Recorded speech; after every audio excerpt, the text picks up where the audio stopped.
Badlands. Explain those Badlands. That's a hell of a name.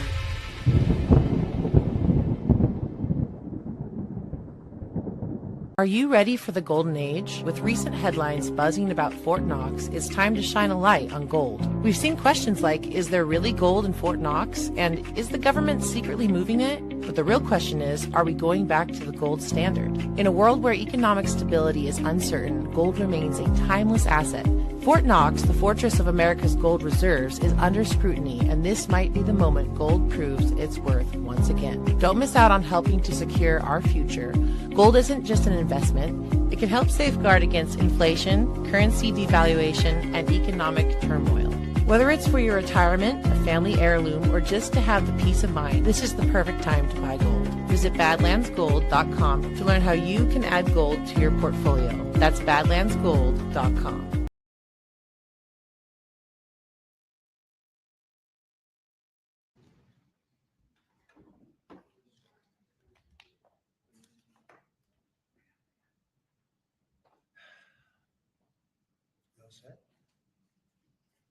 So it's an honor to have you back. A friend of mine, Kid Rock, sometimes referred to as Bob.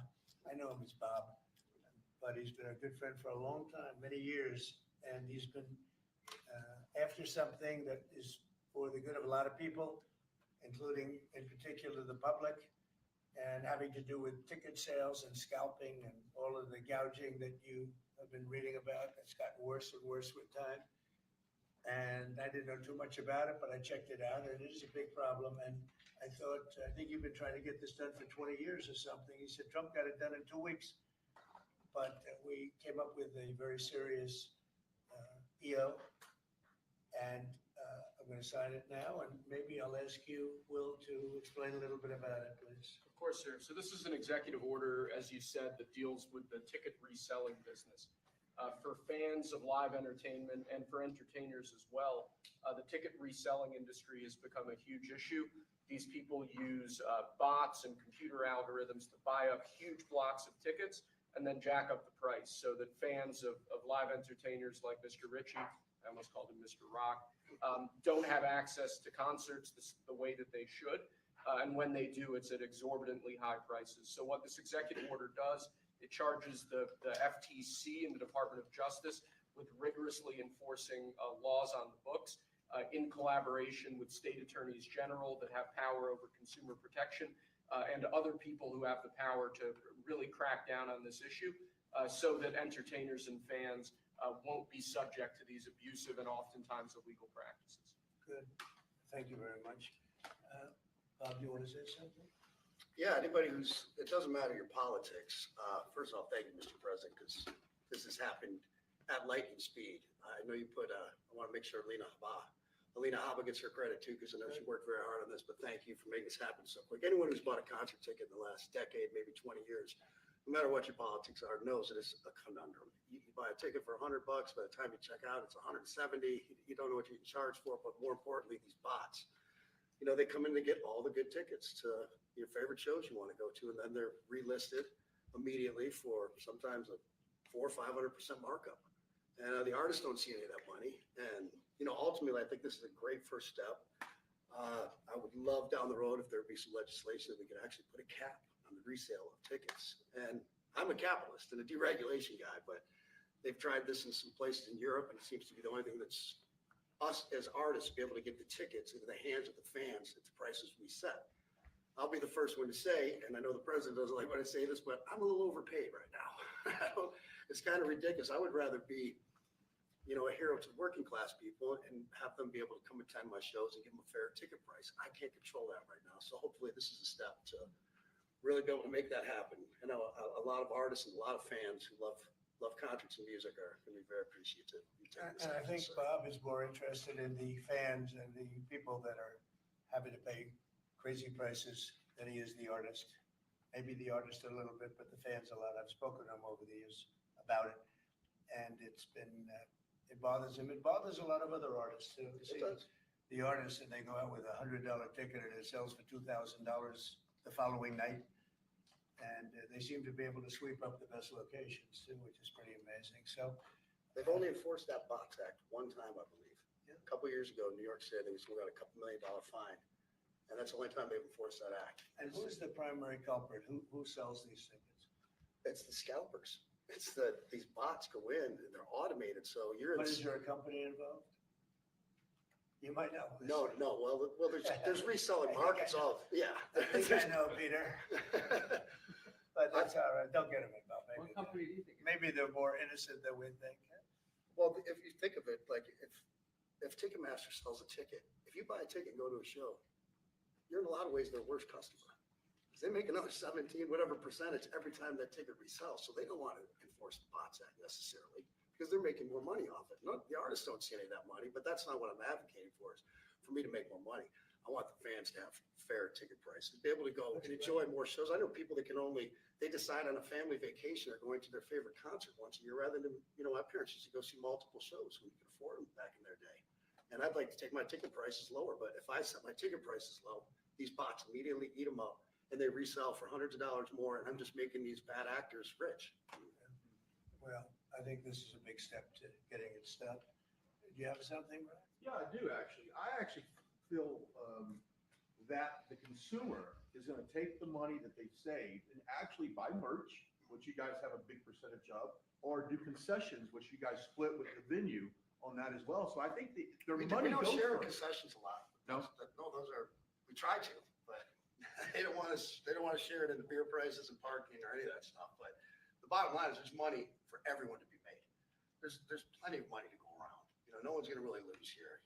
Ticketmaster, if we can get a cap, they're going to lose some money. But I've already talked to the CEO, Michael, and he's given me his word. He's on board for it. I was talking to Jacoby with Papa Roach earlier, and by the way, he's a big fan of what you're doing, President Trump, digging into this whole scalping and the bots. A lot of musicians, you can say that they're with Kid Rock, sir. Good. On I think this, so. without a doubt. A lot of people are. President Trump, would you ever wear a jacket like that? I don't know. I was thinking about doing it for tomorrow.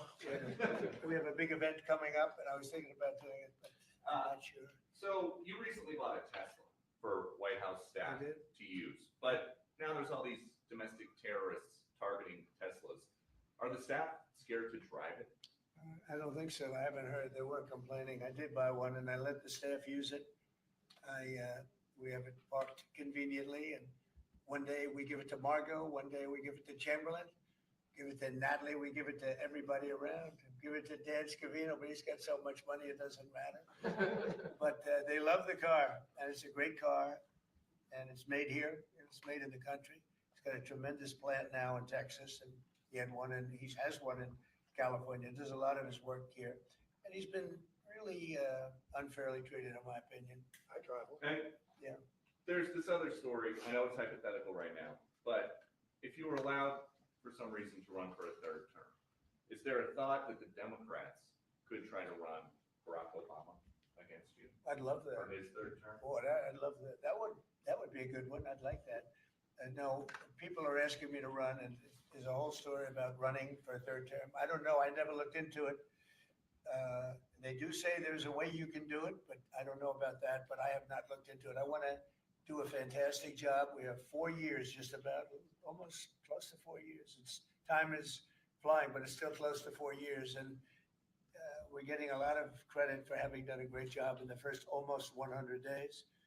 And we have some big things we're going to be announcing over the next 2 days, and you know very well, Peter, and I think it's going to be something that's going to bring a lot of wealth back to our country, tremendous wealth back to our country, actually. And other countries are understanding it because they've been ripping us for 50 years longer, but they've been ripping us off for years, right from the beginning. And I think this is going to be an amazing, I call it a lot of different names, but it's really, in a sense, it's a rebirth of a country because how we could have afforded to do what we did. We help everybody and they don't help us.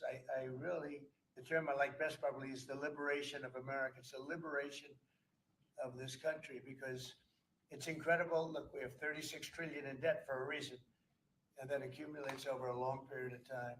So I think what you're going to be seeing over the next couple of days will be very inspiring to a lot of people. They had a lot of auto plants being built in a certain country. I don't want to mention the country because we get along great with the country, but those plants aren't being built there anymore. They gave them up today and yesterday. day before. And they're building them all now in the United States. And we have many examples, not only auto plants, chip companies from Taiwan are coming in. The biggest, Mr. Wei, he's big. I said, you are a smart guy, aren't you? I've been reading about him over the years, but he controls a large portion of the chip business, as you know. You don't get smarter. They're going to be investing $200 or $300 billion. Apple's investing $500 billion. You know, they always built their places in China. Now he's building here. I think because of you speak to Tim Cook, because of the election, but maybe more importantly because of the tariffs. You know, he's got really an obligation to do it. But we have many, many companies that you haven't even heard of. But I think we'll be at $5 trillion very soon. And if you think about this, we've never been anywhere near that. I don't know if we've ever been at $1 trillion. What do you mean by that? We're 500. What do I mean by trillion? 5 trillion, what are you referring to, sir? I think that we're going to be at $5 trillion of investment. I think you're going to have investments very shortly. We're already 3.5, and we have commitments, verbal commitments for a lot more. And numbers like that have never been done in this country. And it's going to get harder. This is in 2 months. It's really in less than 2 months because since we've really gone out with it.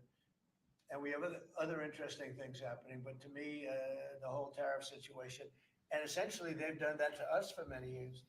So if we're anywhere near 5 trillion in 2 months, this could be numbers like the country's never seen. And every time you hear a dollar spent, that's another job because the jobs are coming with it. So auto plants, chip plants, pharmaceuticals, lumber coming in. We have things happening in this country. I'm not sure that they've ever seen it. Steel, you know, we have tariffs on steel. They've been here for a while. Steel and aluminum. Nobody's ever seen anything like we're witnessing now. Nobody's ever seen anything. Most of you agree with that. I mean, it's nothing much you can't agree with.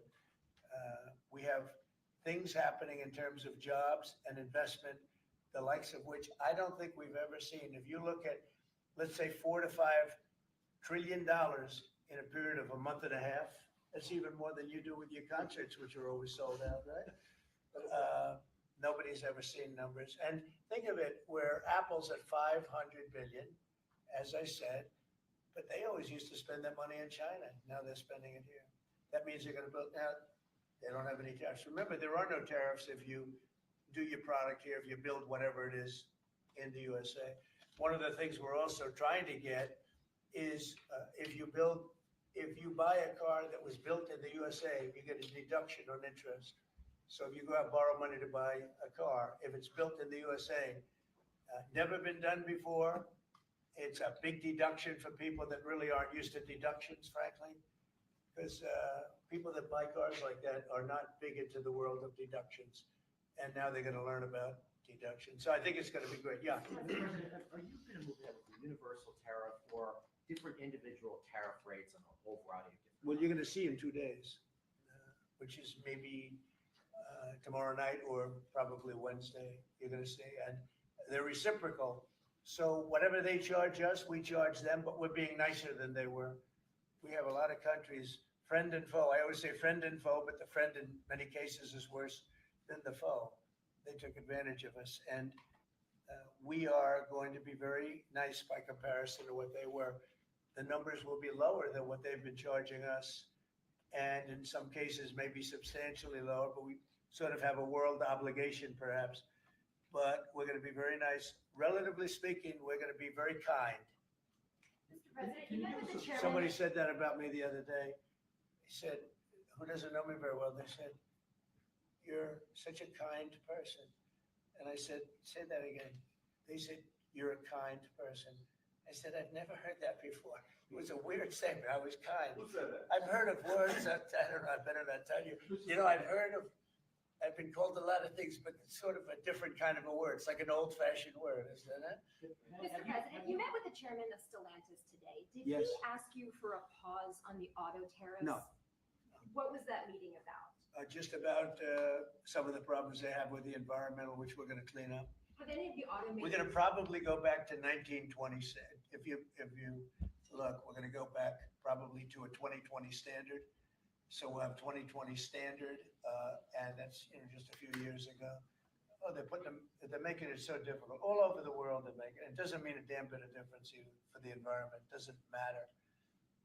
They make it impossible for people to build cars. So we're going to be doing much different. 2020 is a strong standard, but they take it to a level now that, makes it very difficult to build a car. Are you So hearing- we're going to be bringing it back to a standard that is a very good environmental standard, but it makes it possible to build a car. Have you heard any concerns from the automakers, though, about the tariffs on parts that will go into No. effect over the coming They- weeks? About they what that's all going to know. mean for the price of. Well, I gave them a American-made big break cars? for a month. I didn't charge them anything, for a big month, for that first month. And they brought a lot of material into this country because they could bring it in without tariff. If you look at Canada and Mexico, they were driving hundreds of thousands of cars into the market because they avoid the tariffs by doing it before the tariffs go on, which would be Wednesday. And I saw some of your shows where cars are lined up for miles and miles. Some of them didn't have fenders on them. Some of them didn't have the roof on yet. They're driving it, they're brand new. They're driving it in because they want to avoid the tariffs. I let them have that. They sort of took advantage of it because, that wasn't part of the deal, but that's okay. Are there any? They're countries- great American car companies. And so I gave them a little break on that. Yeah. Are there any countries that you're not targeting on Wednesday? Well, it depends. I said it's reciprocal. Not everybody has made a fortune, but almost everybody has, but not everybody. And the ones that haven't, we're going to be very nice to them. And on a separate issue. Because that word reciprocal is very important. What they do to us, we do to them. Okay. Can I please. just ask you briefly on President Putin? You said over the weekend, or indicated over the weekend, some frustration with him. How serious are you about imposing oil sanctions? on No, I Russian want to oil? see him make a deal so that we stop Russian soldiers and Ukrainian soldiers and other people from being killed. But mostly it's Russian and Ukrainian soldiers. They're losing at least 2,500 human beings, beautiful human beings, a week. And I want it to stop. And some people would say, why do you worry about Russian soldiers or Ukrainian soldiers? I worry because they're just like you people. They're like us. They're like all of us. And I seem to have an ability to do those things. And if I can do that, I think it's a very worthwhile thing to do. And I think we will. No, I want to make sure that he follows through, and I think he will. I don't want to go secondary tariffs on his oil, but I think, it's something I would do if I thought he wasn't doing the job. I did it with Venezuela, secondary tariffs, and you know what happened? Every boat left the harbor. Did you see that? It was a beautiful thing to see. The whole harbor emptied out. My words weren't even finished. I have these massive ships. They're actually taking the hoses and dumping them into they couldn't get out of there fast enough because they know I don't play games. So I think he's going to live up to what he told me, and I think he's going to fulfill his part of the deal. Now, then you have Zelensky, and hopefully he's going to live up. I see he's trying to renegotiate the rare earth. We did something because, as you know, the Europeans get paid back the money that they gave, and we don't, because Biden is an incompetent president. And he should have asked for rare earth, or he should have asked for the loans to be guaranteed in some form. That's what Europe did. Europe is in for probably $100 billion. And we're in for 350 billion. So we're in for more than 3 times. And now you could make it a little bit less than that, but it doesn't matter, whatever the number. We're in for substantially more than Europe. We could be in for 350 billion. They have no idea because Biden wasn't a good bookkeeper except for himself. And what happens is we made a deal for rare earth. It was all done.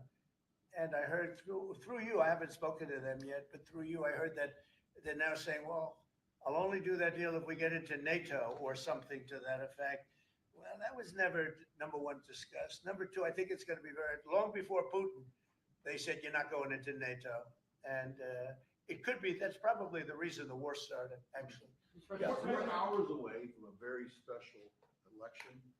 Wisconsin, Florida, I want to share your thoughts on Republican voters to not sleep on this. Yeah. Two very important races together. Well, it's a big race, Supreme Court race in Wisconsin.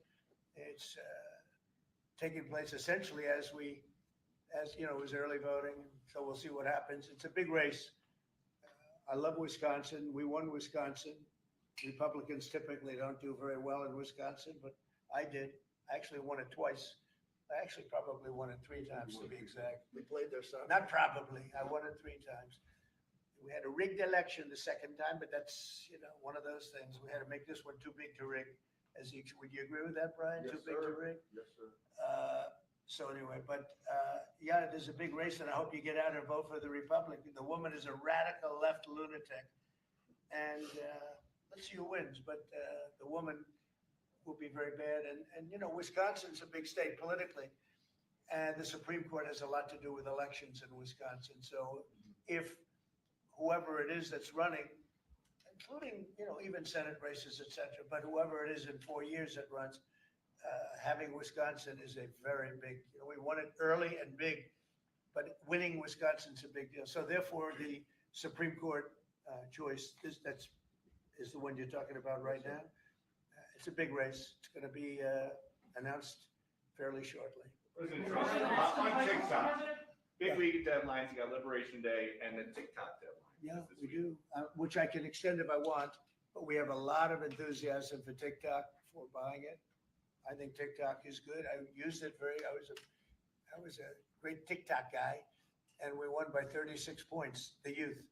We won the youth, which Republicans don't do. Maybe it's because Kid Rock likes Trump. I don't know, but we won the youth by 36 points, and I attribute some of that to TikTok. Is the TikTok deal, the negotiations now, tied to a bigger tariff deal with China? No, but it could be. I mean, I've used tariffs for lots of different reasons, but I could see, 1 point in tariffs with China, big country, would be probably worth more than all of TikTok, as valuable as TikTok is. It's big stuff. So there's a great example. That's a great question, actually. I'm a very flexible person. I could use that for that. Like maybe I'll take a couple of points off if I get approvals for something. I haven't done it. Maybe I'll do it, maybe I won't. But it's a very good question. Peter, you're very good. Thank you. You'll love this one. Go ahead. It's not front page news, but I am just curious. What is your thought about Tiger Woods now becoming part of the broader Trump family? Well, I love Tiger, and I love Vanessa, and they had a great relationship. I happen to think the relationship with my son, I happen to think the relationship was hurt very badly by the witch hunt that went on, Russia, and all the crap that they put Don through, who knew nothing about it. But Vanessa and Don had a very good relationship. They have incredible children, 5 incredible children, all good athletes, all great students, they're like great. And they broke up, quite a while ago, and which was to me very sad because I think they're both great. Don and Vanessa, and Tiger actually called me a few months ago, and they have a very special, very good relationship with Tiger. I played golf with him a couple of times over the last month, and he's a fantastic guy and a fantastic athlete. And he told me about it, and I said, Tiger, that's good. That's good. I'm very happy for both. I just let them both be happy. Let them both be happy. They're both great. To follow up on China, China, South Korea, and Japan say they're going to work together in cooperation to respond to the tariffs that you're going to put into effect this week. Are you concerned that this move, the tariffs this week, could push some of the United States' closest allies to work with China? No, I'm not worried about it. Yeah. Mr. President, can I ask I about think they have a something? chance of doing better, actually, with the tariffs. It could actually help them in a certain way. And I think a lot of them will drop their tariffs because, they've been unfairly tariffing the United States for years. And if you look at the European Union on cars, the European Union already dropped their tariff down to 2.5%. It was announced a couple of days ago, which is what which is a very small tariff. The United States charged very little. And I think I heard that India just a little while ago is going to be dropping its tariffs very substantially. And I said, why didn't somebody do this a long time ago? A lot of countries are going to be dropping their tariffs. But also what happened in France today, Mr. President, Marine Le Pen, the far-right leader, got convicted in court and is now banned from running for office for 5 years. Do you have a comment? That's a big deal. That's a very big deal. I know all about it, and a lot of people thought she wasn't going to be convicted of anything, and I don't know if it means conviction, but she was banned for running for 5 years, and she's the leading candidate. That sounds like this country. That sounds very much like this country. Okay, anybody else? You presented with a bunch of proposals for tariffs by your advisors that were talking about that idea. And who? That your advisors have presented ideas They to you do. about, Oh, yeah. about tariffs and what to do in the next 2 days. Have you settled? Well, on you're any- going to see, I've settled, yeah, actually a long time ago. But we talk about it. We talk about it a lot. We want to do what's right for the country and even the world. You know, affects the world, not just this country. This has been the piggy bank for the entire world. So it really does affect the world, and that's important to me also. Yeah. Mr. President, in the past, you have said that you want the quick return of Austin Tice, a Marine Corps veteran and a journalist who went missing in Syria over 12 years ago. Yeah. Have efforts been made to locate Austin Tice been extended beyond Syria, including potential leads in Iran? And do you have plans to get in touch with Miss Deborah Tice, the mother of Miss Austin Tice? And also at the same time, organizations like Hostage Aid Worldwide have been on the ground in Syria, searching for Austin Tice for many years. Can I get your comment on the potential future plans to locate Austin Tice and to bring him home finally? So we've been looking, as you know, for Austin for years. I don't know about Biden. I don't think Biden was looking for anything, but we were. And there's been virtually no sign, you know that. There's been no sign of Austin. An incredible young guy. Be less young now. It's been a long time. It's been many, many years. The mother is fantastic. She's a very committed mother that her whole life is to find her son who was in Syria and just disappeared off the face of the earth. So, you know, a lot of bad things happen, but we're always, you know, we will never, until we find out something definitive, one way or the other, we'll never stop looking for him. But we have been, and the response, it's just a lot of dead ends. He's been gone for a long time. The problem is there's never been a sighting. You know, sometimes you'll have somebody you're looking for him and there's a sighting. There's never been a sighting of Austin, but we are out there and we have great respect for his family and for his mother. She's been unbelievable. Yeah, Mr. please. President, a question about. No, behind you. Oh, apologize. You've had outreach with the leaders of Russia and China. You've made an outreach to Iran. When are you going to plan to reach out to North Korea and Kim Jong-un? Anytime in the near future? Well, I do. I have a very good relationship with Kim Jong-un. Now, you people hate to hear that, but it's very important. I got along with him fantastically, as you know. It started off very rough, very nasty. Little rocket man, the whole thing was a nasty deal. And then one day we got a call that they'd like to meet. We met. We have a great relationship. And yeah, we have, there is communication. Yeah. Mr. I think President, it's very important. You know, he's a big nuclear nation, and he's a very smart guy. I got to know him very well. Remember, I put my foot across the line, and then I walked across the line.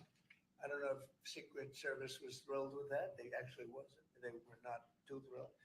But I have a very good relationship with him. Yeah, I will probably do something at some point. Yeah, please. Jeff. who's on your short list, Mr. President, to replace Elise Stefanik as U.S. Ambassador to the UN?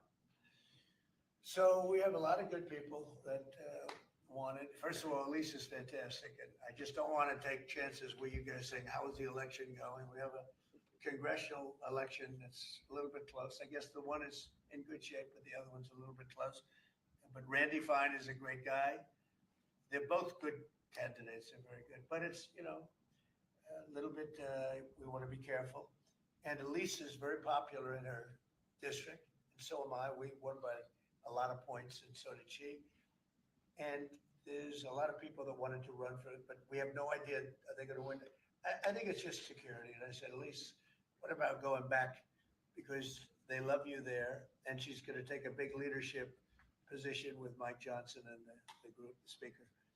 And I can tell you that for the replacement, we have a lot of people that have asked about it and would like to do it. David Friedman, Rick Grinnell, and maybe 30 other people. Everyone loves that position. That's a star-making position.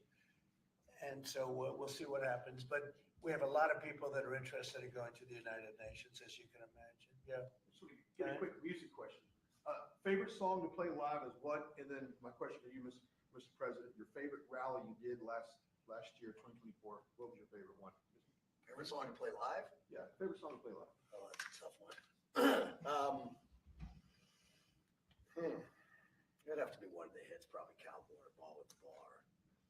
There's a song that I've played every night that was never a singular hit that I probably should not say the words to in this office right now. And then for you, You Mr. never President, met a certain By the person way, like his me. rallies are amazing. He does great and gets big crowds. He's really a star when it comes to that. He is a very talented guy. I would say maybe Madison Square Garden. Yeah. Because anybody that was there, the owner of the garden, Jim Dolan, who's, to me, always been terrific. He said this, he's never seen anything like it. When you announce Madison Square Garden, it's a big arena, but we sell out big arenas. We sold out in Milwaukee. We sold out at every big arena. We never had empty seats. It's amazing. They talk about Bernie Sanders gets 2,000 to 3,000 people. Everyone said, these crowds, I get 107,000 people in New Jersey. In Butler, PA, we had over 100,000 the second time. We had 55,000 the first time. We have big crowds. I would say Madison Square Garden because I grew up in New York and the garden is great. Jim Dolan treated us well, but everybody said because I think I could have filled it up 10 times. We had hundreds of thousands of people that were stacked all the way back to the Hudson River and on the other direction, back to Fifth Avenue. Nobody's ever said, I don't mean with a line, I mean like 50 deep this way. The streets were closed, the whole thing, it was crazy. And when you take that, you want to do well at Madison Square Garden. You don't want to have empty seats. But we could have sold it out, Brian, 10 times, and everybody knew it. And I think we got a good indication that that's where the election was going. And we won every swing state, and we won by millions of votes. It was a great election, yeah. Mr. President, the U.S. military transferred 17 individuals to El Salvador overnight. Did you discuss with your team whether these deportations would run afoul of any recent court orders? No, I do want to thank, however, the president. He has been unbelievable and, in relation to us. But I think that our people have done an incredible job. I got elected on the basis of getting bad people out of our country that shouldn't be here, very dangerous people out of our country. And that's what I did. And then you have a judge that wants to take over. And I can't imagine it can be allowed. If it was up to him, they'd all be put back in our country. These are killers. These are drug lords. These are really bad people. But I want to thank the president of El Salvador because he's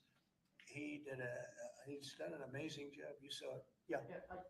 Elon Musk's special government tenure is coming to an end, 130 days, I think another month. Yeah.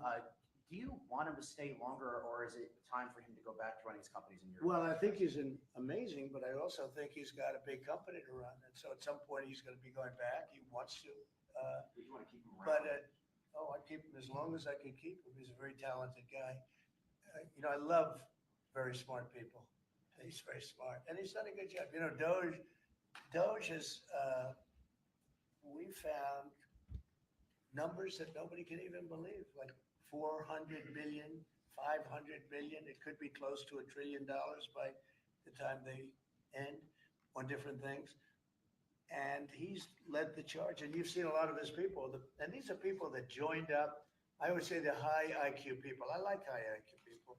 And they've done a great job. No, at some point, Elon's going to want to go back to his company. I will say he's got, despite the way he's been treated, so he's an American patriot, but the way he's been treated with Tesla is just terrible. It's just terrible. Once he goes In fact, back- you have a Tesla, and you love it.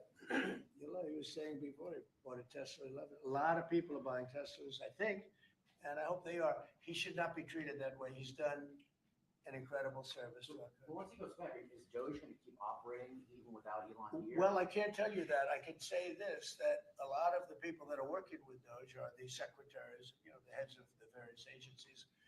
And they've learned a lot, and they're dealing with the Doge people.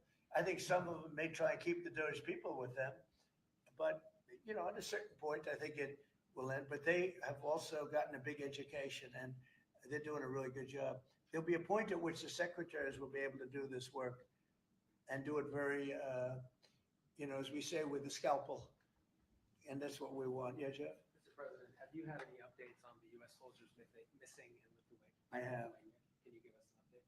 So 3 are no longer with us, and 1 is unfortunately probably in the same category, but they haven't declared that yet. It was a very heavy truck, like I told you, but I mean, really heavy. It lifted the heaviest equipment, and it would seem that the bank of a lake collapsed. You know, the weight is so big, and it was at night, and it was very cold weather, ice, a lot of ice, and it's possibly slipped. And the weight is so enormous of this thing. It's a massively heavy vehicle, and if they slipped a little bit, that's probably what happened, and it flipped. And 3 are gone, and 1 is missing. On a separate topic, follow-up on immigration, did you see the video of the Tufts University student who was taken off the street by ICE agents last week in hoodies and masks? There's been a lot of criticism of that. Are you comfortable with how that was handled? Well, I haven't really looked at it in any detail, but I will. I mean, I have seen it quickly, but not, I wouldn't want to comment on it. Yeah, please. Yeah, Mr. President, would you be able to confirm recent reporting that you are making plans to go to Saudi Arabia next month? And if so, why is Saudi Arabia so important? So I have a very good relationship with the Middle East. In fact, if you look at Michigan, I won the vote by a lot. People were a little surprised. And I have a very good relationship with Mohammed and the king. His son is Mohammed. He's great. Crown Prince, actually, he's Prime Minister too. He's got a lot of good titles, but he's great. And the king has been wonderful. And if you remember, last time I went to Saudi Arabia, I put him first on the list because they agreed to buy $450 billion worth of American goods, military and otherwise. And they did. And it was an unbelievable day. It was in this gorgeous ballroom, and companies were there from many, probably 100 companies. And they were given anywhere from 40 or $50 million to less and more, actually. Okay, some of them were given numbers that were just many times that amount. I think we had a couple of $20 billion deals, big stuff. And it's a very rich country because of oil. And we are a very rich country. Ultimately, we're always trading out because of oil. Oil is always good.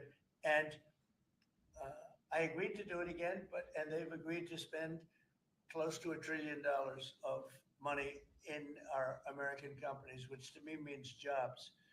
So they're going to spend hundreds of billions of dollars giving them to American companies that are going to be making equipment for Saudi Arabia and other places in the Middle East. And for that, I think it's worth it. I did it last time, $450 billion, and the press was there. It was one of the most unique days I've ever seen, where companies would get up and you're getting 20 billion. They named the company, the chairman were all there, every chairman and top person in the company. You remember that, Peter? I don't know if you were there. You might be too young for that. I was on the Democratic campaign trail. Oh, that was boring. This was a much better deal. But it was amazing, actually. It was an amazing day. We sold and we partook in $450 billion worth of investment into American companies. And they announced the company, the amount of money, $1 billion, $5 billion, $25 billion. And the chairman of the company, many of whom, you know, well-known figures, prestigious figures, great business leaders, they went up, they shook the hand of somebody and they would sit down, and we just had a big investment made. So it was a record. Nobody ever beat it before. $450 billion worth of jobs. I view it as jobs more than anything else. And now we're close to $1 trillion. So it's more than double the number that we did when I first came to office. And this trip takes place next month. It could be next month, maybe a little bit later, yeah. And we're going to Qatar also. And also we're going to possibly a couple of other country is UAE is very important. It's a great leader in UAE. And I had his brother here the other night, if you saw that. We had a wonderful guy, a wonderful family. So we'll probably stop at UAE and Qatar, and as I used to call it, Qatar. Nobody's ever told me right or wrong. I always like to say Qatar, but it's Qatar. They like to say Qatar. And Saudi Arabia, the three of them, and then we'll go other places also. But in the Middle East, those seem to be the three.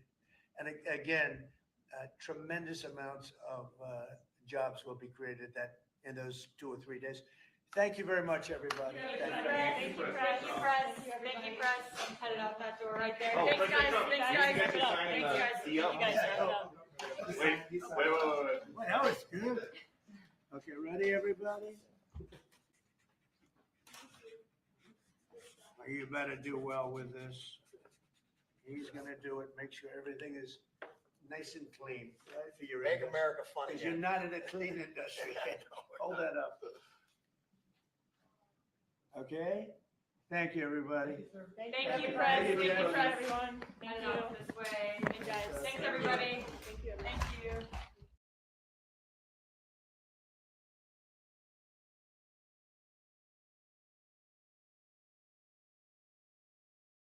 You're still looking good. I'm still feeling good. You know, I've got all your MyPillow products. Mattress topper, bed sheets, MyPillows, towels, slippers, blankets. I'm interrupting this commercial to do something I've never done before. Get 2 MyPillows absolutely free on orders of $100 or more. I can't do this forever, so get on board with this great sale today. Our best-selling 6-piece bath towel sets or kitchen towel sets, just $29.98.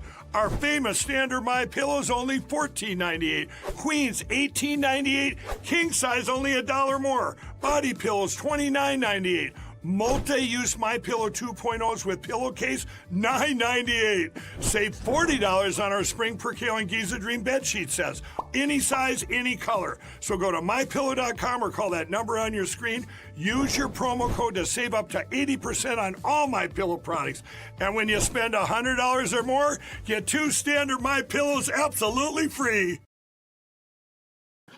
Our eager members of the Fourth Estate are welcome to clear away, thanking them for their presence. This morning, the committee meets to consider the nomination of retired Lieutenant General Dan Caine for the position of Chairman of the Joint Chiefs of Staff. General Caine has a tremendous responsibility before him.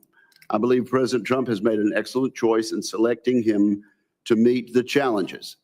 So I thank General Caine for his willingness to serve our country, especially in this hour of need. We live in the most dangerous national security moment since World War II. An axis of aggressors led by the Chinese Communist Party and Vladimir Putin's Russia means us harm. This axis does not want this century to be an American-led century or a freedom-led century. Our adversaries have started 2 wars against Ukraine and Israel. They threaten to open a 3rd front against Taiwan. We must restore peace, and we can do that only through strength. Since his nomination was announced, some people have written that General Caine is unqualified. They point out that he has not served as a combatant commander, as a service chief, or as a vice chairman, roles which are contemplated in 10 USC 152. I would suggest these same people read or reread the Goldwater-Nichols Act of 1986. Those who read that law and then read General Caine's resume will see that the architects of that legislation would conclude that their reforms were successful. The driving force behind Goldwater-Nichols was to inspire and in some cases require jointness. So let's talk about jointness with regard to Lieutenant General Caine. They believe that when our military services work together, those services are greater than the sum of their parts. General Caine agrees, and his record reflects that. He began his career as an Air Force fighter pilot in 1992. By the time he was done, General Caine had operated in every domain, and he had developed relationships with every service. That would not have been true 40 years ago. General Caine flew and commanded aircraft, but he's also worked for the U.S. Department of Agriculture, having helped in the wake of Hurricane Katrina in the midst of a bird flu outbreak. At the White House, General Caine wrote early homeland security strategies. He deployed and commanded repeatedly to Iraq and Syria, serving within various special operations forces units. He ran our most secretive programs for all military services. General Caine worked extensively as the CIA's senior military officer, again, collaborating with every military service and combatant command. It's difficult to imagine a better joint and interagency background for a nominee of this position. Our threat environment is complex, and General Caine understands how the services can work together to meet today's dangers. We have much work to do, as this committee knows. We need to grow our defense budget. We need to reform the Pentagon's processes drastically. If confirmed, General Caine would play a significant role in providing military advice to the Secretary of Defense and the President of the United States on both of those topics. In particular, the chairman plays a significant role in the requirements process. I hope he will make a priority to modernize this critical aspect. The statutory role of the chairman may be limited, but the position is explicitly the voice of the combatant commanders. That voice matters because the commanders are largely absent from our requirements and budgeting processes. The chairman can and should also be an advocate for a more agile planning process, one that considers the problems, and I'm going to use two big words here, the problems of simultaneity and protracted warfare. I guess that's three big words and two big terms. These are technical terms for fairly straightforward facts. First, that our adversaries are likely to act against us in a coordinated fashion, simultaneity. And secondly, that once that war breaks out, it tends to take on a life of its own, protracted warfare. Lastly, a chairman is responsible to deliver a serious, honest chairman's risk assessment to this committee as soon as possible. I look forward to General Caine's thoughts on each of these points. Based on my conversations with the nominee and based on his actions in uniform, I'm confident that General Caine will give President Trump his best military advice. He will do so without bias, as he's required to do. He would not consider whether the president may like or dislike that advice. That's exactly what a United States president deserves. I'm convinced that General Caine sees this role as absolutely nonpartisan. We can argue politics up here on this dais, but I expect General Caine to stay out of it, no matter the subject. I thank the nominee for his service and for appearing today, and I turn now to my friend and colleague, Ranking Member Reed, for his opening remarks. Thank you, Mr. Chairman. Lieutenant General Caine, welcome and congratulations on your nomination. Also, I would like to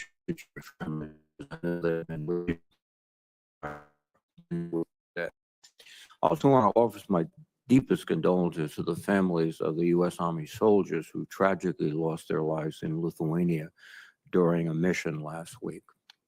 General Caine, you have been nominated to be chairman of the Joint Chiefs of Staff. We must start by acknowledging the unusual conditions around your nomination. 6 weeks ago, President Trump abruptly dismissed General C.Q. Brown, who was not even halfway into his tenure as chairman of the Joint Chiefs of Staff.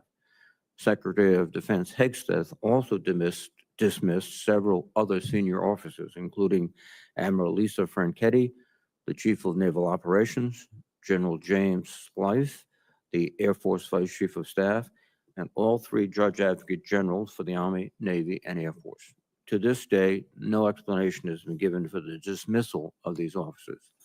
As such, I remain deeply concerned that they were dismissed for political reasons, which sends a chilling message throughout the ranks. I would take a moment to salute General C.Q. Brown, who served this nation honorably for more than 4 decades and led the Joint Chiefs with dedication and skill. He and each of the officers who were dismissed had outstanding careers in the military, and represented our nation with great courage, honor, and distinction. We all owe them a debt of gratitude for their service and sacrifice. General Caine, I trust that you understand the fraught situation within which you have been nominated to be the chairman of the Joint Chiefs. In this regard, your distinguished record of service is encouraging. As an F-16 pilot with thousands of flight hours and multiple combat deployments, you have served with distinction in the Air Force and the Air National Guard. You have also served in senior leadership roles at the Pentagon, the White House, and overseas, including in the special operations and intelligence communities. General, if confirmed, you will serve as the principal military advisor to the President, the National Security Council, the Secretary of Defense, and Congress. You will be expected to be an effective strategist, advisor, and manager, and your counsel will be relied upon as we confront the multitude of national security issues before us. Indeed, we face significant challenges.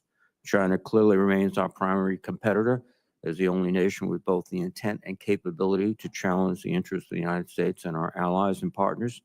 At the same time, Russia remains a violent, destabilizing force, and nations like Iran and North Korea continue to push the boundaries of military brinksmanship.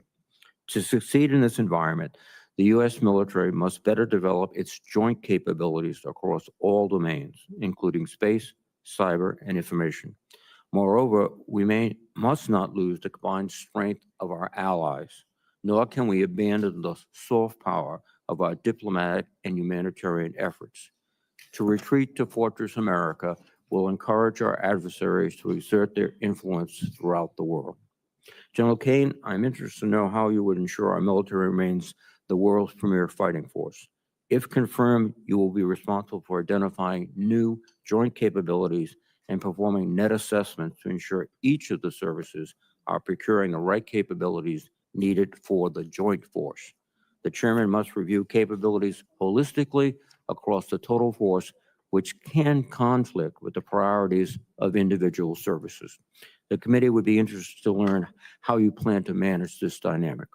In addition, the National Defense Strategy, the National Military Strategy, and the annual Chairman's Risk Assessment are vital documents this committee relies upon to perform its oversight functions. As the administration begins its work to review and revise these documents, General Caine, I would like your assessment of the current strategy and whether you would recommend any changes to these documents. Finally, the Joint Force is fundamentally about people. As the nation's senior-most military officer, it will be your responsibility to understand the needs of America's service members and to be their greatest advocate. If confirmed, you will be the most visible military officer in the nation. It will be critical for you to represent the force with total professionalism and trustworthiness. Frankly, I am concerned about the health of civilian-military relations in our country. Over the past several months, the military has been dragged into dangerous political fights. Public trust in the military is eroding, and I fear that the military's trust in civilian leadership has been shaken. Civilian control of the military is a sacred duty that must be carried out responsibly and not exploited. General, I'd like to know how you will work to help improve civil-military relations and demonstrate this ethos yourself every day. Above all else, I expect you to pledge to always provide your best military advice to the President and the Secretary of Defense, even if that advice is not what they want to hear. The safety of our service members and the American people depends upon such candor. General Caine, if confirmed, you will lead the Joint Force at a momentous time. I thank you, and I look forward to your testimony. Thank you, Mr. Chairman. Thank you. Thank you, Senator Reed. General Caine, we will now hear your testimony. You're recognized. Well, thank you, Senator. Chairman Wicker, Ranking Member Reed, members of this committee. My name is Dan Caine, and I am honored and humbled to sit before you today as the President's nominee to be the 22nd Chairman of the Joint Chiefs of Staff. I'd like to start by thanking the President and the Secretary for their trust and confidence in me, and if confirmed, allowing me to again serve our great nation. I'd also like to thank General C.Q. Brown and his wife Shireen and their family for their more than 40 years of selfless service to our nation. I'd like to thank the team that helped prepare me for this hearing today. And finally, I'd like to thank my family and friends who have given me so much. It is my family who has made my service possible, always at their own expense. They have given more than I have, and there are not words to express my thanks to each of them, especially my family in our nation's Midwest. I sit here before you, the proud son of an Air Force fighter pilot who flew F-4 Phantoms in Vietnam.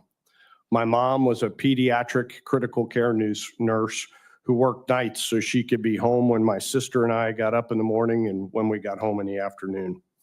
I learned about service from my parents and the other members of my family who served not because it was easy, but because it was the right thing to do. In our family, we serve. When asked, we always say yes. Senators, I acknowledge that I'm an unconventional nominee. These are unconventional times. It is 9:48 p.m. in Beijing, 6:48 p.m. in Tehran, 4:48 p.m. in Moscow, and 10:48 p.m. in Pyongyang. As we sit here now, our nation faces an unprecedented rising global risk. Our adversaries are advancing, global nuclear threats are on the rise, and deterrence is paramount. Our national defense requires urgent action and reform across the board. We must go faster. We must move with a sense of urgency. We can never forget that our number one job is to create peace through overwhelming strength, and if need be, fight and win our nation's wars.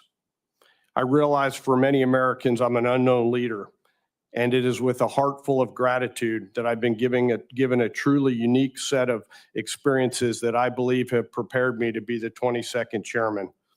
For the past 34 years, I've served in the active Title 10 force, in the Title 32 National Guard force, in the Title 50 force at the CIA. I've served in the interagency at the White House, and I've deployed in combat as a fighter pilot, a special operations officer, and a CIA officer. And I've been an entrepreneur and investor in the business sector while a citizen soldier in the National Guard. As a general officer, I've had the privilege of serving 3 presidents from both political parties, and most recently was the Associate Director for Military Affairs at the CIA, a job where I was charged to provide military advice to the Director of the CIA and globally integrate DoD and CIA activities across the world. Along the way, I've proudly served alongside some of America's most incredible warriors and civilian teammates and their families, and I've witnessed them do awe-inspiring things in the service of our nation, and to a person, they've poured more into me than I could ever have poured into them, especially our non-commissioned officer corps. And sadly, I've been there with them as they made the ultimate sacrifice on the fields of battle, and been with their families as we told them of their loved ones' service and sacrifice.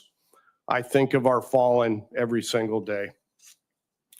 These experiences help me to better understand how our nation considers and uses military force to achieve our national security objectives. And they directly inform my views of the importance of carefully considering the use of that force and the risks associated with it beforehand, and always asking the important question, and then what, before we do. And if the decision is made to use military force, crushing our enemies and winning. I've also had the privilege of serving alongside incredible business leaders, starting and scaling companies as an entrepreneur. And along the way, I learned what a different kind of grit looks like. Our American entrepreneurial spirit is a force multiplier, and my time as an entrepreneur has made me a better general officer and leader. And if confirmed, I'll bring more of that spirit into the joint force. Senators, I'm here today to earn your trust and the trust of the American people. If confirmed, I'll continue to work as I have for my entire 34 years in uniform, always focused on the mission and our incredible people. If confirmed, I'll continue the traditions and standards of my oath of office and my commission as a nonpartisan leader who will always strive to do the right thing. Chairman Wicker, Ranking Member Reed, and members of the committee, thank you for your time and your consideration. As we gather here today, let us never forget our deployed forces and their families, and may we always remember our fallen and their families, especially those 3 that Senator Reed mentioned and our 1 missing. I look forward to your questions. Thank you very, very much, General Caine. I am required to ask you some standard questions that we ask of all nominees in your situation. And so if you will just answer yes or no to these questions, keep your talk button pressed. Have you adhered to the applicable laws and regulations governing conflicts of interest? Yes, Senator, I have. Have you assumed any duties or taken any actions that would appear to presume the outcome of the confirmation process? No, Senator, I have not. Exercising our legislative and oversight responsibilities makes it important that this committee, its subcommittees, and other appropriate committees of Congress receive testimony, briefings, reports, records, and other information from the executive branch on a timely basis. Do you agree, if confirmed, to appear and testify before this committee when requested? I do, Senator. Do you agree, when asked before this committee, to give your personal views, even if your views differ from the administration? I do, Senator.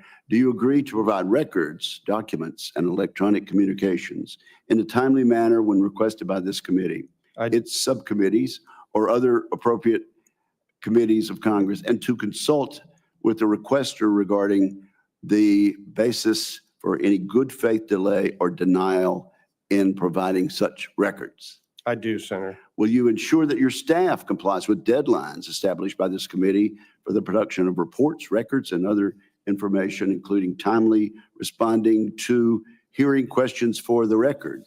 I will, Senator. And 2 more, General. Will you cooperate in providing witnesses and briefers in response to congressional requests?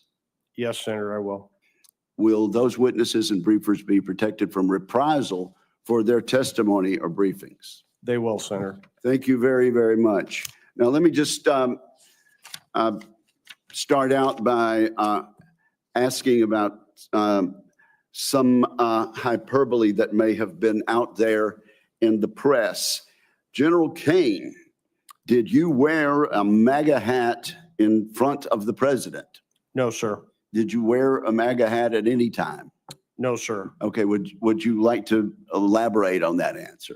Sir, for 34 years, I've upheld my oath of office and my commitment to my commission, and I have never worn any political merchandise. Okay, thank you for that answer. Now, previous chairman of the Joint Chiefs of Staff have somewhat equivocated when asked about top-line spending issues. I think you know that about the proposals that will soon be before this Senate and this Congress.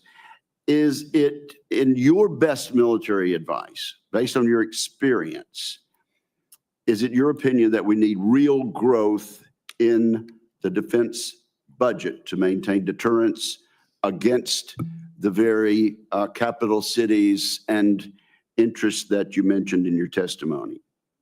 Well, Senator, thank you for that question. We definitely must have a sense of urgency related to the budget. I think it comes down to ultimately finding more deployable or allocatable capital. And there's really 3 ways to do that. We can find greater efficiencies in the budget through cost savings. We can reprogram from different programs, or we can get a higher top line. I think of it in terms of a business model where we get more revenue. So we've got to move quickly and figure out how we can get real purchasing growth over time. Okay. Well, let's talk about efficiency. In the special operations community and with the CIA, you've worked with some of the most innovative and risk-taking parts of national security enterprise. You also mentioned your experience in the private sector, which I think can serve you well. Startup ventures in the private sector, is that right, General Yes, sir. Caine? And if confirmed, you will conduct oversight on the military's requirement processes. We hear constantly from our combatant commanders that it takes years for their military needs to be converted into requirements. Based on your experience, do you believe the requirements process needs to be fixed? And do you agree with those who say it needs to be entirely torn down and rebuilt to get our warfighters what they need according to a timeline in which they need it? Well, Senator, I definitely agree something has to be done. The solution is probably somewhere in the middle. I don't know that we need to tear the whole thing down. I definitely agree that we need to improve the speed and agility of our requirements process. Technology is evolving so fast, our requirements process does not evolve at the same time. And we've got to have our combatant commander's voice in the requirements process.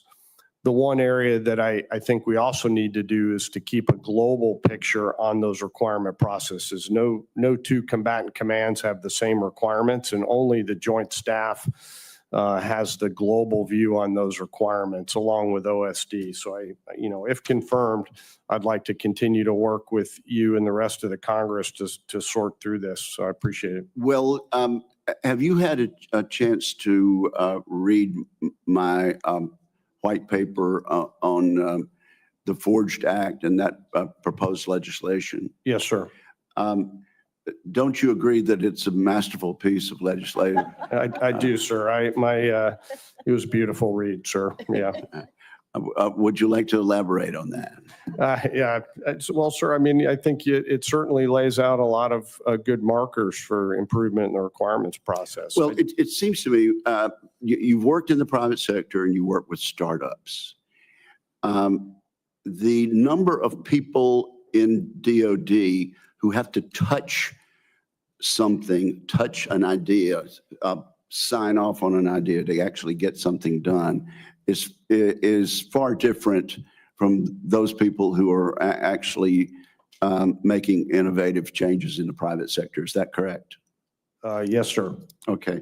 And do you agree then that we need to move in the direction of efficiency, and that a lot of the top line money that I mentioned in my second question can be found by efficiencies and moving things faster, and also we could get to the warfighter what they need in a timely manner? Yes, sir. Well, let me ask. I've got 12 seconds. I might do a follow up at the end there. But thank you very much for your testimony, Senator Reed. Thank you very much, Mr. Chairman. General Caine, as you are aware, it was recently revealed that senior Trump administration officials, including the Secretary of Defense, were sharing sensitive information about upcoming strikes in Yemen on a Signal group chat. In your professional opinion, should a member of the Joint Chiefs or the relevant combatant command have been included in that discussion? Senator, thanks for that question. I understand that the voice of the Joint Force had been expressed through the incredible work of the acting chairman and current vice chairman. I understand he put a statement out yesterday or the day before saying that they'd consulted with the secretary. And, from what I understand of that chat, that was a partisan political chat. And so the Joint Force should not have been represented in there, sir. In your professional opinion, should the Yemen strikes have been discussed in a Signal group chat on an unclassified platform? Well, Senator, I understand that both you and the chairman have asked for an inquiry into that, so I don't want to comment specifically on that matter. What I will say is that we should always preserve the element of surprise, and that should translate across every information domain and format, and never put our warfighters in any harm's way. Well, let me ask you, if you were on that conversation, would you have objected to the fact that it was being conducted on Signal? Well, Senator, I was not in that chat. I know that. That's why I asked if you were. Senator, I've always communicated proper information in the proper channels. Thank you, sir.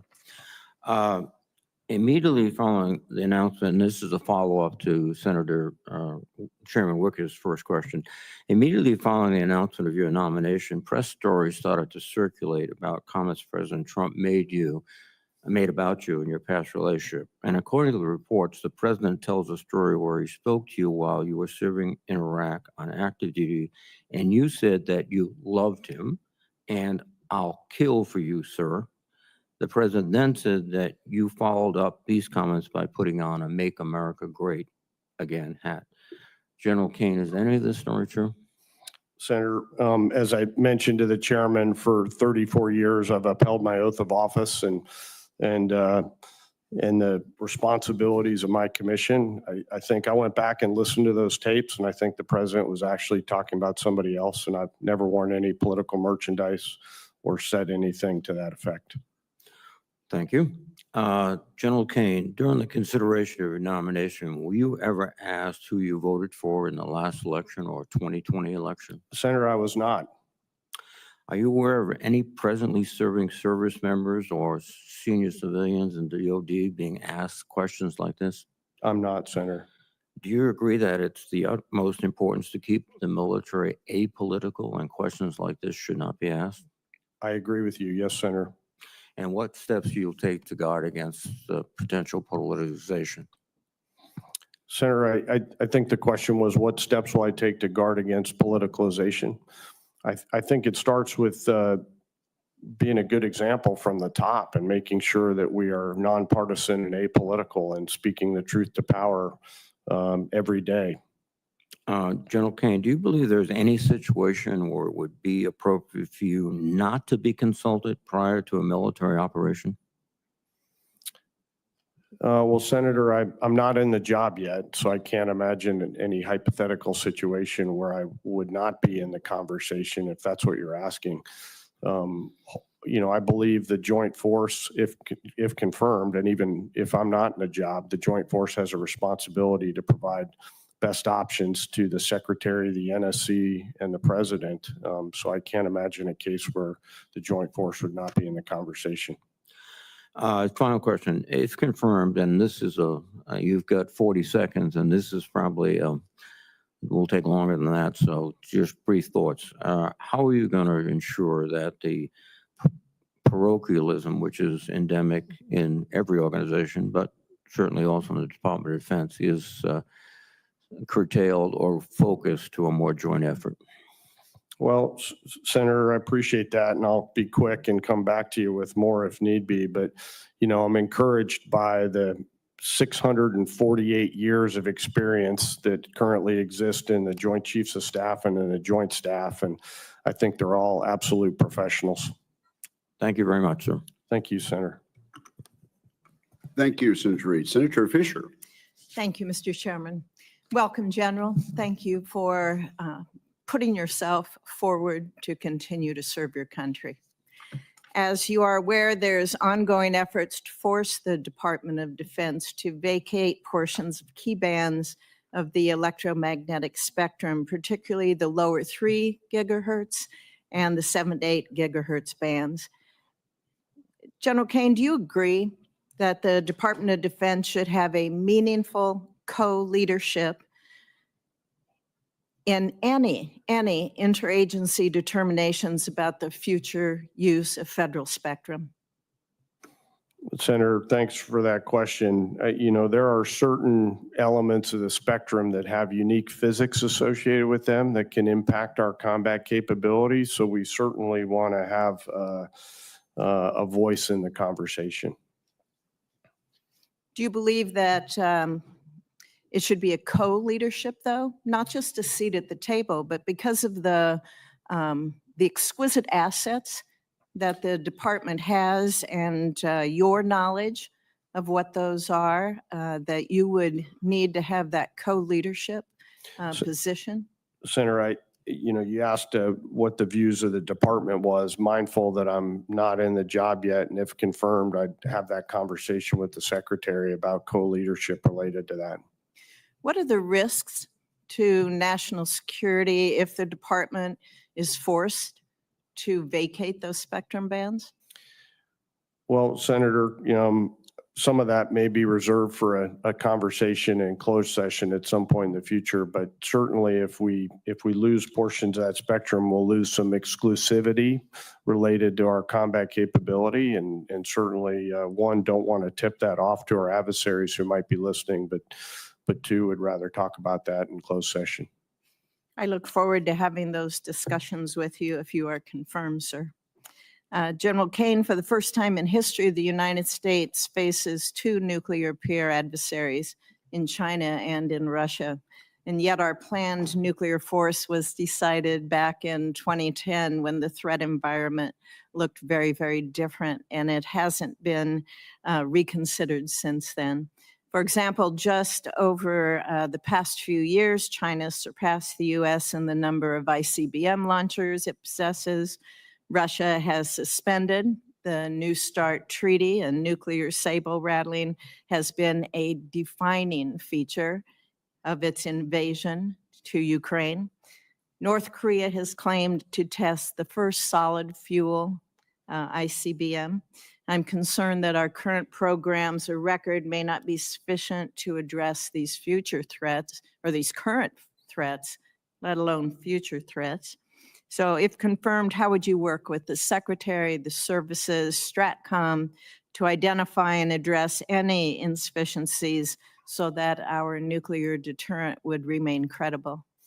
Well, Senator, and it must remain credible. We must invest in the deterrence side of our nuclear triad, and there's a lot of work to be done there. And if confirmed, you know, I look to work with the incredible leadership at STRATCOM. We have a great commander out there who's very smart, dedicated, and technically all over the program out there. And, you know, this will be an area of significant emphasis to make sure that we're fielding the capabilities that we need.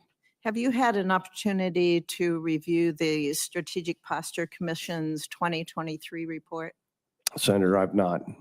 I would highly recommend that you do so. It very clearly articulates projected threats. It identifies potential gaps in our capabilities, and it makes a number of actionable recommendations, many of which were included in last year's NDAA.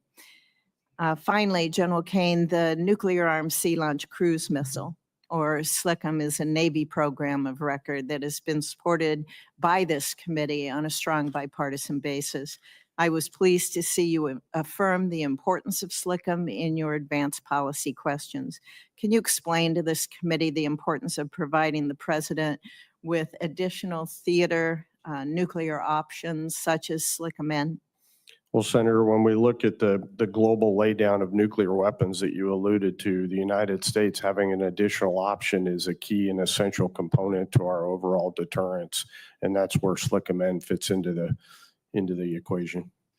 So it's important that our commander-in-chief would have those options?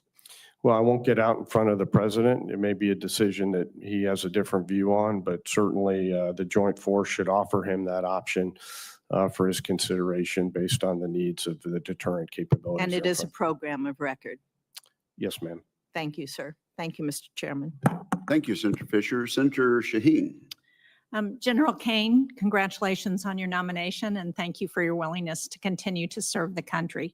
I appreciated the time we spent in my office talking about this role and the challenges that you will be facing. One of the things that we discussed was the Women, Peace, and Security legislation that was signed by President Trump during his first term, and it mandates that women should be at the table in conflict resolution and peace negotiations. And at DoD, that's meant having women involved in security cooperation programs that really give us, I think, an advantage over our adversaries like China and Russia. Can you, just for the record, are you familiar with the WPS program, General Caine? I am, Senator, yes. And do you believe that's a DEI program? I do not. Thank you. Can you provide some examples of the operational advantage that, from your perspective, this gives us?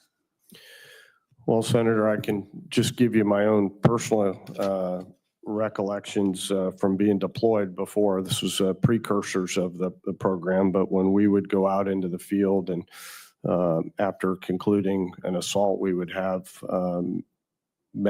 female members who would, speak with those women and children who were on the objective, and they would help us to understand the human terrain in a new and novel way. And so WPS is, I think, a program that really helps us to understand the full spectrum of challenges that are in front of us.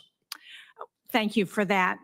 One of the combatant commands that has been most effective in using the WPS law has been INDOPACOM. Can you talk about how this contributes to the mission that INDOPACOM has? Well, Senator, I'm not familiar with the INDOPACOM specific example. If confirmed, I'll look into it and come back to you with my thoughts on that matter. Great, thank you. I appreciate that. We've been hearing some rumors that have suggested that the administration is considering ending the dual hat policy under which our commander of European Command serves as the Supreme Allied Commander of NATO. The commander of EUCOM has served as the Supreme Allied Commander since Eisenhower, and part of the reason is to ensure that U.S. command and control of nuclear weapons on the continent also prevents nuclear proliferation in Europe. So I'm not going to ask you to comment on what the policy of this administration may or may not be, since I assume it's not been determined. But can you talk about the importance of U.S. leadership in NATO as a result of this dual hat arrangement, and how would you approach mill-to-mill obligations with NATO partners? Well, Senator, allies and partners are a critical component to our ability to protect and defend our values and virtues around the world. NATO is a key component to that. The president's been clear on his views of the importance of NATO, as has the secretary. Related to whether or not SACEUR stays a U.S. military officer, I'll defer to the president on that. I think that's a discussion that he currently is ongoing. But for me in particular, I value our allies and partners, and if confirmed, that'll be a significant portion of the job that I have ahead of me. Well, and I appreciate that that's a policy decision, but what I'm really asking is what the advantage is for the United States in having the SACEUR be an American. And, Senator, as always, anytime we have U.S. forces deployed, we generally have wanted them under a U.S. commander, and that was the history behind the establishment of SACEUR and putting the dual hat EUCOM commander and SACEUR together. And I think it is an opportunity for global leadership, in particular in Europe, but again, would defer to the president as he considers what the future policy may look like. And I know that Senator Reid asked you this question, and it was part of your official questions from Senator Wicker. But when you have situations where your military advice may be different from the direction that the administration is heading on policy, how do you intend to approach those situations? And how would you continue to make sure that the military perspective that you're supposed to represent is actually being presented? Well, Senator, the same way I have for 34 years with candor. Candor has gotten me here today, and candor will continue to allow me to do my job moving forward. The president doesn't have to accept the military advice or the secretary of the NSC, but we owe it to them for us to deliver that military advice. Thank you. Thank you, Mr. Chairman. Thank you. Thank you, Senator Shaheen. Senator Cotton. General Caine, congratulations on your nomination, and thank you for your 34 years of service. Thank you also for your service at times in the intelligence community, where your reputation is as strong as it is in the Department of Defense. Let's continue on the theme of Senator Shaheen's question about providing your candid military advice. I think, as the chairman and Senator Reid pointed out, a lot of people don't understand the chairman of the Joint Chiefs is not in the chain of command. Is that correct? Yes, sir. By law, your role is the principal military advisor. So if the president makes a decision on this, that, or the other policy or operation about this, that, or the other country, that goes from him to the Secretary of Defense down to some other commander, say the CENTCOM commander or the Secretary of the Army or what have you. You're on the side giving advice to everyone, but you're not actually carrying out decisions in the chain of command. That's correct, Senator. And I think Congress gave the chairman that role because we wanted someone who was free from those day-to-day demands of operational or managerial duties to provide that candid military advice. And as Senator Shaheen said, it's important that you provide that advice even when you think the principal doesn't want to hear it, the Secretary of Defense or the NSC or the president. But I think you said in your opening statement that you were an unusual or an unconventional nominee. Which was it? I think it was unconventional. Unconventional. Senator. Okay. I agree with that. I think most people would as well. You don't strike me as the kind of guy who has been angling for this job for 34 years. Is that a fair statement? That would be a fair statement, Senator. And did you expect to get this job as recently as, I don't know, 3 or 6 months ago? I did not, Senator. So is there any reason to think that you're not going to be providing your candid and best professional military advice, even and maybe especially when you've gotten wind, say a little birdie has tipped you off that maybe the Secretary or the President doesn't want to hear what you have to say? Senator, no. And, I went to VMI, where I lived in the new barracks for 4 years and looked out on a statue of George Caleb Marshall for 4 years. And sir, if I failed to provide my candid advice to the Secretary, the NSC, or the President, I think General Marshall would climb out of his grave and hunt me down. Good, thank you. Because I think every president, every NSC, every Secretary of Defense needs that, especially from a chairman. Not to give them their candid advice when it's welcome, but even when they know it's unwelcome. Now, as you said, though, you're an advisor. You're not a decider. You're not a commander. Once the Secretary, in some cases, or the President, probably in most cases, has made the decision, then you're on the side making sure that decision is going to be carried out by the relevant commanders, right? Yes, sir. Thank you. Let's look at something specific in this area now, and that's the threat of Iran's nuclear program. By some estimates, they could be just weeks away from having at least testable, if not workable, nuclear devices, maybe as few as a couple years away from having missiles that could hit us here in the United States. The president has said repeatedly that he wants a peaceful resolution to this crisis. But he's also said, I think as recently as last week, quote, if they don't make a deal, there will be bombing, end quote. He said for at least a decade I've known him that Iran cannot be allowed to get a nuclear weapon. Do you agree with the president's assessment that Iran cannot be allowed to get a nuclear weapon? I do, Senator. And do you agree that because of their missile programs, especially the flimsy cover of the space launch program, that this is not just a threat to our troops in the region or Israel or our Arab friends in the region? This could be an imminent and existential threat to the United States itself in just a few short years. Senator, I think that's an accurate statement. If the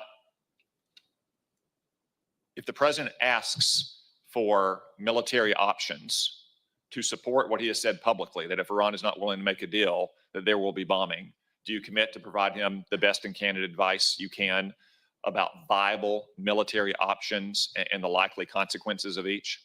Senator, I think that's what the job of the Joint Staff is to do, is to provide a range of options for the president to consider and then allow him to select whatever those options will work best for him. Thank you. And finally, there's some hysteria about the prospect of the president ordering these strikes, or someone like you in uniform providing him advice, that it's going to lead to another forever war or another endless war. Are you aware of operations, maybe operations against Iran, like the tanker wars in 1988, in which the forceful but discriminate application of military power did not lead to a forever war or an endless war, but rather led to peace and stability? Yes, sir. Those examples in our history do exist. Maybe the Qasem Soleimani strike in 2020 as well, that caused Iran to pull in its horns for the rest of President Trump's first term. Thank you, General Caine. Thank you, Senator. You can answer that question verbally, Senator Caine. I noticed you nodded. General Caine, you nodded your head. Yes, sir. I wasn't sure exactly what the question was, but I agree with you, Senator. Thank you, Senator Cotton, and thank you, General. Senator Blumenthal. Thank you, Mr. Chairman. Thank you, General Caine, for visiting my office, for your service and your families to our nation. You have a record that is exemplary and lengthy. You've served in the Air Force, the Air National Guard, and within the intelligence community with extraordinary distinction. This position is not one that you sought, is it? No, sir. Or ever expected? No, sir. And the reason is quite simply that the President of the United States decided to fire the Chairman of the Joint Chiefs of Staff for political and personal reasons. And I must say that I find that abhorrent. And I know that you are not going to comment in those terms on the treatment of your potential predecessor, but would you agree with me that politicization of the military is something that should be avoided at all costs? Yes, sir. The nation and the Constitution all require a nonpartisan military. And would you agree with me that this apparent myth, because you've credibly denied it, that you wore a MAGA hat is extremely regrettable and unfortunate? Sir, I just know that I have always upheld my oath of office and don't believe the president said I was wearing a MAGA hat from what I've listened to the tapes. You don't believe he ever said it, but it has been attributed to him. Sir, I think maybe he was talking about somebody else when I went and listened to the tapes. Let me ask you, because of your extraordinary service, General, and I can't imagine anyone better qualified to answer this question. If you heard that a mission of the kind that was discussed on an unsecure platform, Signal, and you were in one of those planes about to launch on that mission against the Houthis, knowing what you do about the substance of that conversation, how would you feel? Well, Senator, I stand by what I said before. I think we all can agree that we need to always protect the element of surprise.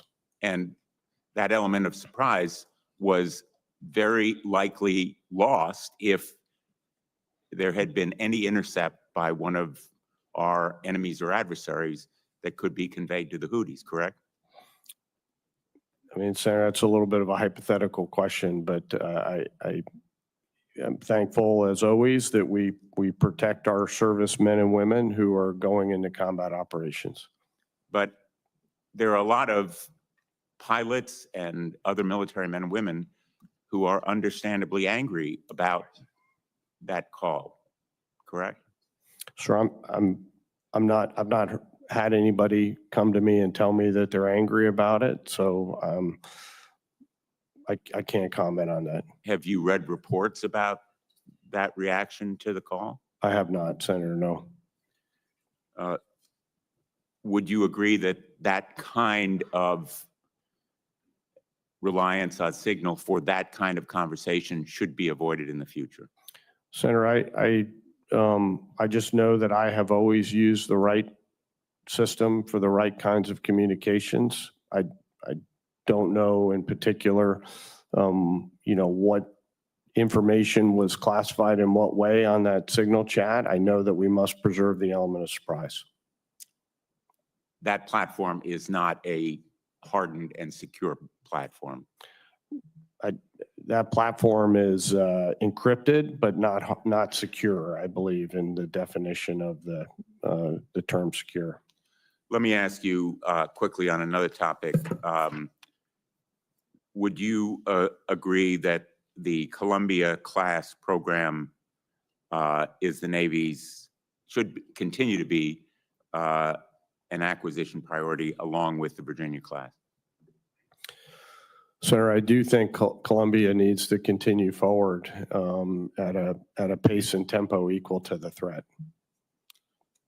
My time has expired. Thank you, Mr. Chairman. Thank you, Senator Blumenthal. Senator Rounds. Thank you, Mr. Chairman.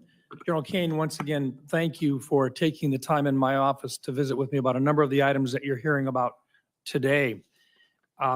I want to go back specifically to an item that Senator Fisher began talking with you about, and that is with regard to the spectrum and the challenges surrounding it.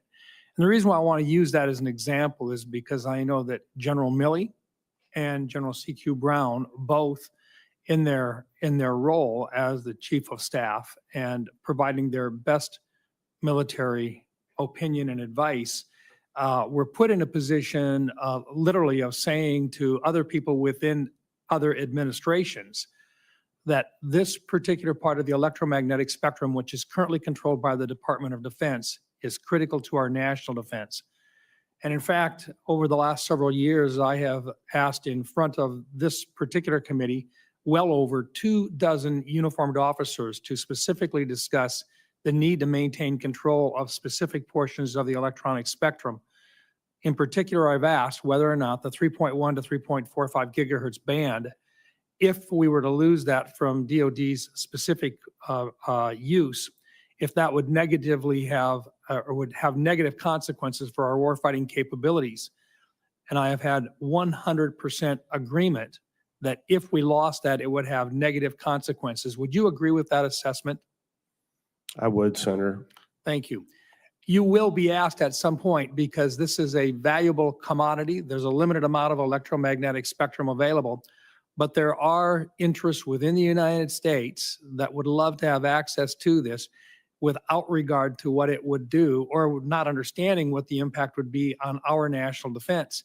Are you aware that under President Trump's proposed concept of a golden dome or a missile protection system, that a number of the radar systems that would be required to be in effect for that to move forward are found within the 3.1 to 3.45 portions of the spectrum because of their unique physical or physics competencies?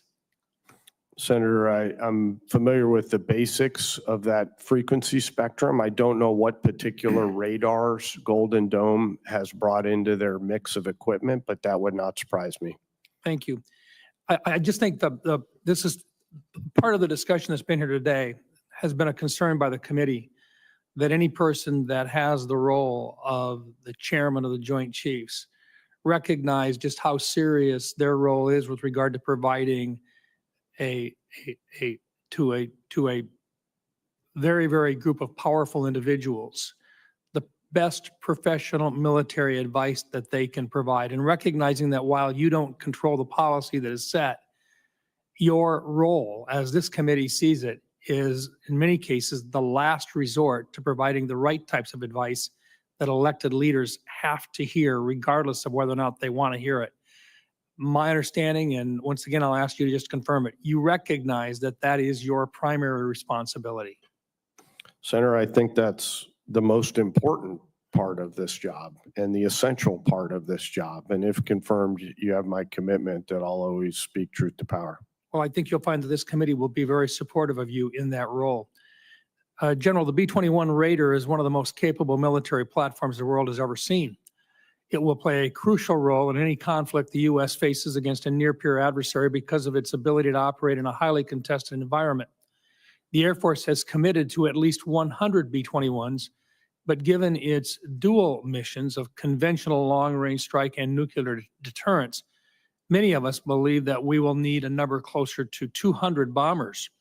If confirmed, would you be prepared to advocate for more than 100 and perhaps as many as 200 of these platforms if a review of our war plan suggested that that is what required for our operational plans moving forward?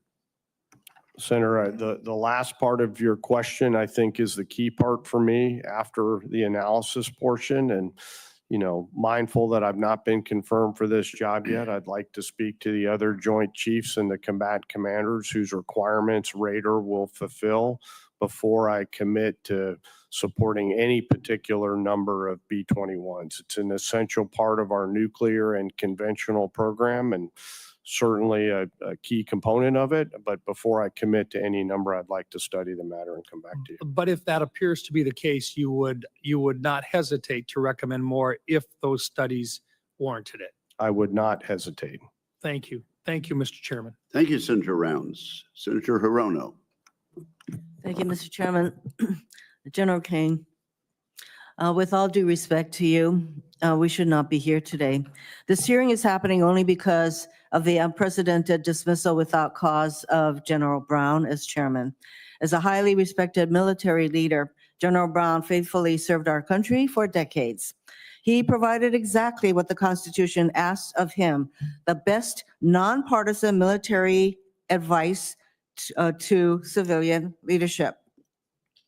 However, for an administration that is claiming to be the most, quote, transparent in history, end quote, no reasonable justification has been provided for General Brown's termination. Instead, General Brown's dismissal reveals, once again, President Trump's intention to install yes men and women with fealty to him and not to the Constitution or the American people.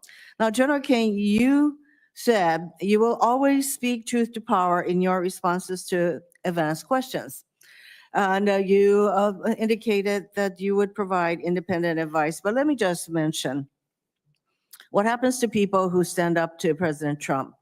General Milley, who was a former chair of Joint Chiefs, stood up to President Trump. And here's what happened to him. President Trump took away his security detail, his security clearance. He even took down his portrait in the Pentagon. That's not all. General Milley is now under investigation by the department's Inspector General to see if he will be able to retire as a 4-star general. It's always a challenge to stand up to this president. Let me just start with the 2 initial questions, and I'll get to some of the questions that have to do with your fitness to serve. I ask these questions of all nominees on any of the committees on which I sit.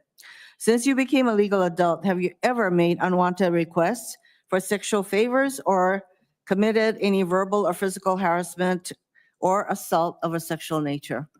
I have not, Senator. Have you ever faced discipline or entered into a settlement relating to this kind of conduct?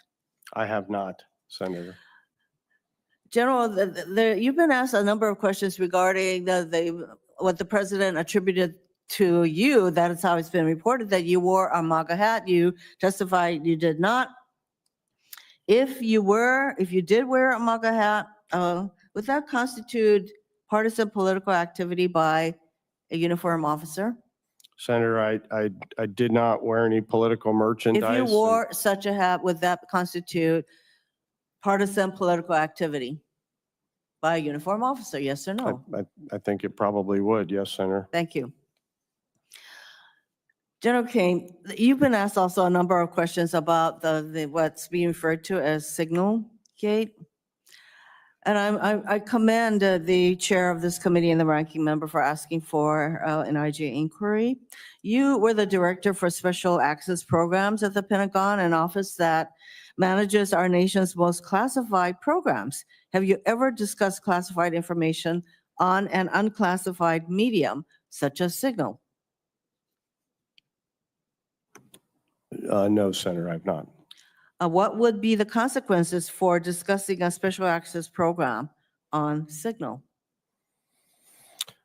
Well, Senator, we'd have to first do an investigation. We'd have to look into the particular matters associated with it.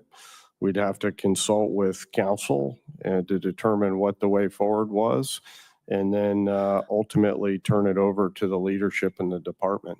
And you wouldn't just let this matter drop, which is basically what this administration wants to do. Well, Senator, I think that it's a little bit of a hypothetical situation asking me about what would happen if a SAP was dropped into Signal. It's really not a hypothetical. It is what is confronting this administration and what's happening. You know that we need to preserve the element of surprise. Is discussing the kinds of matters that were discussed on Signal preserving the element of surprise? Senator, I don't want to, given the fact that the chairman and ranking member have been asked for an investigation, I don't want to comment on the particulars. I do want to stay at the strategic altitude and say that we should always preserve the element of surprise. I think it was a very simple question, whether or not talking about the things that have been reported, whether that preserved the element of surprise. I would say that if you're truly speaking truth to power, that the answer would obviously be no, it does not preserve the element of surprise. That is why we need to have an inquiry. Thank you, Mr. Chairman. Thank you, Senator Hirono. Senator Ernst. Thank you, Mr. Chair, and excuse me. And I first would like to acknowledge the loss of 3 soldiers from the 3rd Infantry Division and pray for a speedy recovery on the 4th. General Caine, thank you so much for being in front of this committee today. And we all understand that there's a little bit of political theatrics that always occur on this committee. But I would like to thank you very much for your integrity and your measured responses to the questions today.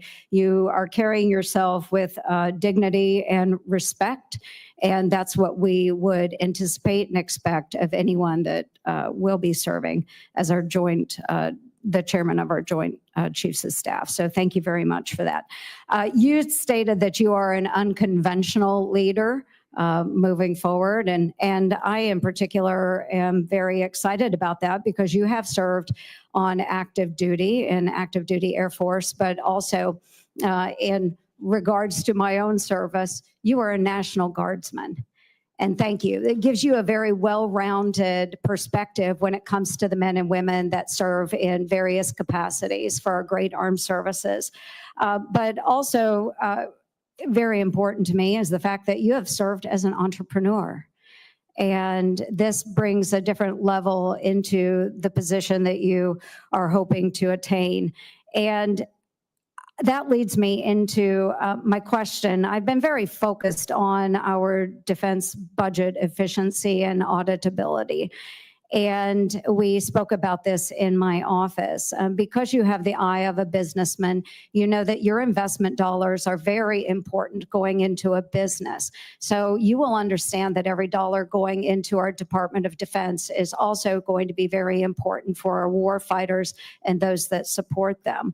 The Department of Defense, despite managing the largest discretionary budget of the federal government, has yet to pass a full financial audit. We understand that this failure is eroding public trust in the department and hinders our ability as Congress to allocate those resources effectively, and our frustrations just continue to grow. So, General Caine, if you are confirmed, what steps will you take to ensure the DoD finally passes a full audit by 2028 as required by the law, or ideally, if at all possible, even sooner? Well, Senator, thanks for that question. Is not only as an entrepreneur alum, but also an American taxpayer, we owe it to the nation for the department to pass an audit. There are very few levers that the chairman, if I'm confirmed, that the chairman can throw other than to encourage the services to be prepared for that audit. And that's something that I'll take on if I'm confirmed for the job. Yeah, thank you very much for that. And in regards to our Special Operations Forces, I serve as the chair of the Emerging Threats and Capabilities Subcommittee and will continue to advocate on behalf of our SOF. They're a very cost-effective force multiplier, and they deliver those high-impact results with a very small footprint. And I know we have spoken about this. You do get that. Cuts to SOF funding risk ceding ground to our adversaries. So General Caine, given SOF's proven role in great power competition, do you believe a justification exists for reducing their footprint and their budget at a time when unconventional threats are on the rise? Well, Senator, mindful that I'm not in the job yet, I do understand and appreciate the exponential value that SOF can bring to the competition phase that we're in right now. And if confirmed, I'd like to take that on and come back to you with my thoughts on it. Yeah, thank you. And I will expect that as well. Yes, and I know we could go on. I'll submit a question for the record on recruitment and retention challenges. But I just want to close by saying I'm very grateful that President Trump has nominated you to serve as our chairman for the Joint Chiefs of Staff. I do think that you will bring a different level into this position, a different eye, a different way of looking at things. And we are in very challenging times. We all recognize this. We need a change. You are that change. So thank you very much for being willing to continue to serve in this capacity. Thank you, Mr. Chair. Thank you, Senator. Senator King. Thank you, Mr. Chairman. General, congratulations on your nomination. We've discussed, almost every member of this panel has discussed the importance of giving straight advice to the President and the Secretary of Defense. These are two very strong personalities. The Oval Office is probably the most intimidating room in the world. And I hope you'll reiterate, you mentioned you owe it to them to give you the best advice. You also owe it to the country that you give them the best advice. You mentioned to me when we discussed this before, you have been retired, you didn't expect this job, you don't need this job. Give me your straight ahead commitment that when the chips are down, you're going to argue for your best military advice. Senator, I don't know any other way to operate as a leader. Is my job, if confirmed, is to always provide best military advice to the President, the Secretary of the NSC, and to Congress, and to do so with candor every day. That as everybody has mentioned, particularly Senator Rounds mentioned, that this is really the principal responsibility of the job. And we're in a very dangerous moment. As you know, there are potential conflicts and conflicts all over the world. So you're going to be called upon probably in the matter of weeks to make these kind of calls and to provide that advice to the President. So I look forward to your honoring that commitment that you just made and making clear, not only providing advice, that sounds sort of neutral, but advocating for advice, saying this is what we believe the best military advice is. Let me move on. It worries me sometimes that we have a tendency, particularly in national security, to move our focus from one area to the other, and then we neglect the area that we're missing. What I'm very worried about now is a resurgence of terrorism. Syria potentially could become another base for ISIS. There are thousands of ISIS fighters in jails in Syria. If they're released, that could be a major challenge. West Africa is now a major area of al-Qaeda activity. Talk to me about the terrorism threat and the fact that we can't forget it because 19 people changed American history on September 11th, and it doesn't take many terrorists to create serious problems for this country and for people around the world. Well, sir, I don't know that I could say it any better than you just did. We have to keep our pressure on the terrorists who would continue to Can you be sure that you got that in the record, what he just said? Go ahead. It's not something, Senator, unfortunately, we can ever take our eyes off of completely. The challenge that somebody who would want to do harm to us or to our interests around the world is not going to go away anytime soon. And one of the concerns that I have, we always talk about deterrence. That's the mainspring of our defense strategy. But deterrence doesn't work with a terrorist with a nuclear weapon. They don't have a capital to blow up. They don't care about dying. The defense against that eventuality, which I think is absolutely terrifying, is intelligence. And I hope that you will continue to focus the forces in the Pentagon on intelligence and intervening if there's any threat of nuclear material getting into the hands of a terrorist organization. Yes, sir. Finally, in terms of your leadership within the military, and I know that you're a passionate advocate for our warfighters. One of the things that concerns me, and I'm going from this meeting to a meeting of the Veterans Affairs Committee, is the transition from active duty military to retired, which you have experienced. And the testimony that we've had at numerous hearings is it's inadequate.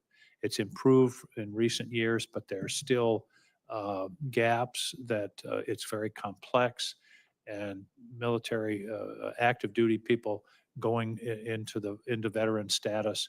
It turns out it's the highest propensity for suicide in the first couple of years after the transition from active duty. So I hope that's something that you will pay some attention to. I believe that as much money, effort, and time should be spent on transition out as we spend on recruiting in. Well, Senator, it is a bit of an arduous process. I can personally attest to that. And so I appreciate your leadership on helping the veterans of the nation to transition appropriately. And it is an area of risk for sure. And I'll keep my eye on it if confirmed. I hope you will. Thank you very much, General, and again, congratulations on your nomination. Thank you, Solemn Senator. obligation. Thank you. Senator Kramer. Thank you, Mr. Chairman, and thank you, General, for your service and for your willingness to step back into the gap. And while I agree that the dismissal of your predecessor was unfortunate, it's behind us. And I cannot think of a better person to replace General Brown than you.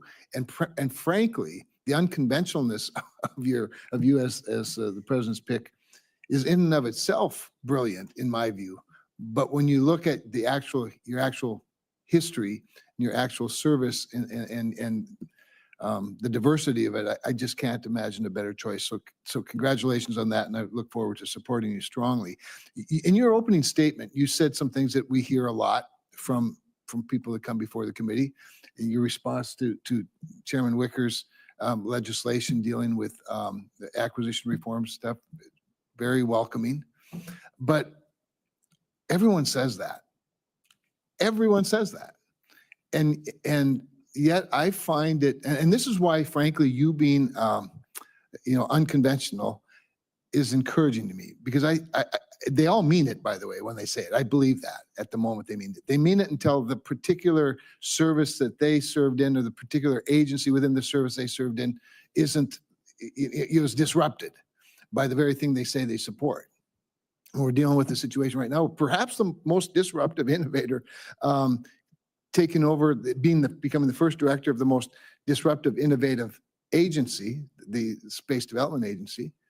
Has been on leave for 3 months during a witch hunt that's began on the last day of the last administration.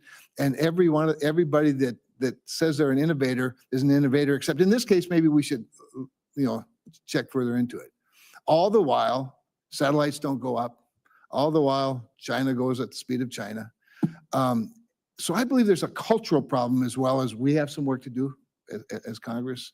Policymakers have work to do. The administration has work to do. But we have a culture challenge as well, General. I'd like you to elaborate a little bit on how we can really make the difference that you say you want to make, and I believe you do want to make, so that we aren't just consolidating all of our industry into a couple of giants, whether it be land, air, space, sea. Well, Senator, you're hitting on an area that is a point of passion for me. We have to stop admiring the problem and we have to start executing. And I do think your point about culture is where it all starts. I think we have to take an ownership and an entrepreneurial mindset to all of these reforms that are in front of us. And we can't do this alone. We have to do it with you here in the Congress in order to actually make these changes. I'm encouraged by the leaders who are coming into the department who have deep substantive business background that are not known as people who admire problems. And so if confirmed, I look forward to working with the various leaders in order to actually move the ball and, of course, working with the Congress to execute these things without continuing to admire these challenges in front of us. Well, I appreciate your reference to the new style of leaders coming in, the entrepreneurs and whatnot. And I have the same optimism as a result of it, but I am getting anxious about actually seeing it happen. So maybe you're the leader that can make that a reality for us now. We get to talk to the combatant commanders. You'll get to talk to them a lot. One of the things we hear over and over from commanders, of course, is that intelligence, surveillance, reconnaissance, ISR is in great need and low supply these days. And the Air Force specifically has been on a mission to eliminate ISR as one of their key missions.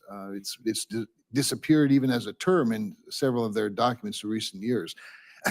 And it's not just their fault. I mean, we have as we've all been talking about, we have a resource challenge in our Defense Department, and we're trying to work on that. I just think we all have to do a lot more, for sure. I want to recognize that. But I also worry that there's this divide between what the commanders say they need in the field and frankly, what we're seeing and where we're investing. And I would just love your remaining seconds with me to expound a little bit on ISR, where you see it, landing as a mission set. And maybe everybody has their own form, but I don't think that's very practical. Well, Senator, I just, in my remaining 5 seconds, ISR and the ability to have indications and warnings to make decisions for commanders who hold risk is a key and essential part of our overall ability to execute the missions that we must do. And I think that Air Force should keep it as a mission. I get that other services will have some form of it, but anyway, thank you. I look forward to supporting you. Thank you, Senator. Thank you, Senator Kramer. Senator Caine. Thank you, General. Good to see you. I enjoyed our visit. I would encourage my colleagues not to hold your last name against you.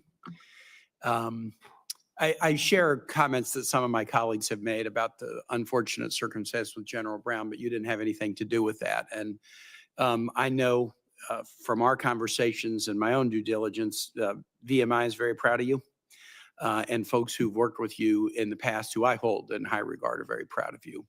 And a lot of the questions that have been asked, kind of trying to really drill into your ability to give the best candid advice. I think your career has demonstrated to my satisfaction that you will do so.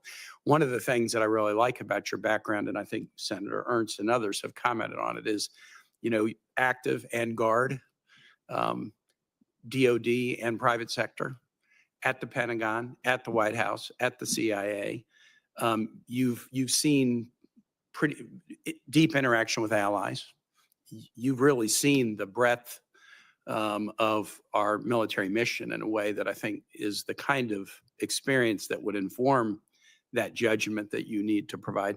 And in fact, in a way, the role of the head of the Joint Chiefs, the chairman of the Joint Chiefs, as Senator Cotton was walking you through, the work that you did at the CIA was a little bit the same role. Why don't you describe in a little more detail that posting to the CIA and what your job was in that? Because I think it's almost analogous. The advice you were providing to the CIA director, best military advice, is pretty analogous to the advice you'd be providing to the SecDef and the commander-in-chief. Well, Senator, thank you for that question. And I do agree. The ADMA, the Associate Director for Military Affairs, was actually established by the Congress to detail a 3-star military officer over to the CIA under Title 50 authorities in order to provide best military advice to the director, the deputy director, and to work daily with the secretary, the chairman, the combatant commanders, and the service chiefs in order to globally integrate, same functions that the chairman has, in order to globally integrate CIA and DOD activities.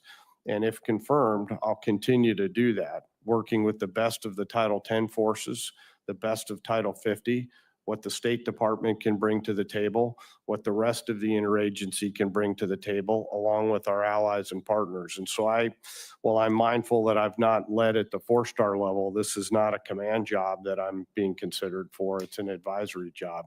And there's very similar traits to the last job in this one potentially. And the posting that you had to the CIA for this important role, were you delegated by the SecDef to do that, or did you interview with the CIA to get that post?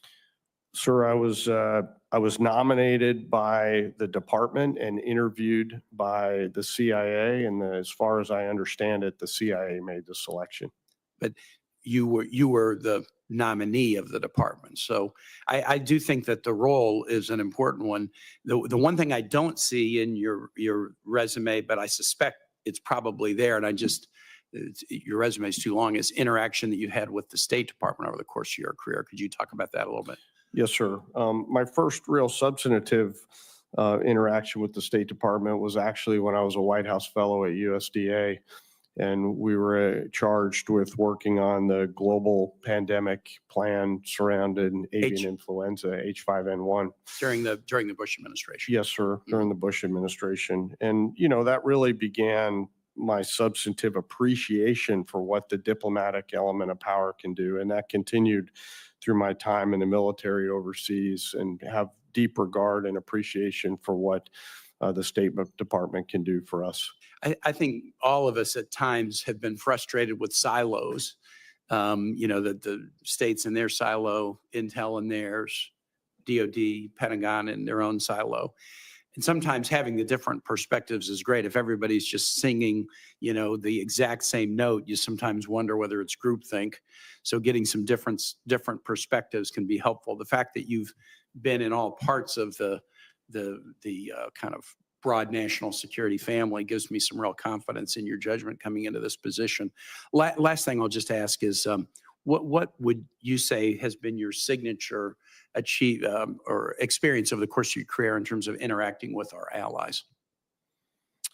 Probably, sir, the Scud hunt in 2003, where I had the opportunity to work very closely with our British, UK, and Australian allies, which was absolutely a coalition effort from day one. And we went to war alongside them, and I've thankfully sustained all of those relationships now. I have deep relationships with our closest allies, and if confirmed, look forward to continuing those. I'm a strong promoter of the AUKUS framework, and the fact that you've had those relationships in the past and maintained them, that's a positive. I yield back. Thank you. Thank you, Senator. Where were you exactly during that Scud operation? So, well, sir, the location that we flew out of, I think, is still classified. Happy to talk about that in a closed session. Okay, thank you very much. Senator Scott. Thank you, Chairman. So, General, congratulations. You've got the right background. I think you're going to do a great job. Always like to see business guys succeed, so that's fun. This is all doable. I mean, you look at where we are. We've got Communist China's built a military to defeat us. We've got allies that have not invested like they should have. We've got Iran, which appears to have enough money now to continue to support the Houthis, Hamas, Hezbollah. We've got China all over Latin America. I mean, what we have to do to defend the freedom of this country and try to do our best to police a world is this actually doable? Are you optimistic or are you pessimistic? Senator, I'm always an optimistic leader. And why do you believe that we can do it? There's a lot of reasons, but the power of the American spirit is what leaps out to me right off the bat. There's very few things that we set our mind to that we can't achieve. And despite some of the very serious challenges in front of us, we've always rogered up to those challenges. Do you think the budget that we're going to be able to provide is going to allow you to be able to do the things you need to do? Well, Senator, I won't get in front of the president or OMB on what budget markers they set. What I will do, confirm to you and commit to you, is that whatever capital we're given, we'll make the best out of it. Yeah.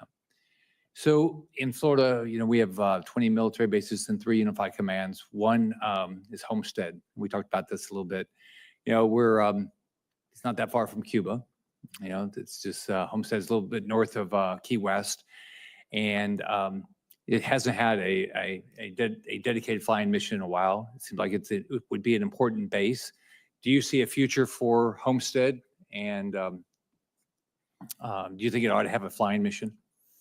Well, Senator, I won't get out in front of the service, but if confirmed, I'll definitely talk to the Air Force Reserve Command and the Air Force to see what they're thinking around flying mission at Homestead. The history of that unit and that base is exemplary. They were with us in the Scud hunt. A small component of them were there with us back in 2003, and I've got deep appreciation for the culture and history of that unit. This is the first time I have the opportunity to be the chairman of the subcommittee on sea power, and as you know, we have not been able to build ships, maintain ships, keep ships ready. How do you think that's going to change? Well, I think it's a significant challenge for us, and we've got to up our game. I'm encouraged by the SECNAV's focus on this, and we've got to get to our congressionally mandated number of 355 ships as soon as possible, which includes our ability to sustain them and repair them around the world. And we've got real limits right now. According to the Navy, they provide the combatant commanders with 40% of their requirements. Didn't make much sense. In business, if one division they need to deliver 40% of its work, we base the budget on the requirements needed. Do you think there's a different way we ought to be allocating resources? Senator, I'm sorry, could you repeat the question again? The combatant commanders, they're only getting a portion of what they're asking. Is there a better way to allocate the resources? Well, Senator, I appreciate the question. The challenge is that we have to globally integrate all the combatant commands, and there's never a loss for tension between the COCOMs. What I trust is that the Joint Staff and the Joint Chiefs are looking carefully and thoughtfully considering where that balance is, and then passing those options to the Secretary for him to decide on where that allocation may be. Until we have such capacity that there's no need to do that, I think we're going to continue to balance those capabilities and capacities across all the COCOMs. So my final question is, what drives you? Why do you want to do this? And let's say you did this for 4 years, what would your goal be at the end of those 4 years that you said, we got this accomplished? Well, Senator, doing my part to make sure that we have a safe and prosperous United States of America, that the military element of power has delivered the deterrence capability that we needed to, and we've taken care of our families and our force along the way. Thank you. You'll do a great job. Thank you, Senator. Thank you very much, Senator Mullen. Thank you, Chairman. And thank you, General, for wanting to step back into service. Your retirement didn't last too long, and the idea that you're willing to jump back and serve just speaks volume to the true inner spirit that you have. And I want to thank you for doing that. You have made a tremendous amount of sacrifice already, and eyes wide open what this job is going to entail. You have some real challenges ahead of you. And I want to start first talking about the defense industry. I know you're familiar with the so-called Last Supper in 1994, to where we basically encouraged our defense industry to consolidate. I'm a firm believer in looking back and looking at things of where it went wrong, because since then our defense industry really hasn't been able to deliver on time and on budget on some of the most critical needs we have. We've seen from our planes in the air to our ships in the shipyards to the equipment that we're needing is constantly behind what we're needing. Today, when we ask for technology that's being used against us or that our adversaries have already may achieved, when we ask our defense industry to deliver, it's 5 to 7 years. If we're lucky, it's 3, and yet it's never on time. Now, you come from a unique position, being active, being reserve, and being in the private sector. I feel like that this is one of the biggest threats that we have. We have a technology need today, and it's being delivered 5 years from now. We are 5 years behind. Sir, how do you plan on tackling this? Because I do feel like this is the biggest threat to our military today. Well, Senator, I agree. It's a huge problem. Technology is evolving so quickly that every time we field capabilities, they're obsolete oftentimes when they hit the force, and that's not acceptable. I think it goes back to something that the chairman and I talked about at the beginning of the hearing, and that's related to having agility in our requirements and building a system of acquisition that allows us to take advantage of the current technologies, not those of the past. And so if confirmed, I'll work with the Joint Staff, the Joint Chiefs, and of course OSD to pick up the speed, pace, and tempo of fielding the capabilities that we need that are not obsolete. How do you plan on bringing private industry back in to actually go around some of our primes that are incapable of delivering in a quick fashion? Well, Senator, I think we we need a mix of both startups that are new entrants to the industry, but we also do need the primes. The answer is E, all of the above. There are components that the primes can only do, and we have to leverage that capability. And then there's a bunch of things that new entrants will do to move forward. So, I think the answer is, as I mentioned, all of the above. I agree that the primes are important, but they have failed miserably on staying on budget and on time and being adequate to delivering today's needs. I don't like rewarding those that have not delivered on our adequately when we've asked. And we know that's been a problem. So holding them accountable is important. Now, I want to switch gears real quick about Afghanistan. It's deeply personal to me, and I know it is to you and anyone else that had the privilege of serving the nation in Afghanistan. But because of our disastrous withdrawal, I feel like there's a hesitation in our military and our military family to actually step forward and make that sacrifice again. I think there's a lot of doubt that the United States is able to stand behind what our first mission is, and then to be able to bring pride to those that sacrificed.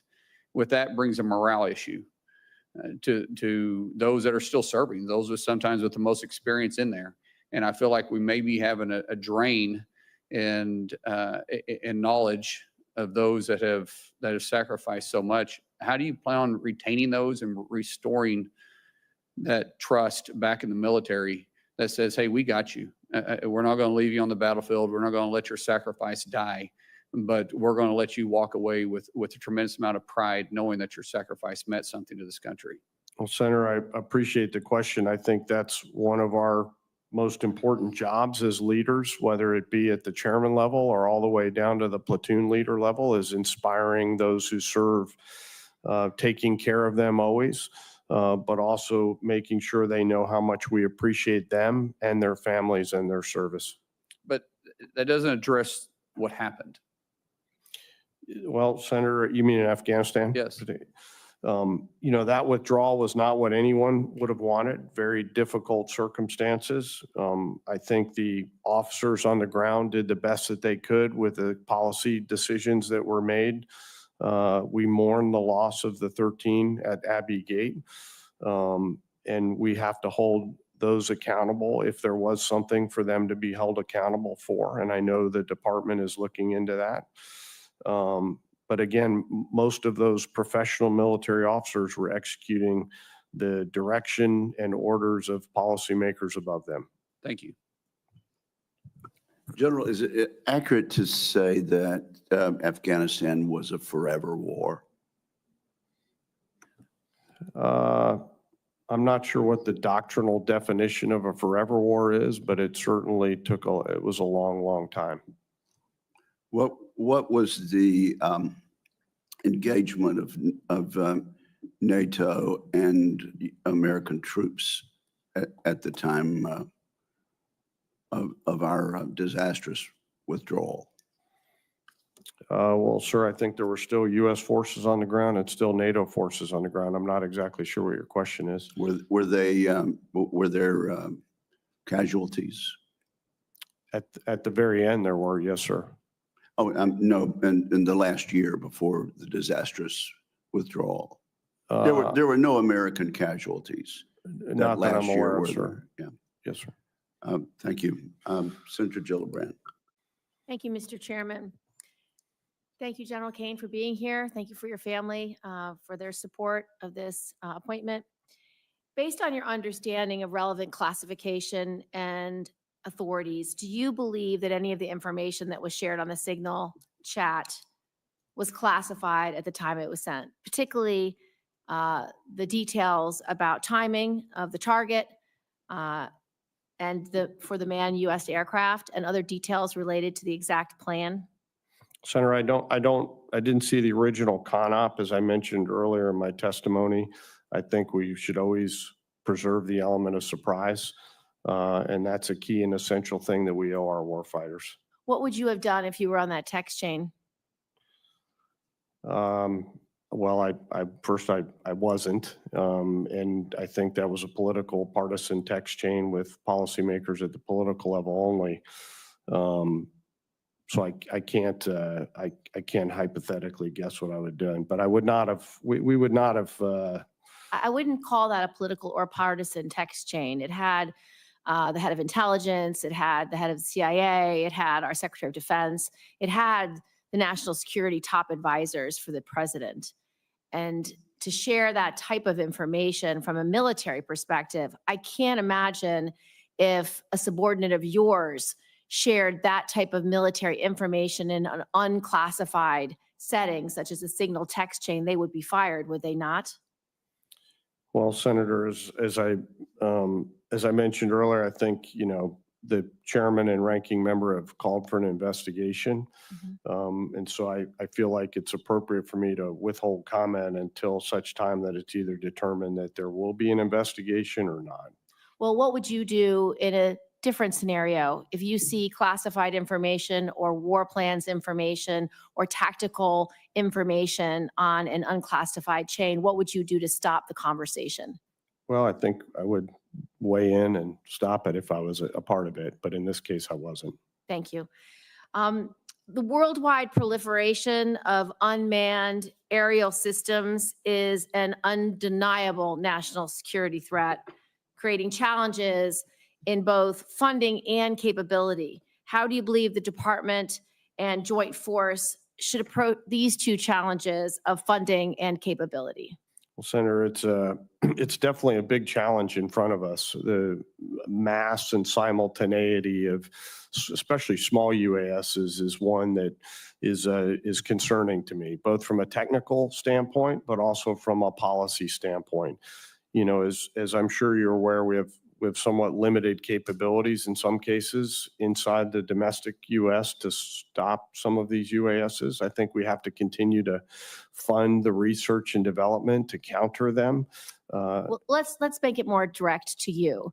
When you have drones hovering over Langley for a 2-week period, appearing and disappearing without our technology being able to track or trace it, without having the authorities to follow the UAS to its point of departure and its point of return, that creates a serious national security risk if those UAS are indeed being operated by Russia, China, or Iran. So what will you do to protect the military bases and the military secrets that are under your purview?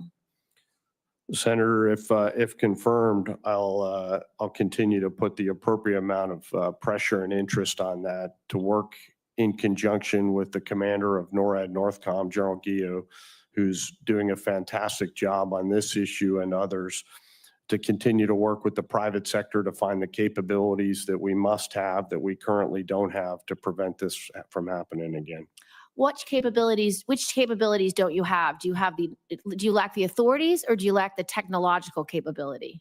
Senator, I think it's a little bit of a mix of both. There are some authorities issues related to airspace directly over U.S. military bases and then transitioning outside of the geographical boundaries of that military base, and who has cognizant authority over those small UASs at that point. And then I think there's some technological challenges in the states around stopping them and actually downing them. There's always collateral damage concerns and those types of things. Will you seek the authority to be able to take down UASs above military bases? If confirmed, I'll speak with the commander of NORAD Northcom and the relevant state and local authorities to make sure that we're illuminating those discussion points. Senator Cotton and I have legislation to do exactly that, and I would request that you review that legislation. Thank you, Mr. Chairman. Do you have co-sponsors, Senator? I don't know yet, but I can ask. Thank you very much. Senator Tuberville. Thank you, Mr. Chairman. Thank you, General, for being here, your service, and congratulations on your nomination. You're nominated to be the senior military advisor to the President of the United States. What a chore.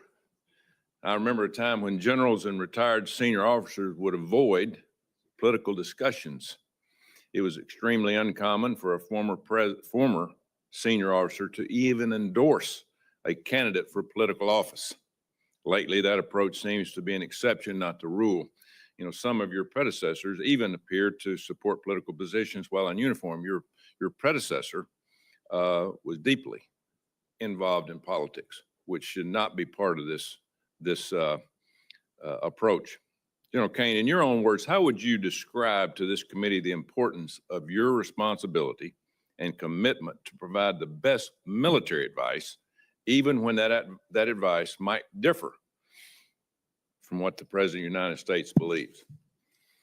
Well, Senator, thank you for that question. It ultimately is the whole job, is to be the principal military advisor to the president, and pursuant to that job, provide the president with best military advice, even when the president may have different feelings about it. And that is exactly what the nation pays me to do.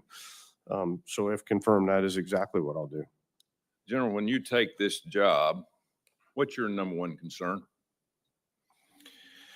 Senator, right now, the number one concern is the passage of time and ensuring that the joint force is ready, properly armed with the right capabilities out at the tactical edge, properly globally integrated with the services themselves, with the other elements of the interagency, with our allies and partners, and with the private sector, and ready to go tonight. And that means their families are ready, they're properly trained and equipped. So we have much to do, Senator. We all know that the machines that we build, the guns and the bullets that we have, everything at the disposal of the warfighter, but it's usually and is the people involved. Our recruiting has much improved in the last couple of months. What do you see your role as an advisor to the president in recruiting for all of our military? Well, Senator, we don't have much of a military without the incredible 2.8 million members of the joint force that selflessly join the service to do something more important than themselves. And, to answer your question, if confirmed, I think it's an opportunity for me to be another voice of encouragement for those young men and women who have the capability and meet the standards to come into the service and do something that they will forever hold so high in their past history. The chance to serve this nation is a special privilege for those of us that have come into the cloth of our nation and served, and I hope that I'll be able to encourage others to do so. Being the chairman of the Subcommittee on Personnel of the Armed Services, we had a hearing last week with our West Point or academies, Naval Academy and Air Force Academy. I would hope in the future, and I know your job is to inform our president and keep him advised of everything, but I think that your job too would be able to work with our academies in terms of our leadership, help build that leadership to a higher standard, to keep it to a higher standard, to build and let our young men and women know that that's where it all starts. If we don't have leadership, we don't have anything. And I think that's a good point, that to pass on to the president. Obviously, your information you give to the president is going to be number one, but also help build our military is going to be a huge part of you. I think a part of your job. What do you think? I agree, Senator. Thank you. Thank you, Mr. Chairman. Hear, hear. Senator Duckworth. Thank you, Mr. Chairman. I want to begin by expressing my deep gratitude for the outstanding service of General Brown and so many other dedicated military leaders who were unjustly dismissed as part of a politically motivated purge of senior Department of Defense officials. General Caine, I really enjoyed our conversations we've had recently over the last couple of weeks. If you are confirmed as chairman of the Joint Chiefs, you will serve as the president's principal military advisor and be expected to bring your military judgment to bear to advise against illegal, immoral, and advisable courses of action, regardless of partisan pressure.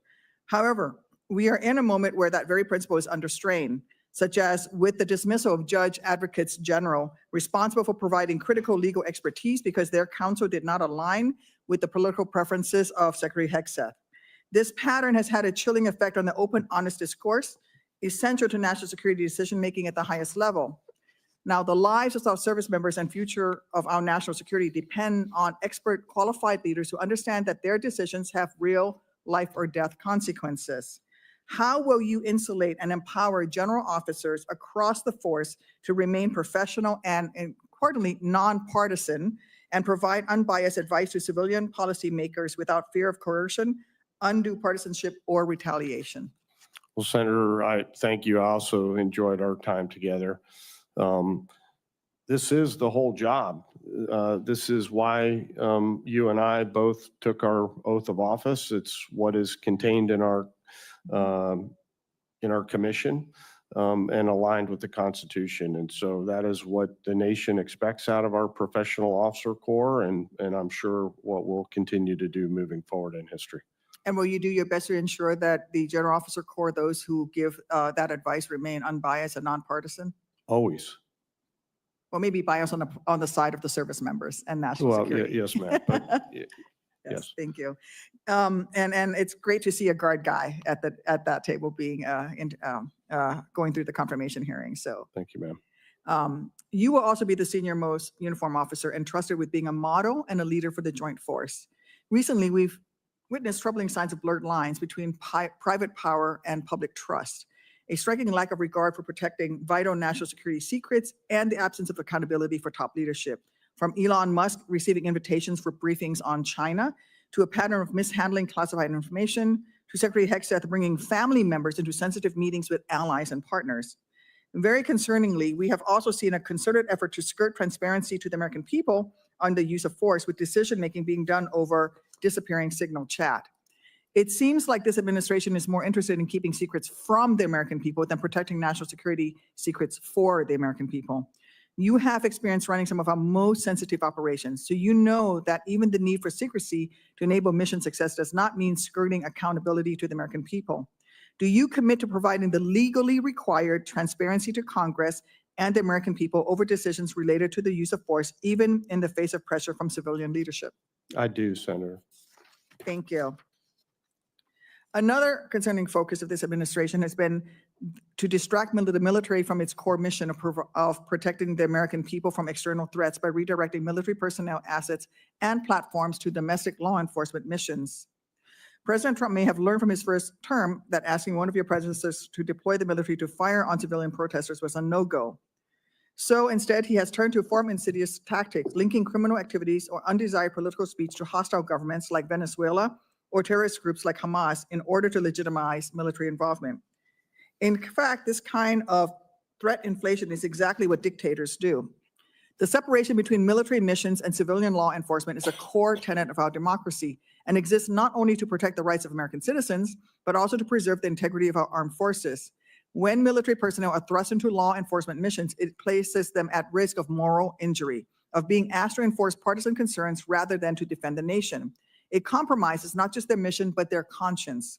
What steps will you take to ensure that U.S. military personnel or assets are not inappropriately used in law enforcement capacities that distract the military from its core mission, undermine readiness, and threaten public trust?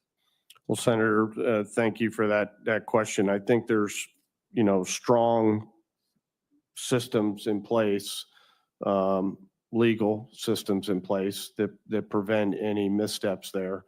It ranges from Title 32 authorities to Title 10 authorities, and have no reason to believe at this point that those are insufficient in any way.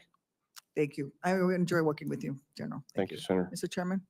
Thank you very much, Senator. Senator Sullivan. Thank you, Mr. Chairman. I want to begin by agreeing with our ranking member and others, you, Lieutenant General Caine, on commending General CQ Brown for his exceptional 4 decades of service. I fully agree with the accolades he's receiving in this committee and wish him and his family the best. I've served under, met with hundreds of flag officers in my positions as a U.S. Senator, as a U.S. Marine.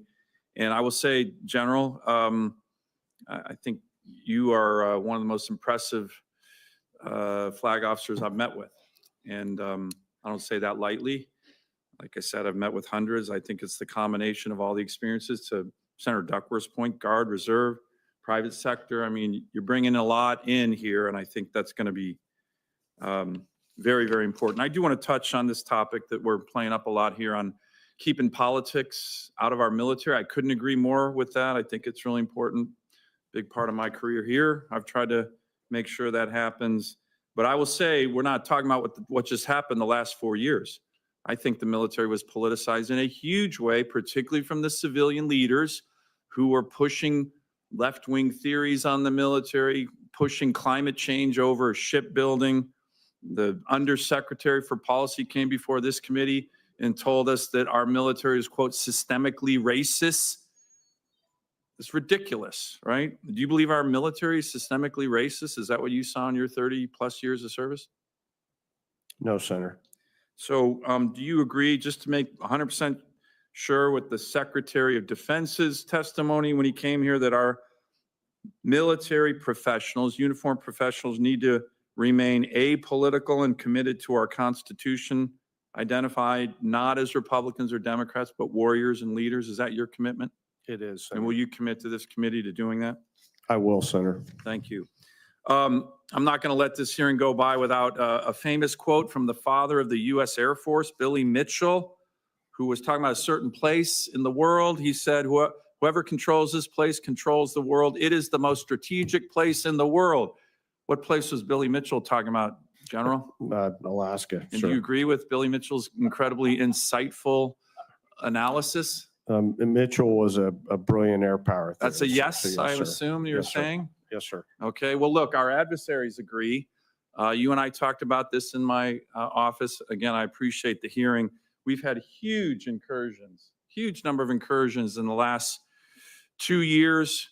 Russian, Chinese, joint Russian-Chinese strategic bomber task forces into our AIDAs, joint Russian-Chinese naval task forces into our EEZ up in Alaska. We are on the front lines of great power competition with regard to our adversaries. You and I talked about infrastructure in Alaska for our military. The president, after his election, said, we will ensure Alaska gets even more defense investments as we rebuild our military, especially as Russia and China are making menacing moves in the North Pacific. That's from the commander-in-chief. The Indo-PACOM commander, NORTHCOM commander recently said that this very vital naval base, former naval base in Adak, is a former sub base, air base, huge fuel depot, one of the biggest fuel depots for our Navy in the world. We have a Navy team there right now, this week, looking at reopening that. Can I get your commitment to work with this committee and me on infrastructure that can protect our northern flank? Because as the NORTHCOM commander recently testified, these incursions are only going to increase. Yes, sir. Let me talk about another issue. It doesn't come up a lot. You talked about urgent action, reform to go faster with greater efficiency. I think one of our unsung success stories in this regard is 8A contractors working with the Department of Defense. DoD can use these 8A contractors if they want. They don't have to, but they bring efficiency, speed, low-cost contracts and quality services. I saw a recent example of a integrated request from DoD to have a wheeled vehicle that can put a Harpoon anti-ship system on it. This 8A contractor got it designed in 2 weeks, got it produced in a month, or I'm sorry, inside of 12 months. They're already in Taiwan. They're going to produce 20 more in 18 months. The OEMs, big primes, if they tried to do that, would have taken them 10 years. Can you commit to me to continue to work with these small businesses that I think deliver readiness, efficiency, and modernization? I will, Senator. Thank you. Thank you, Mr. Chairman. Thank you, Senator Sullivan. Without objection, that chart will be Thank you, Mr. Chairman. copied into the record. Senator Rosen. Well, thank you, Chairman Wicker, Ranking Member Reed, for holding this hearing. My thanks to you, General Caine, for meeting with me. We had a great conversation about Nevada and for your willingness to serve. But I'm going to keep on the subject of Nevada assets and documenting exposure at classified locations. And so from your time as the Director of Special Access Programs and from your own experience serving at a data mass location, a duty station whose location and existence is classified. You're familiar with the delicate balance between protecting sensitive information and ensuring that service members' records actually reflect their service-connected injuries at those sensitive or data masked locations. And so I've heard from constituents who served at such locations like the Nevada Test and Training Range who believe they were exposed to radiation from our days of conducting explosive nuclear weapons testing and to burn pits which dispose of classified waste. However, DOD does not classify the range as a place where exposure occurred, despite the Department of Energy providing a presumption of exposure for their personnel who serve there at these exact same locations within the range. And because their service records are data masked, as you know, these veterans can't even prove to the VA that they were ever actually stationed there.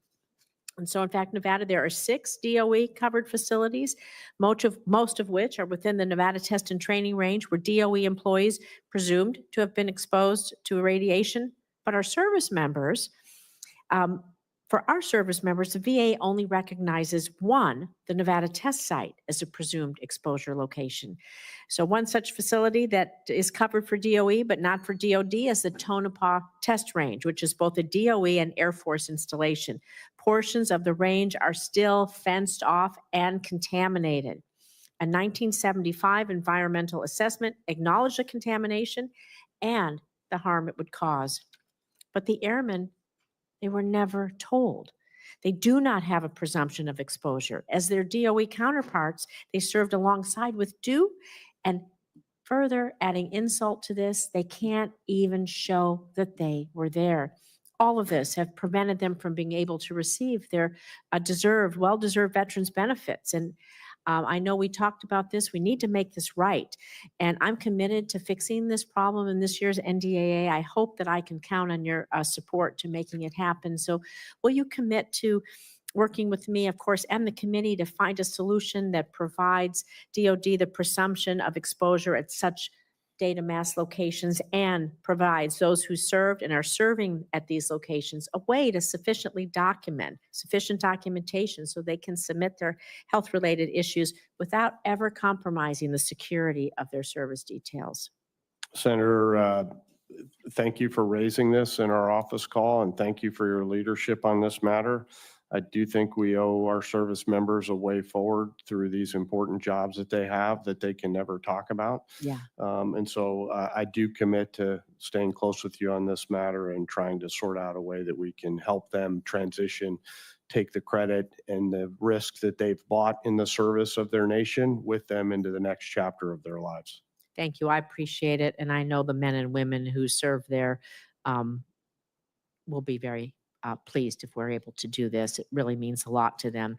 I just have about a minute left, so I want to just ask about the force of the future, because over the course of your service, you've gone through the rigors of actually training in Nevada skies while stationed at Nellis Air Force Base. Thank you.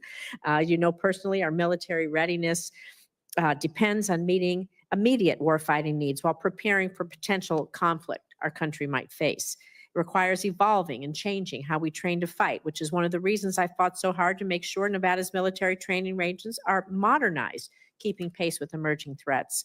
So if confirmed, how would you prioritize investments in readiness and modernization and force structure? So especially in these emerging domains like cyber warfare and AI. Well, Senator, we've got to train to the realistic threat in order to ensure that we're prepared if we ever do go into conflict.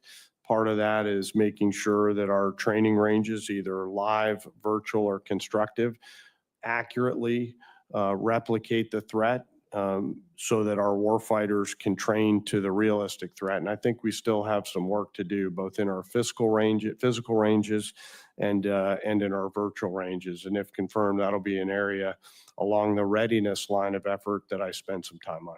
Thank you. I look forward to working with you on that. Thank you, Mr. Chair. Thank you, sir. Thank you, Senator Rosen. Senator Budd. Thank you, Chairman. General, it's good to see you again. Thanks for your willingness to serve. Enjoyed our meeting in my office last week. It was a great discussion. Let's talk for a minute about China. Their strategy for expanding their power, it's operated a lot in using gray zone tactics or military and civil action somewhere between the boundaries of peace and war. And it's difficult to confront with conventional military force. Admiral Paparo, he stated that special operations forces are crucial for competing in the gray zone and that SOF is underinvested in the Pacific Command. Can you talk about your views on the role of SOF at all stages of conflict and what investments should be made to grow these capabilities? Well, Senator, thanks for that question. You know, as somebody who's proudly been a part of the Special Operations Forces, I appreciate greatly the exponential return that those forces can provide to the nation. And when I think about creating multiple dilemmas for Xi Jinping, many of those dilemmas are created through America's Special Operations Forces, where we build great partnerships. We help train our allies and partners. When required, we're able to execute sensitive missions that help us to illuminate the threat in a more thoughtful way. And so I would agree with Admiral Paparo's views on soft forces in the Pacific, but would defer to General Fenton, who probably has strong views on that. And if confirmed, I'll consult with him on these matters. Thank you. I appreciate your commentary that they deliver an exponential return. I believe indeed they do. In your advanced policy questions, you underscore the importance of synchronization between the DoD and the intelligence community. How do you propose we do that? Well, Senator, it really starts with trusting and deep relationships. You know, I'm fortunate in my last job to have learned the value of making sure that the best of the Title 10 community is linked up with the best of the Title 50 community to get to almost Title 60-like outcomes. I realize that there is no Title 60, but I put that in quotation marks. You know, and if confirmed, I'll continue with that pathway forward. We have an incredible Associate Director for Military Affairs at the CIA now, Lieutenant General Mike Downs, who carries on and is probably doing a much better job than I ever did over there. And so if confirmed, we'll continue to build on those relationships. And I think it extends beyond just the DoD and CIA relationship. It extends into the relationship that we have with the State Department. It extends into the relationship that we have with the other elements of the interagency as well. Thank you. Also, in your advanced policy questions, you mentioned that the service chiefs and combatant commanders, they use their unfunded priorities list as essential tools in communicating to us here in Congress. The ideas or in the areas where additional resources could significantly enhance military readiness and capabilities. You also state that unfunded priority lists, they're not the only tool to build a strategy-informed defense budget. So where do you think the DoD is currently leveraging to align the defense budget and the defense strategy, and where's there room for improvement on that? Well, sir, you know, I'm not yet back in the service, so I need to read the current version of the National Defense Strategy if I'm Best guess outside looking in, sir. I think we need to continue our efforts in the Pacific, and that would be my early read without actually being into the intel record. Thank you. Last year, combatant commanders, they testified before this committee, speaking to the value and the relevance of the F-15E Strike Eagle in their respective areas of responsibility.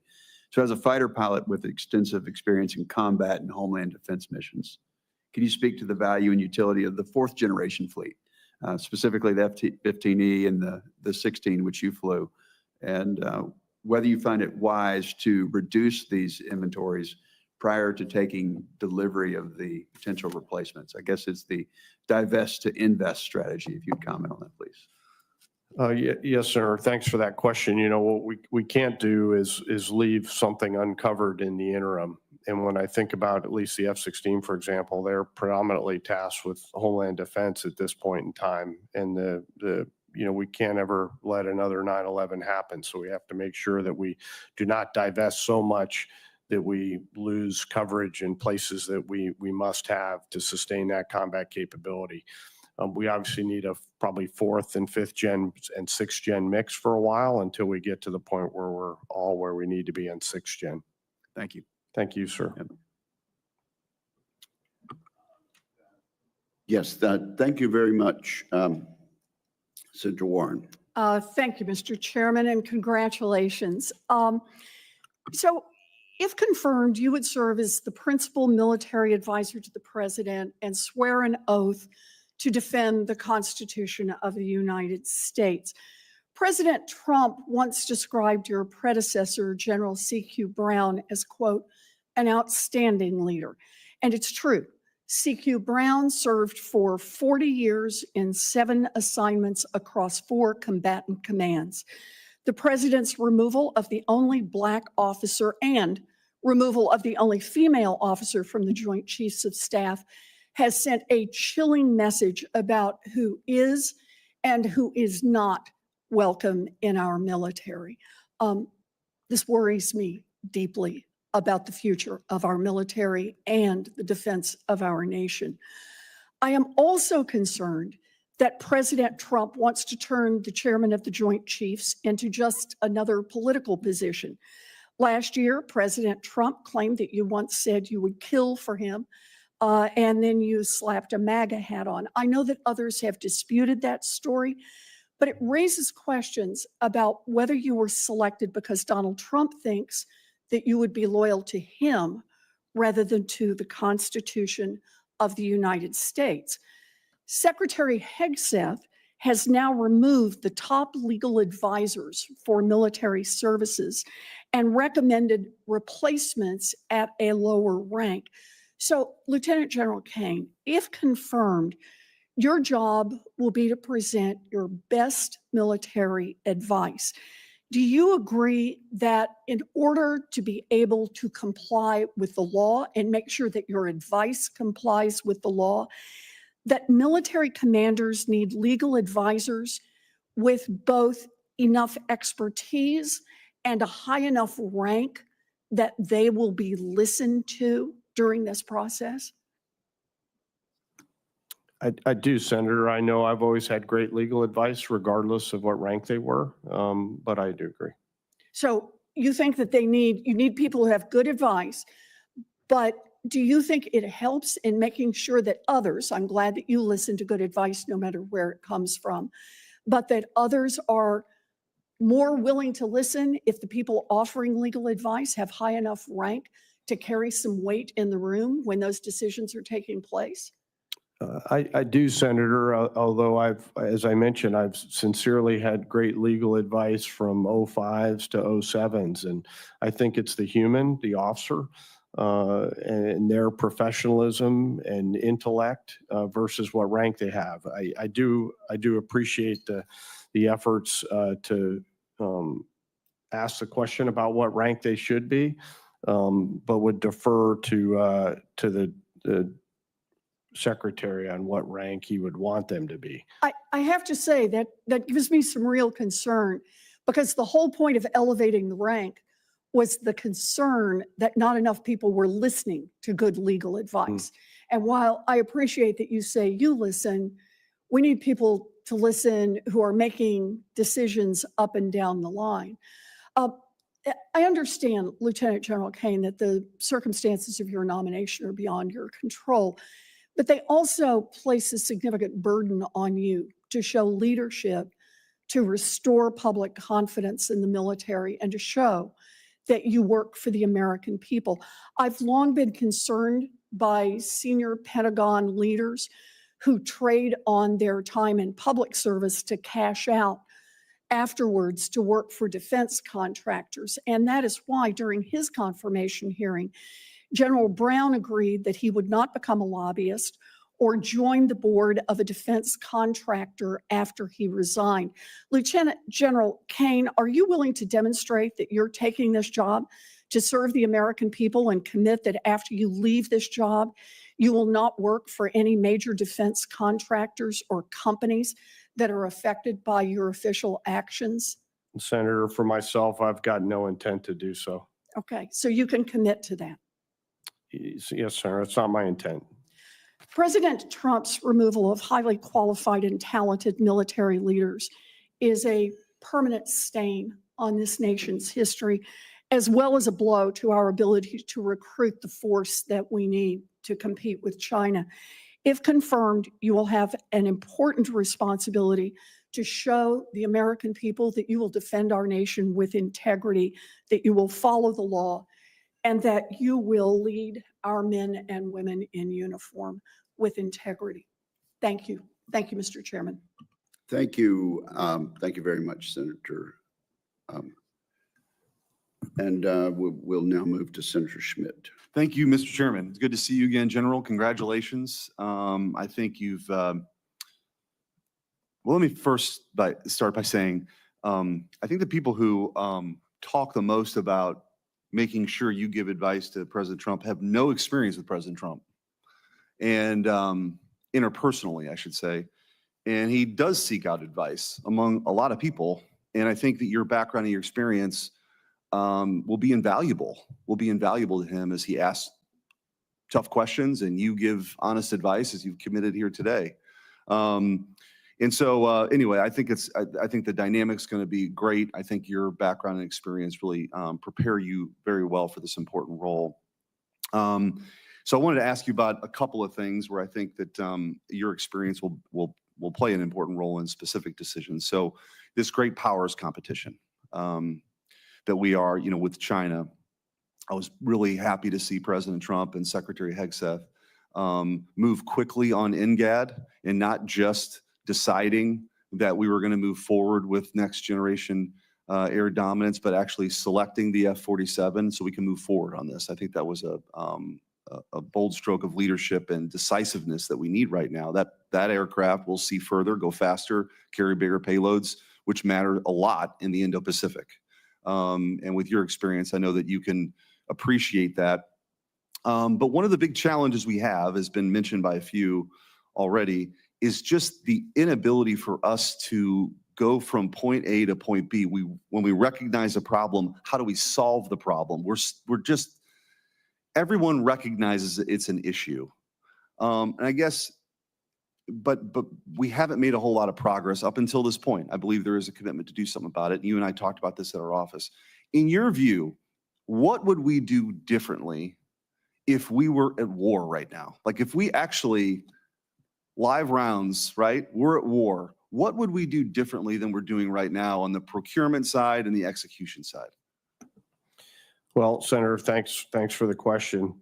The chairman's bill builds on a book that was written about the defense industrial base back in the mid-30s. And I think if we were in a gunfight at this point in time, we'd be doing a lot more with a greater sense of urgency than we probably have right now. And if I'm confirmed, I'll carry that sense of urgency that I think we share into the department and into the joint force to make sure that we do not end up in a case where our young warfighters do not have the kit that they need prior to them needing it. Yeah, that overwhelming force that we need to have, that advantage that we have is just critical. And the concern that I have is that we talk a lot about it, but we have to move forward on this. We have to move forward. So again, before I run out of time, again, your experience, varied experience in the military and now outside, I think give you a glimpse of one of the challenges that we face too. So Missouri, this is sort of a Missouri asset here, is the home to Whiteman Air Force Base, which is more broadly known as the home of the B-2 stealth bomber and soon to be the B-21. But the 442nd Fighter Wing is also there. And the 442nd Fighter Wing, like many of these units, punch above its weight class, has flown the A-10 in combat missions for decades. The A-10 is going away. And I think there's a frustration that there hasn't been a follow-on mission named here. And we talked about this in my office, and there's opportunities, whether it's in the short term, the F-15E and eventually the F-15EX.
everybody.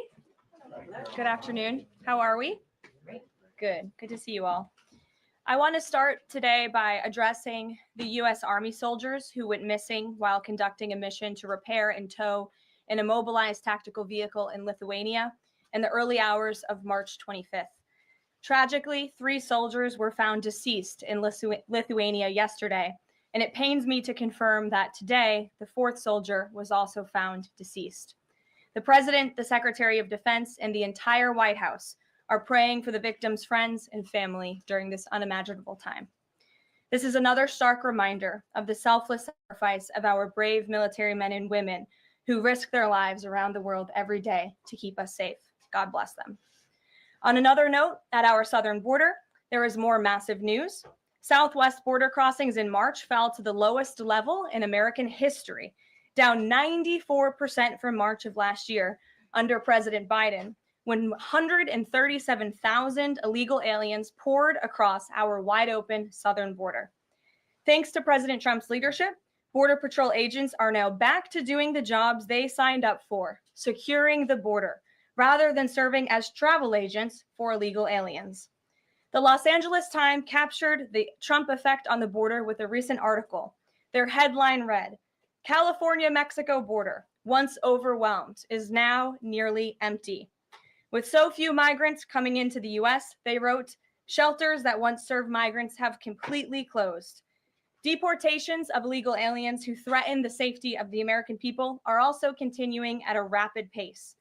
Over the weekend, the United States military transferred a group of 17 violent criminals from the Tren de Aragua and MS-13 terrorist organizations to El Salvador.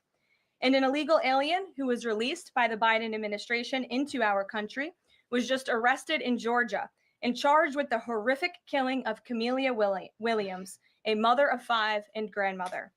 The suspect has now been indicted on charges of malice murder, felony murder, aggravated assault, rape, aggravated sexual battery, and necrophilia, which for those who don't know, necrophilia is a sexual obsession with a corpse. This suspect was ordered to be removed in July 2023, but the Biden administration allowed him to stay. This case represents the ruthless murderers, rapists, and pedophiles who Joe Biden and Democrats let into our country over the past 4 years through our southern border. They should have never been here in the first place. Keep this in mind the next time you see Democrats protesting future illegal alien removals from our country. President Trump is focused on fulfilling his greatest obligation, to keep the American people safe and to defend our country from violent invaders. Looking ahead to tomorrow, April 2nd, 2025, will go down as one of the most important days in modern American history. Our country has been one of the most open economies in the world, and we have the consumer base hands down, the best consumer base. But too many foreign countries have their markets closed to our exports. This is fundamentally unfair. The lack of reciprocity contributes to our large and persistent annual trade deficit that's gutted our industries and hollowed out key workforces. But those days of America, beginning tomorrow, being ripped off are over. American workers and businesses will be put first under President Trump, just as he promised on the campaign trail. The president's historic action tomorrow will improve American competitiveness in every area of industry, reduce our massive trade deficits, and ultimately protect our economic and national security. President Trump's economic vision is rooted in common sense. America will offer companies the lowest taxes, energy costs, regulations, if they make their products right here in the United States and hire American workers for the job. It's simple. If you make your product in America, you will pay no tariffs. We have already seen a number of the largest companies in the world respond to this economic approach. For example, Project Stargate, led by Japan-based SoftBank and US-based OpenAI and Oracle, announced a $500 billion private investment in the United States-based artificial intelligence infrastructure. Apple announced a $500 billion investment in US manufacturing and training. NVIDIA announced it will invest hundreds of billions of dollars over the next 4 years in US-based manufacturing. And the Taiwan semiconductor manufacturing company, TSMC, announced a $100 billion investment in US-based chips and manufacturing. These are just a few of the investment announcements that have already been made, and it is clear that President Trump's America First approach is already working. In our new media seat today is Mark Halperin, the co-founder and editor-in-chief of Two Way, a new live video platform that builds communities around interactive conversations with leaders and content creators from every subject area. Mark and his colleagues welcome all voices into discussions that are spirited but respectful. They have over 37.5 million video views, over 3.6 million watch time hours since the platform began just last year. This is new media in its truest sense, allowing the people to ask questions, make comments, and be an active part of engagement on the most important issues facing the country and our world. With that, Mark, please kick us off and welcome to the briefing room. Appreciate it. I'll ask you a question about tariffs and then one from one members of our community about education. It's perceived by some that companies or countries, if they change their policies either before tomorrow or after tomorrow, can have the president alter what he's planning for that country or that sector. Is that a possibility? And if so, what factors the president consider in making those changes? Well, the ultimate change for these companies in these countries, Mark, will happen when they decide to do business in the United States of America. And as I just laid out, they will face no tariffs at all if these companies choose to invest here in the United States and to move their production and their manufacturing here to the United States as well.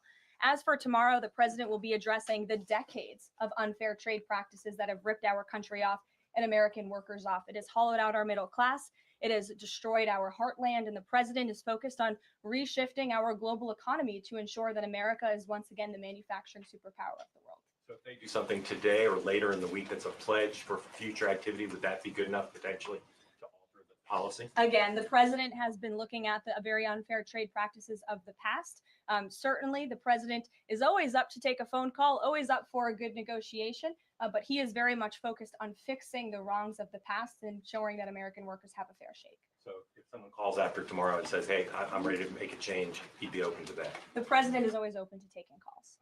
A question from one of our community members, Katie Reeves, is a school teacher in Wisconsin. She's taught K-8 in public, independent, private, and private schools. And here's what she wanted me to ask you.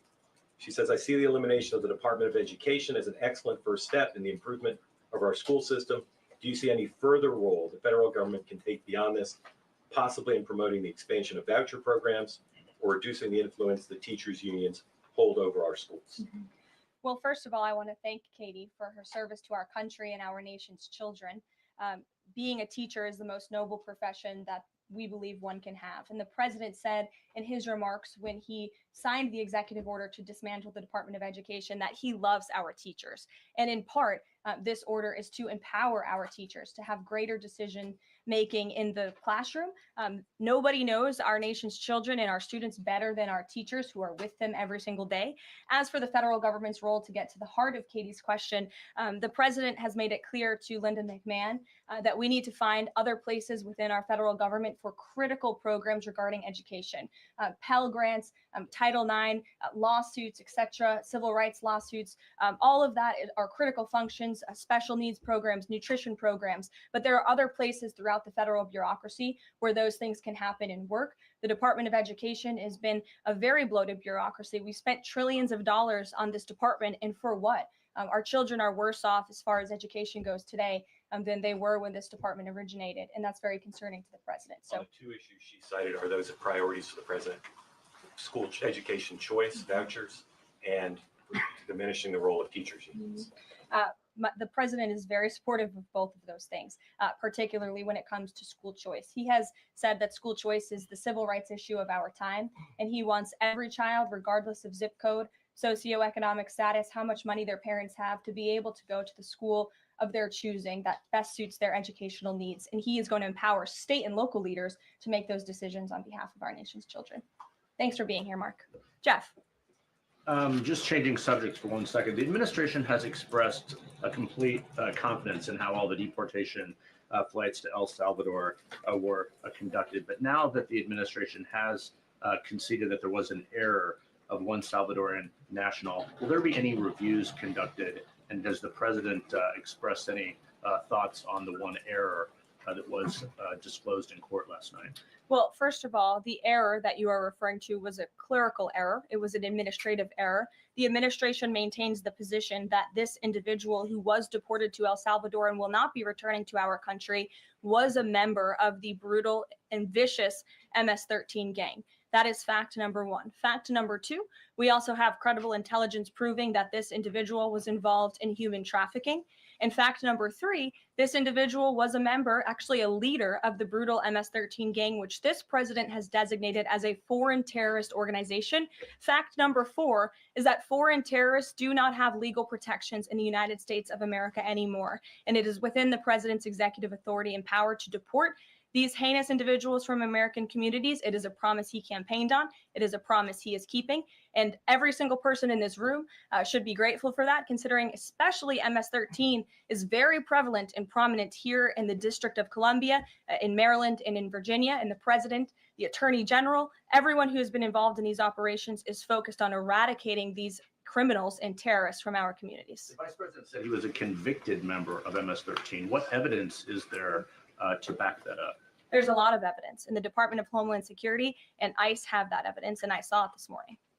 Steve. Has the president fully made up his mind on the level of tariffs to impose tomorrow? We keep hearing about a 20% flat rate. The president said last night he has made a decision and a determination. I was with him in the Oval Office earlier, and he is going to announce that decision tomorrow. I don't want to get ahead of the president. This is obviously a very big day. He's with his trade and tariff team right now, perfecting it to make sure this is a perfect deal for the American people and the American worker. And you will all find out in about 24 hours from now. And are the car tariffs going to go into effect on April 3rd as scheduled? Correct. Yes, they will. Okay. And last thing, would you like to respond to the Chinese military drills around Taiwan? Yes, I would. As a matter of fact, the National Security Council briefed me on this morning, and they said that the president is emphasizing the importance of maintaining peace in the Taiwan Strait, encouraging the peaceful resolution of these cross-strait issues, reiterating our opposition to any unilateral attempts to change the status quo by force or coercion. That is directly from the National Security Advisor. Just for you, Steve Holland of Reuters. Monica. Thank you so much, Caroline.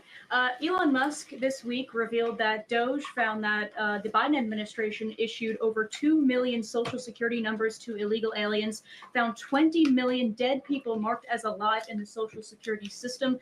Has the White House confirmed these numbers with Elon, and is the White House looking into correcting this? I'm not sure about those specific numbers that Mr. Musk cited. I can tell you what the Social Security Administration has said themselves, according to an Inspectors General's report that was conducted last year, showing there was nearly $80 billion worth of fraud in this program.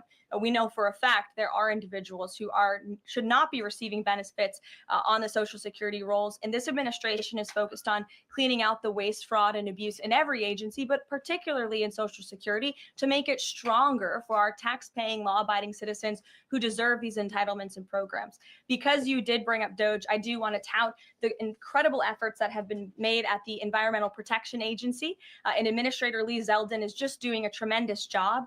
Just yesterday and today, it will be going into effect. He announced that taxpayers will be saved $8 million in annual lease costs by moving staff out of the 323,000 square feet of space that the EPA currently occupies, which is completely unnecessary. Yesterday, Administrator Zeldin also announced he will be shutting down a museum that the Biden administration built to tell a selective story about the EPA's history and climate change. It was a real pat on the back to President Biden. And guess how much American taxpayers paid for it? $4 million for this museum that I think only 1,000 visitors saw last year alone. And it will cost American taxpayers $600,000 per year to operate this museum. Well, it's not going to exist anymore. We're going to save taxpayers those critical funds. And Administrator Zeldin is very proud to announce that. And just at EPA alone, and the cuts that they have made, they've saved taxpayers more than $22 billion in wasteful grants and spending. Peter. Thank you, Caroline. When the president goes down to Florida on the weekends, does he ever hear from, there are so many retired folks down in Florida, does he ever hear from any retired Americans who are stressed about these wild swings in the stock market because of the tariff uncertainty? And they're sitting there on fixed income or living off a 401k, and They don't know how much money's going to be left. Well, certainly they are legitimate concerns, and the president takes those concerns very seriously, and he's addressing them every single day. And tomorrow's announcement is to protect future generations of the senior citizens you mentioned. It's for their kids and their grandkids to ensure that there are jobs here in the United States of America for their children to live the American dream, just like they presumably did. And as for their worries about their 401ks, their Social Security, I just addressed Social Security. This president is always going to protect it for our tax-paying senior citizens. As for their 401ks, look at what President Trump did for you in his first term. He is working on implementing that economic formula every single day by lowering inflation, lowering energy prices, massive deregulatory efforts, while simultaneously effectively implementing tariffs. And they'll hear more about that announcement tomorrow. And you said that the president right now is with the trade and tariff team. They are very confident that this is all going to work. But what if Yes. they're wrong? They're not going to be wrong. It is going to work. And the president has a brilliant team of advisors who have been studying these issues for decades. We are focused on restoring the golden age of America and making America a manufacturing superpower. And again, Peter, I would point you to the investments that have already trickled into this country. And the president hasn't even made his tariff announcement yet tomorrow. There have been billions of dollars in private investments from around the world pouring into American communities. What does that look like for those watching at home, for the people you mentioned, worried about their own economic circumstances? It means more jobs in your communities, which means more money, more investments, more money in your pocket. That's what the president is committed to. And I would be remiss if I didn't mention the president's commitment to tax cuts, which we are counting on Congress to do, especially on Social Security. And one more. Sure. Are the special elections today a referendum on the president? I think first of all, as you know, I'm a government employee now, so I'm not very much allowed to comment on elections that are taking place. That's something to get used to, having just been on the campaign trail for quite some time. But the president is the leader of the America First movement and the MAGA movement. And that was made very clear on November the 5th when he received nearly 80 million votes. I could also say that it is the constitutional right of every law-abiding American in these places where these elections are being held to vote. And every American should exercise their constitutional rights. Sure. Thanks, Caroline. A few questions about this deportation case. First, I wanted to clarify something that you said to Jeff a few minutes ago. You said you'd seen evidence that this man was a convicted gang member. In what court was he convicted and for what? This individual was an MS-13 ringleader. This individual was also engaged in human trafficking. And I'm glad you brought up this point again, because I would like to point out that if you just saw the headline from the insane failing Atlantic magazine this morning, you would think this individual was Father of the Year, living in Maryland, living a peaceful life, when that couldn't be further from the truth. They didn't even mention in the title of that article, or even in the first paragraph, that this individual is an illegal criminal who broke our nation's immigration laws. He is a leader in the brutal MS-13 gang, and he is involved in human trafficking. And now MS-13 is a designated foreign terrorist organization. Foreign terrorists have no legal protections in the United States of America. And this administration is going to continue to deport foreign terrorists and illegal criminals from our nation's interior. But a judge ordered that he should remain in this country. So are you saying that it is okay to ignore a judge's ruling if you don't like it? Who does that judge work for? He's an immigration It was an judge. immigration judge who works for the Department of Justice at the direction of the Attorney General of the United States, whose name is Pam Bondi, who has committed to eradicating MS-13 from our nation's interior. And let me tell you why we've made this commitment. MS-13, may I remind each and every one of you, is a brutal and vicious gang. They raped and strangled a 20-year-old autistic woman to death in Maryland. They hacked 4 people to death with machetes in a park on Long Island. They have kidnapped, sexually tortured, and shot a teenage girl in Texas after she insulted them, allegedly. Killed and mutilated a 17-year-old girl in Virginia, stabbing him 16 times and cutting off his hands. They beheaded and cut out the heart of a man in Washington, D.C. They raped and murdered a 13-year-old girl in California. They sex trafficked a slew of young girls, including one who was just 12 years old. Raped an 11-year-old girl in Brooklyn while her brother was in the room. Sex trafficked a 13-year-old in Maryland and Virginia, miles away from this White House, even beating her 26 times on her backside with a baseball bat. Pressured homeless New Yorkers to undergo unnecessary surgeries such as spinal fusion in order to bolster their fraudulent lawsuits. These are vicious criminals. This is a vicious gang.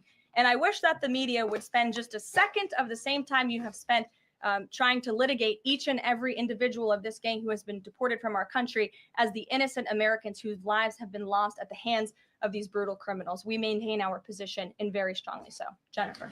One more on the tariffs. Can you say what the latest thinking is on the start date? I know you were just in the Oval. Are they all going to take effect this week on the reciprocal tariffs? And whenever they start, is that enough time for companies and everyone involved to adjust to that start date? My understanding is that the tariff announcement will come tomorrow. They will be effective immediately. And the president has been teasing this for quite some time, as you know. He's talked a lot about April 2nd as Liberation Day in America. It would be taking place today if not for April Fool's Day. But tomorrow will be the day, and he's been talking about it for a while. And as a result, you've seen these companies make commitments to investing right here in the United States. Jasmine. Thank you so much. I wonder, back on tariffs, what, if any, market indicators is the White House looking for to see if this tariffs plan is successful down the line? Well, look, the president has been asked and answered this question about the stock market and whether he's watching it. And I've said, and he has said, the market is a snapshot in time. Yesterday, Dow futures were up. And there's been a lot of talk about the market, and it was up yesterday. So look, the president wants to ensure that all Americans make out well, particularly Main Street. That's the focus of these tariffs. But as I've said repeatedly, just like they were in his first term, Wall Street will be just fine. Shelby. Thanks. A bipartisan pair of senators sent a letter to the president today arguing that the recent strikes in Yemen are emboldening the Houthis and saying that Congress has not authorized war against them. Is the administration planning to consult with Congress at some point or going forward regarding the strikes, and any response on the letter? Well, I would absolutely reject Congress's claims. Who made those claims in Congress? Senator Jeff Merkley and Rand Paul. Okay, well, I would absolutely reject those claims. These Houthi strikes have been incredibly successful. Last time I was at this podium, there were more than 100 successful strikes. There have now been over 200 successful strikes against the Houthis. Iran is incredibly weakened as a result of these attacks. And we have seen they've taken out Houthi leaders. They've taken out critical members who were launching strikes on naval ships and on commercial vessels. And this operation will not stop until the freedom of navigation in this region is restored, which is a critical principle in this President's Defense Department, who's doing a tremendous job. Is the White House going to confer with Congress going forward on this? I would have to ask our team here at the White House, but the president is well within his authority, as is the Secretary of Defense. Again, these are defensive strikes. The Houthis have been launching attacks on U.S. naval vessels and commercial ships for quite some time. Go ahead. Caroline, Yeah. the pause on the Canadian and Mexican tariffs, the fentanyl tariffs, that's set to expire tomorrow. Is the president considering extending that pause? Look, I will let the president speak on the specifics of the tariffs tomorrow. But as for fentanyl, we have seen this has certainly caused a national security crisis here in the United States. Fentanyl continues to be the #1 killer of young people in this country, and the president is very much focused on that. Deanna. Thank you, Caroline. The president recently signed an executive order on making DC safe and beautiful. On the campaign trail, he talked about making New York great again. Does he have any plans on establishing a similar task force? Has he been pressuring Governor Hochul in any way in his conversations about New York and lowering crime?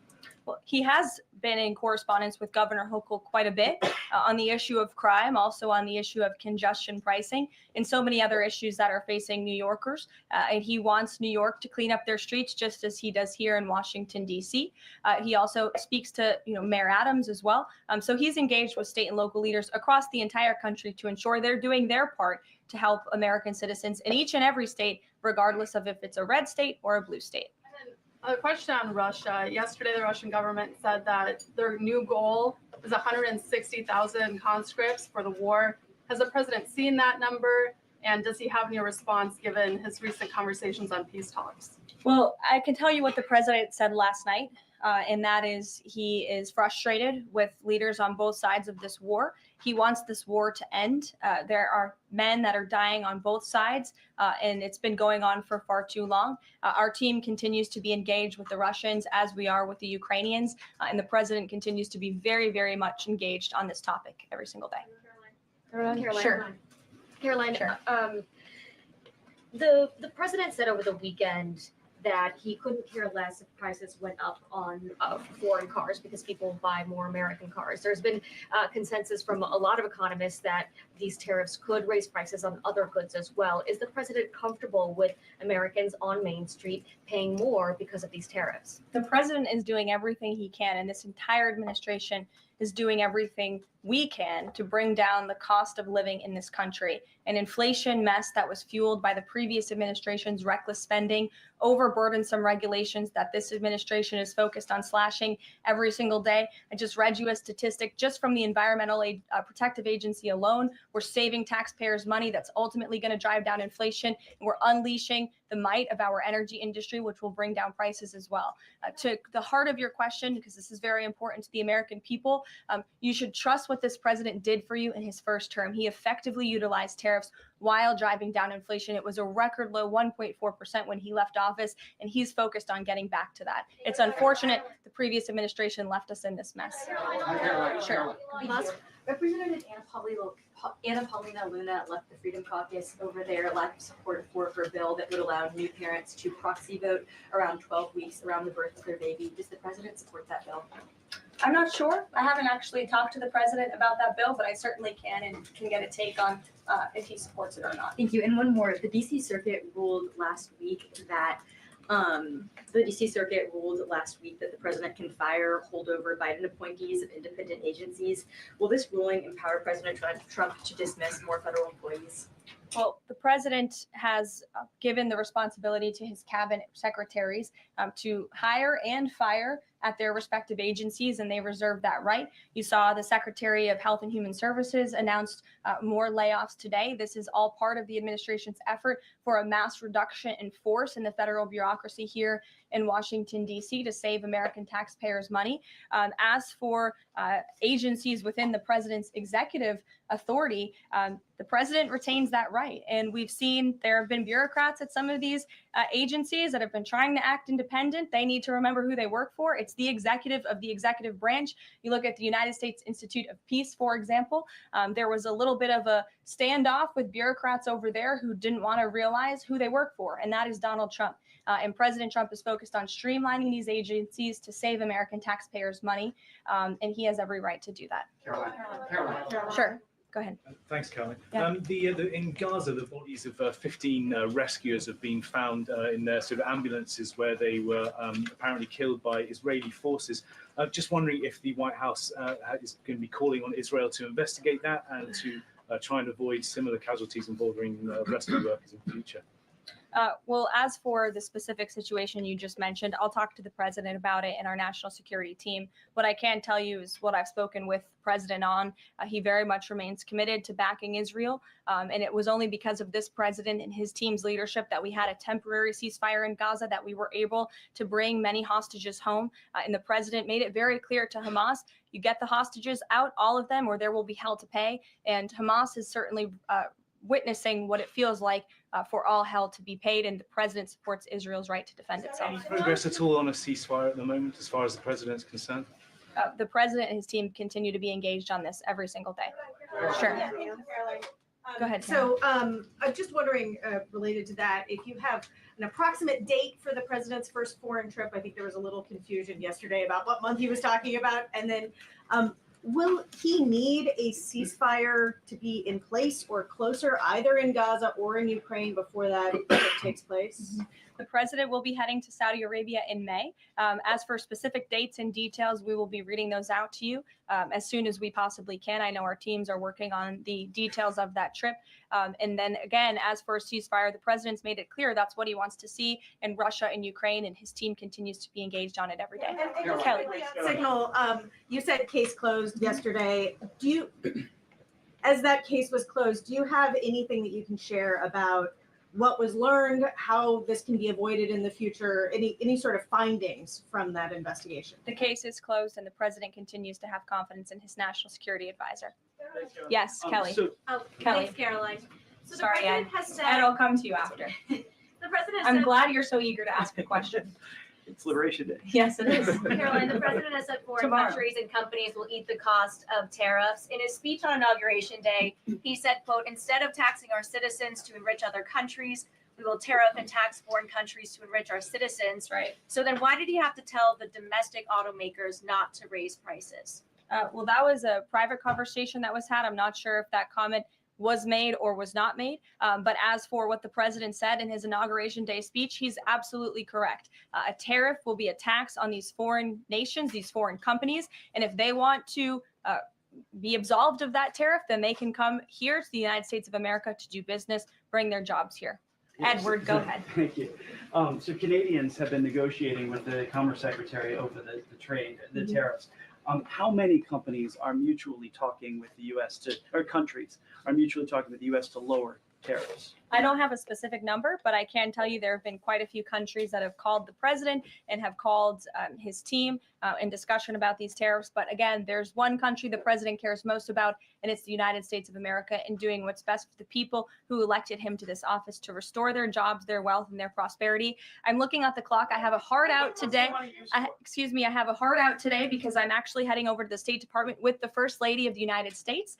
She will be delivering remarks at 1 o'clock this afternoon at the 19th International Women of Courage Award ceremony with our great Secretary of State, Marco Rubio. That starts at 1. This is the 5th year Mrs. Trump is participating and standing with brave women leaders who embody American values abroad. And the First Lady in her remarks today will highlight the profound connection between the love and courage that will be shown by this year's honorees. I encourage everybody to tune in at 1 o'clock, and then we'll see you all tomorrow for Liberation Day. Thanks, guys. Thanks, Caroline.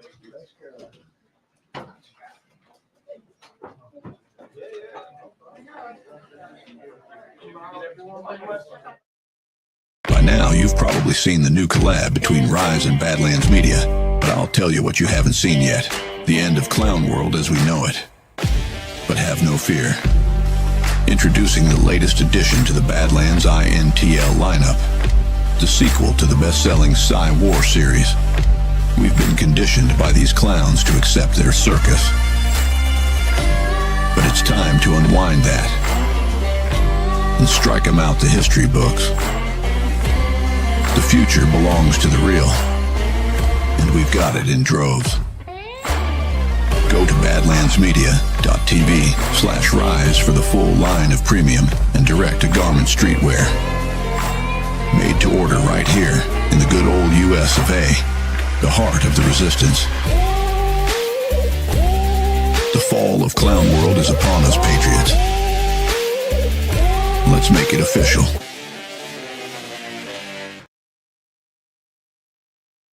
Varied experience in the military and now outside, I think give you a glimpse of one of the challenges that we face too. So Missouri, this is sort of a Missouri asset here, is the home to Whiteman Air Force Base, which is more broadly known as the home of the B-2 stealth bomber and soon to be the B-21. But the 442nd Fighter Wing is also there. And the 442nd Fighter Wing, like many of these units, punch above its weight class, has flown the A-10 in combat missions for decades. The A-10 is going away. And I think there's a frustration that there hasn't been a follow-on mission named here. And we talked about this in my office, and there's opportunities, whether it's in the short term, the F-15E and eventually the F-15EX. The real danger is that because we've delayed these decisions, these experienced maintainers and pilots, they go somewhere else, right? They just don't have the certainty of knowing that there's going to be a follow-on mission. Will you work with my office and the folks that are responsible for these decisions? We just have to start making these decisions more decisively and timely. And I think that Whiteman stands right in the front of that line. Sure, I will, but I want to make sure I bring the Air Force leadership into Absolutely. that conversation as well. I've got very little throw weight on those decisions. No, I know, but you're going to be in an important spot, and I Yes, think sir. recognizing strategically that this is important, and we've had conversations with the Air Force about this Yes, sir. as well. I guess with the last remaining seconds I have, I'll just sort of your view of this great powers competition with China. What are some things that we need to get better at? What are some things that we need to do to prepare for the end as we shift and pivot to Asia, as so many people have talked about in the Indo-Pacific? Sure, that's with deep respect for the question, that's a pretty big question. What's the most important thing? The one thing. probably taking advantage of the time that we have, as I mentioned earlier in my testimony, making sure that we're moving with the speed, precision, sense of urgency to get the kit that we need. The challenges range from contested logistics to long-range fires to command and control. So it's a much deeper conversation, Senator. Well, thank you. Look forward to working with you. Congratulations. Yep. Will you supplement that on the record then, General?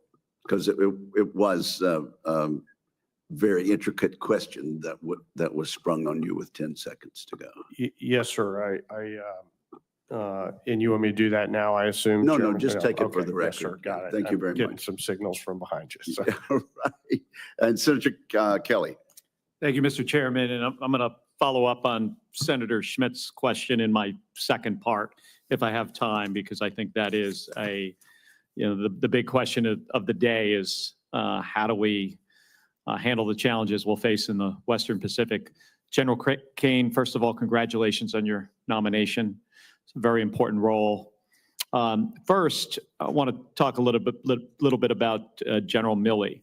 So as a career military officer, lifelong public servant who served in this role as chairman under President Trump and President Biden, he's now facing an investigation by this administration and possible demotion. This is allegedly because he, in coordination with the then Secretary of Defense, Mark Esper, made phone calls to Chinese military officials to reassure them that the United States was not going to launch an attack, preventing unnecessary conflict. General Milley did this out of a deep respect and commitment to the Constitution of the United States, in my view. I asked about this in my office when we met privately, but I want to ask in this public setting. If you are confirmed and sworn into this position, to whom or what do you swear an oath to? Senator, as I have for 34 years, it's to the Constitution. Thank you. And setting aside the specifics of this scenario, if necessary, will you choose the right thing to do, even if it's hard, over the easier wrong option? Senator, I've always strived to do the right thing, and that's not going to change now. Thank you, General. And are you willing to get fired from this job for doing the right thing and following the Constitution? I am. Thank you, General. So back to what Senator Schmidt was getting at, part of what he wanted to discuss. So I want to switch gears here and go back to Indo-PACOM, force projection, repositioning of forces, and resource requirements. I think you mentioned TRANSCOM. They play a pivotal role in projecting forces from the United States into Indo-PACOM. And that's why I'm reintroducing the Ships for America Act, which is a bipartisan bill aimed at strengthening our commercial shipping base, which would have the added benefit of giving our combatant commanders additional sea lift capability so we can rapidly respond in crisis and in conflict. If confirmed, what will you recommend to the Secretary of Defense and the President to ensure our industrial shipbuilding base from forging supply chains and production are ready for competition in crisis? Well, Senator, I'm not in the job yet, and I'm not back in the service yet, but if confirmed, I'd like to take that one for study and come back to you. It's as you know, it's a logistical problem, 5,000 miles of ocean. The Chinese, if we wind up in a conflict in the Western Pacific, they've got to go just hundreds of miles to resupply their forces. So I appreciate you being willing to take a look at it. One last topic. I want to talk about efforts across the department to modernize our acquisition process. And this is a topic that I'm focused on as the co-chair of the Defense Modernization Caucus. Our system is too slow. It's too unwieldy. And it can't modernize currently at the pace of China. We currently cannot match them on how fast we can innovate. So we need to foster an ecosystem change that encourages some risk from small businesses so they can innovate faster, and ensures that if a technology meets a current demand signal, we have an effective mechanism to bridge the testing and evaluation gap that often exists to get that stuff over to production. So, General, if confirmed, what changes will you recommend to the Secretary and the President to ensure that we take advantage of smaller, innovative companies and acquire at the speed that technology is moving forward? Well, Senator, we've got to have everyone weighing in, small businesses, new entrants, and even the primes. The ability to bring advanced technologies from new companies, startups, into the joint force and make it easier for them to bring their products and services into the military is something that I'm passionate about, given my background and experience. If confirmed, I think that'll be an area where I spend some time on. I know I'm out of time. All right. Thank you. Thank you, General. Thank you, Mr. Chairman. Thank you very much. Senator Banks. General Caine, congratulations on your nomination, and thank you for being willing to come out of retirement and serve your country in this most significant way. I look forward to having a chairman of the Joint Chiefs whose only focus is national security. But you have a hard road ahead of you. As you and I discussed before, General Milley modeled inappropriate and political behavior to a whole generation of officers. And it's why I fully support President Trump's decision to relieve General C.Q. Brown and the unconventional decision to go beyond the usual four-star choices and pick an outsider like you for this most important role. You spent much of your military career outside of Washington, D.C., not exclusively inside of the Pentagon. And because of this, you have a much better understanding of what's important to our warfighters and to the average American. You also know that the National Guard often gets the short end of the stick in the budget fights. And having a chairman who properly appreciates the importance of the Guard is critical. So because of all of that, I can't wait to get you confirmed as soon as possible. And I want to go back and talk for a moment. As I said before, General Milley was the most political chairman of the Joint Chiefs that I believe that we've ever had. He actively undermined his commander-in-chief. General Milley admitted to calling Speaker Pelosi and disparaging President Trump's mental fitness and questioning his nuclear command authority that was completely inappropriate and unacceptable. And General Caine, I want to ask you, how will you communicate differently than that with congressional leadership? Well, Senator, I'm committed to open and transparent communication, but the first duty of the chairman is the advisor to the president. And so, I would flow through that chain of command while providing always options to the president. General Milley admitted that under his watch, the Pentagon wasted nearly 6 million man hours on DEI and woke trainings. Milley also testified to me before the House Armed Services Committee that he wanted to read more about critical race theory and understand white rage. Under your leadership, General Caine, what kind of training can we expect our service members to be focused on? Warfighting, lethality, and readiness. General Milley was also the chairman during the disastrous Afghanistan withdrawal. And as a veteran of the war in Afghanistan, this is very personal to me. Under his watch, there was no accountability at all for the deaths of American heroes at Abbey Gate, no accountability for the chaos at the Kabul airport, and no accountability for leaving Americans behind. When military failure and incompetence result in the death of U.S. troops, do you agree that the officers in charge must be held accountable? Well, Senator, I appreciate the question. The Afghanistan withdrawal was not anything anybody would have wanted. It was very difficult circumstances, and the officers on the ground had very little to do with the policies that they were directed to follow. And we all mourn the 13 lost at Abbey Gate.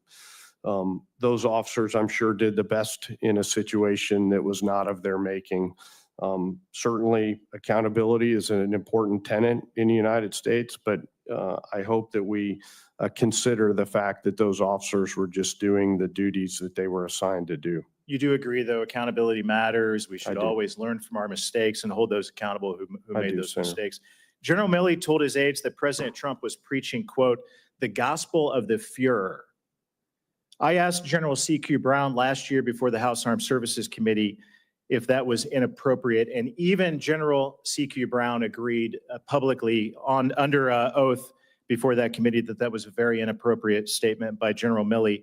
Do you agree with General Brown that the chairman of the Joint Chiefs should never disparage the commander-in-chief, the President of the United States of America?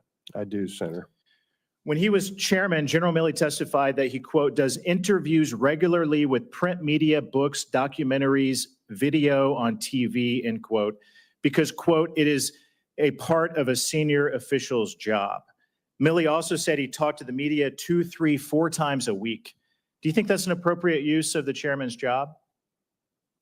Senator, I just, if confirmed, I'll spend my time focused on the essential tasks in front of me. And my last question, General Milley promised Chinese generals without the president's knowledge that he'd warn them if the United States was about to attack. Do you think it's inappropriate or appropriate for the chairman of the Joint Chiefs of Staff to warn our greatest adversary when we're about to attack or what we might do?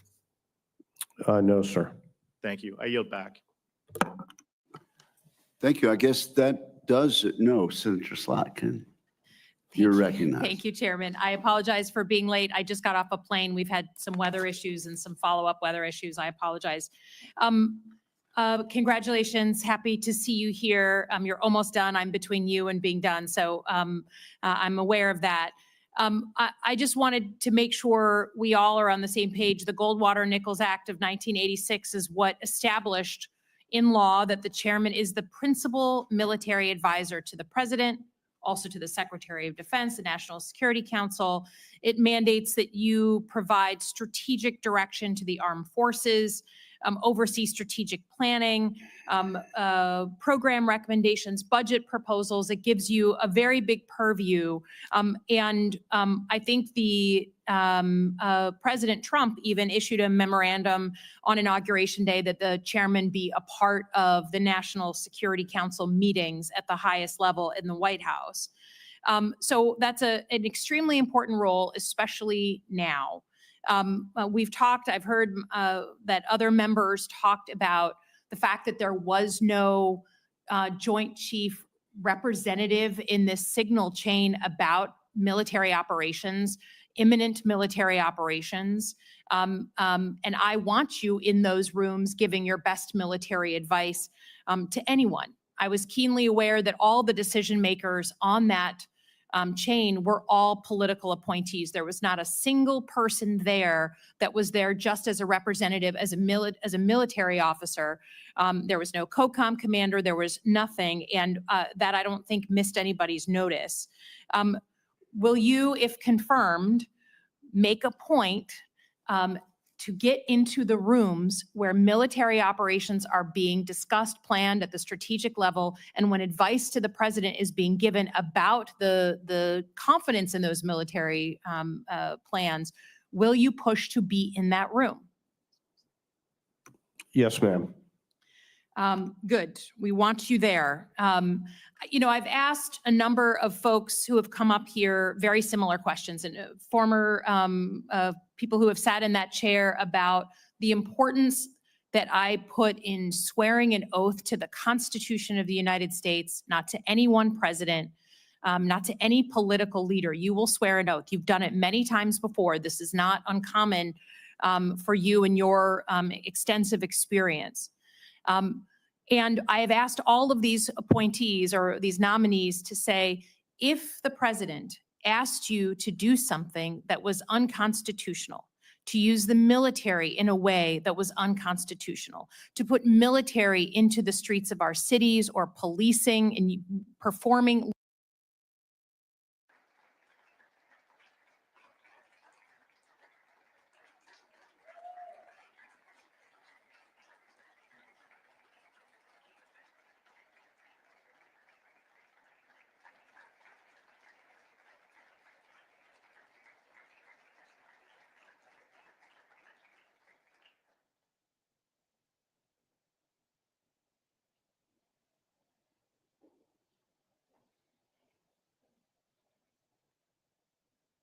Good afternoon. Please, everyone be seated. Thank you so much.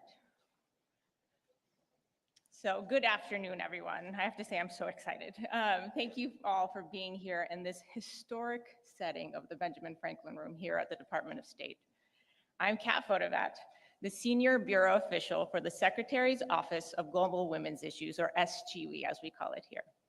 I'm so honored to be with you all today at the 19th Annual International Women of Courage Award Ceremony.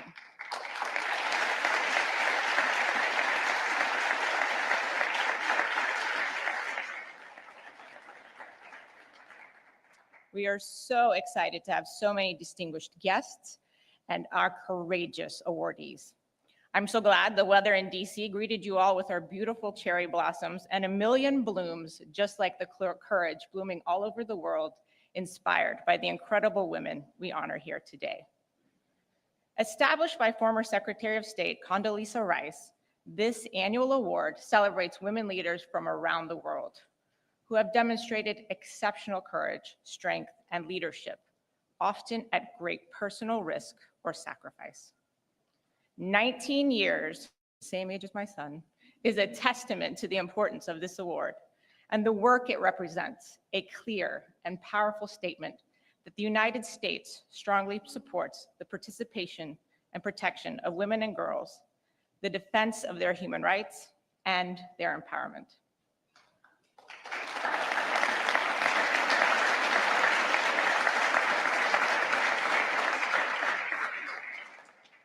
None of this would be possible without leadership and support at the highest levels, starting with President Trump. Thank you to First Lady Melania Trump and Secretary Rubio for your deep, long-standing commitment to women and girls globally. We are so thrilled to have so many members of the Cabinet and Congress and their staff here as well. I'm so proud to be here representing SGWE. Our mission has been to promote the rights and empowerment of women and girls globally as a cornerstone of US foreign policy. As President Trump said, when women are empowered to participate in civic and economic life, their communities, their families, and countries are more prosperous, healthy, and safe.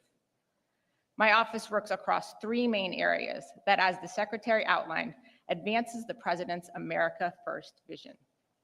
Making America safer by ensuring the protection of women and girls from violence, a central part of securing our border, combating terrorism, and fostering global peace and security. Making America stronger by advancing women's meaningful participation in political, peace, and security processes, leading to longer-lasting peace and stability around the world. Making America more prosperous by supporting women's economic empowerment and fostering American investments, innovation, and interest over our strategic competitors. Now, the International Women of Courage Awards highlight the critical role women play in peace and stability. The 8 individuals who you will learn more about in just a moment embody those American values abroad and promote efforts that their countries and regions are more secure. I am pleased now to introduce their stories to you. Please see the screen.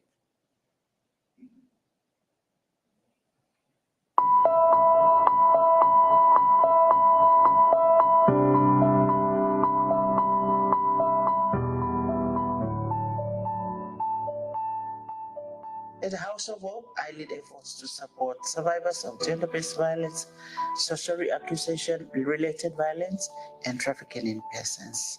I am passionate about shaping a network of change makers to build a country where everyone can live free from violence. Experience as a child marriage survivor motivated me to start up the organization so that I can be able to tackle issues of early marriage within my community and South Sudan at large. WOJE has empowered more than 15,000 survivors in the communities. أعمل في مجال المختطفين والمخفيين قسرا والمعتقلين تعسفا. نعمل مع الأمهات وبنات الرابطة ونساء المختطفين من أجل الإفراج عن أبنائهم والسلام دائما يبدأ من قلوب الأمهات. Every person with disabilities deserves fair treatment. This is my life work and the mission of my organization. The work continues, but we are confident we have tools. Change is possible. La question des droits humains est très problématique parce que mal compris, j'ai des motifs de satisfaction quand je réussis à convaincre les autorités à défendre un défenseur des droits humains. Et aussi, quand des personnes braquées contre les droits humains me disent, Madame, à l'issue de votre sensibilisation, j'ai compris, je m'engage à sensibiliser ma communauté. On October 7th, I was taken hostage by Hamas terrorists. I survived 55 days in captivity. Upon my release, I vowed to tell my story because keeping it inside would destroy me. Courage for me means standing up for what you believe in. It means being true to your values and choosing hope and love even when faced with darkness. I'm a journalist, and that's how I want people to see myself. And that's how I've made people see myself. The corruption story is unfortunately not going to end. And the impact I want to have is not to change governments. I want systems to change. I want laws to be put in place. I want institutions to be strengthened so that people are not able to abuse them. And that is what we have, as investigative journalists, always fought for. And that's what I will keep fighting for. Conserving Tubataha is ensuring the food security of the country. As a marine protected area, we have become a model for other marine protected areas. We have brought pride to the country, and we have contributed to the global conservation goals. For me, courage means making a decision, making one's choices despite the uncertainties.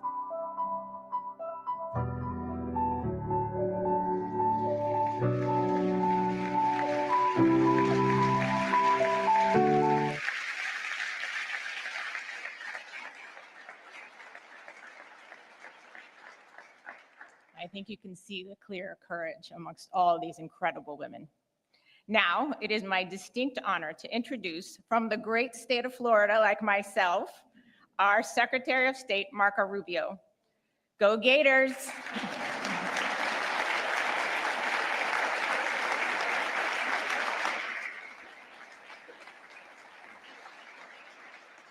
Secretary Rubio has been a long, dedicated champion for women and girls around the world. As a US Senator, he worked tirelessly to advance policies that strengthen women's roles in peace and security efforts, recognize their critical contributions to global security and American strength.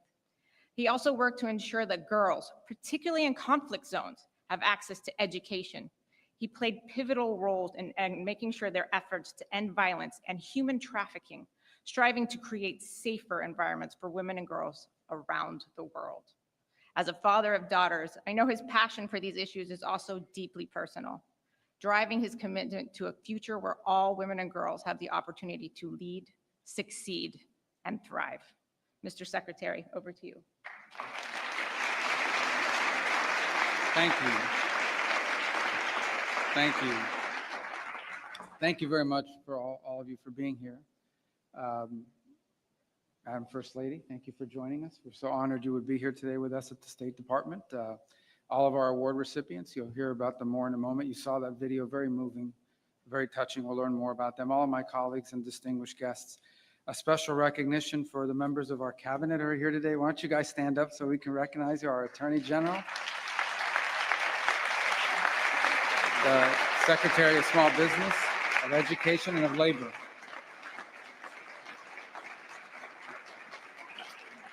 And we're missing Tulsi Gabbard because she's probably spying somewhere right now. So she's busy, but thank you for being here and joining us on this. And good afternoon and welcome to the State Department. This is a beautiful room. We don't use it often enough, but this is an appropriate setting in which to use it. And we're so grateful to be honoring this year's International Women of Courage awardees.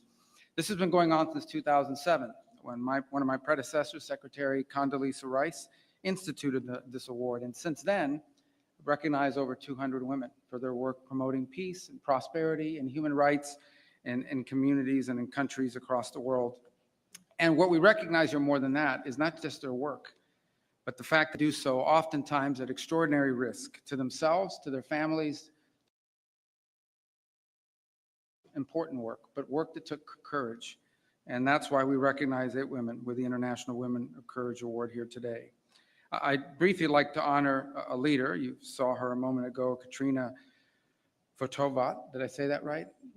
Katrina, we call her Kat. There. And she's done a great job. Without you and your team putting this together, it would not have been possible. Thank you.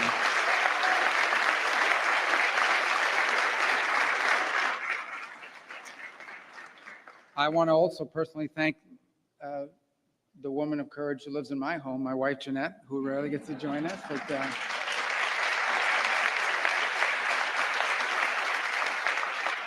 And I say that relatively speaking because, courage is, there are challenges with 3 kids under 22 years of age or 23, as you know, especially a 17-year-old that's still in high school, and they had the world figured out. Anyway, thank you, because without her, I would not be able to do this. So we thank you very much and for being here today.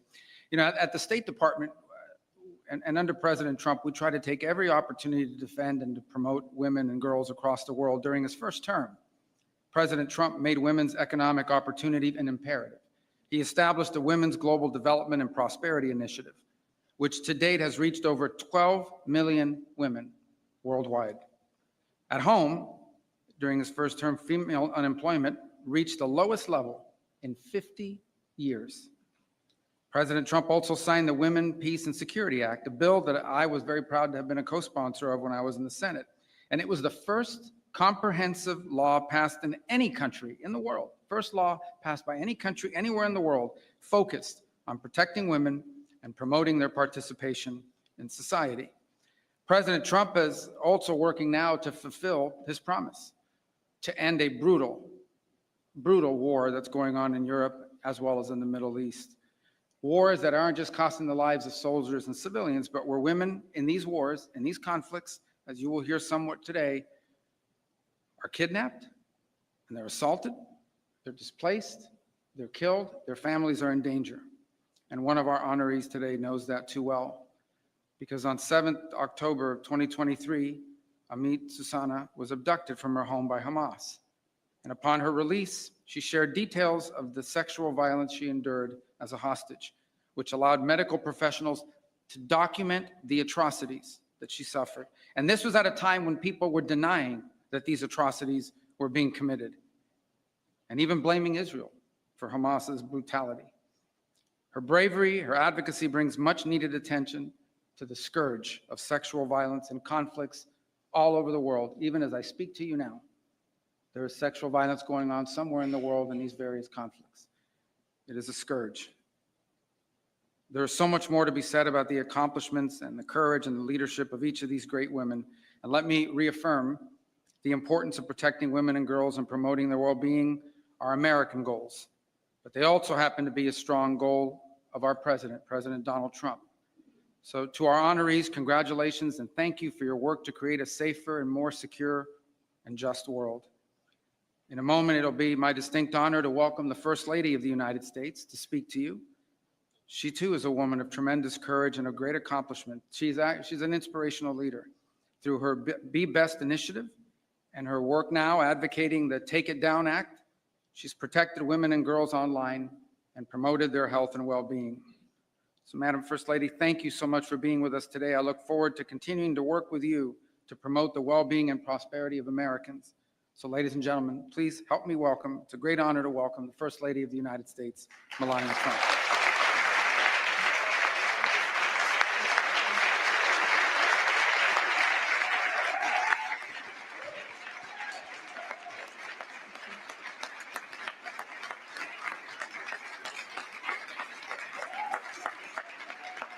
Thank you.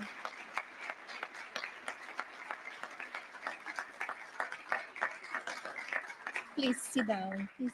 Thank you. Good afternoon, and thank you, Secretary Rubio. Throughout my life, I have harnessed the power of love as a source of strength during challenging times. Love has inspired me to embrace forgiveness, nurture empathy, and exhibit bravery in the face of unforeseen obstacles. Today, we celebrate courage, a strength that is based in love. This truth is illustrated through our honorees, who prove that love can inspire extraordinary valor, even in the face of vulnerability. Their remarkable stories, a testament to the power of love in practice for family, community, and our world. This is especially evident in places where their passion defies convention and where it has been shown at great personal risk of stigma, persecution, or harm. The courageous Georgiana Pescu one of our award recipients, exemplifies love in action. Georgiana is a watchdog who defends the dignity of Romanians whose voices cannot be heard. She fearlessly enters facilities designated as care centers to rescue people with disabilities who are unwittingly held captive. In fact, Georgiana usually shows up unannounced and discovers the unimaginable. Helpless adults and children bound, sedated, starving, and in extreme cases dying. Thanks to Georgiana's brave work, dozens of offenders have been charged with human trafficking, exploitation, and even organized crime.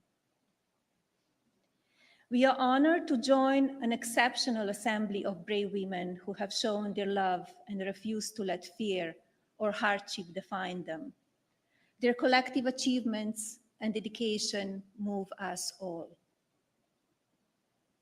Let us also take a moment to acknowledge those who persist in their struggles. For each of them, love serves as a powerful catalyst, instilling a profound sense of purpose in their endeavors. To the women who are driven to speak out for justice, even though their voices are trembling. To the women who are motivated to rise up for their community when others remain indifferent. To the women who feel compelled to heal wounds caused by hatred and cherish peace. The 2025 International Women of Courage Award recipients came from diverse backgrounds and regions. Yet, love transcends boundaries and territories. It is a universal language. Their courage propels us of humanity forward by advocating to end violence against women and girls, promoting democratic governance, defending human rights, championing education, and fighting injustice. Through their efforts, they instigate progress for all of humanity. These extraordinary women illuminate the transformative power of love in shaping our world. Their journeys remind us that true courage is born from a deep commitment to others, showing that love fuels the call for justice. Through their brave actions, they inspire us to embrace our own potential for change, teaching us that while courage drives us forward, it is love that lays the groundwork for lasting impact. Let their stories motivate us to take courageous steps, knowing that each act of love can spark a ripple of transformation. Thank you, and thank you for being here today.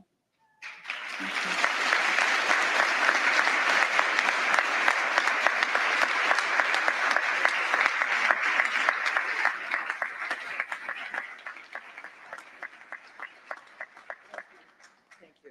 Thank you. Beautiful remarks, weren't they? Just lovely. Thank you, everyone. I'm Tammy Bruce. I'm the spokesperson for the U.S. State Department. You guys are also great. Great looking room here. And it's an honor and a pleasure to be here with all of you. So good afternoon, Madam First Lady, Secretary Rubio, Mrs. Rubio, and distinguished guests. Today we celebrate the extraordinary achievements of 8 women from across the globe who have demonstrated unparalleled courage, resilience, and leadership in the face of adversity. These remarkable individuals have shown us that courage knows no boundaries and that the strength of the human spirit can overcome even the most daunting challenges. As we honor these exceptional women, we are reminded of the importance of their work and the impact these women have had on their own communities and beyond. Their stories inspire us to continue striving for a world where every woman and girl can live free from fear, discrimination, and violence. We are deeply grateful for their contributions and for the example that they set for future generations. Their courage reminds us that each of us has the power to effect that change and that together we can build a more just and peaceful world.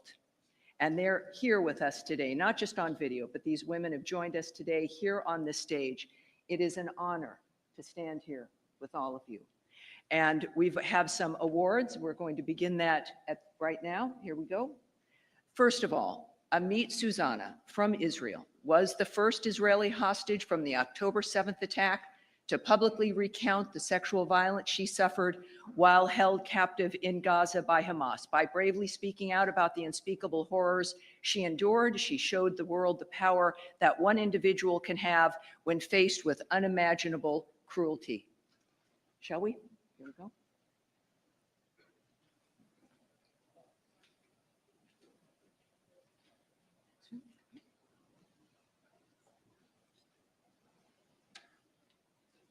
Amit Susanna.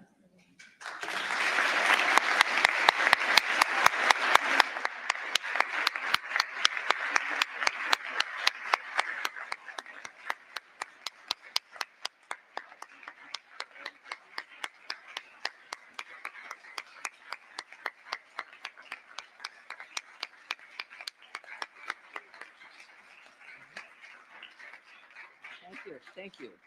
Henriette Da from Burkina Faso is a human rights defender and a leader in organizations that promote religious tolerance and women's rights. In 2018, she was appointed president of the National Human Rights Commission in Burkina Faso.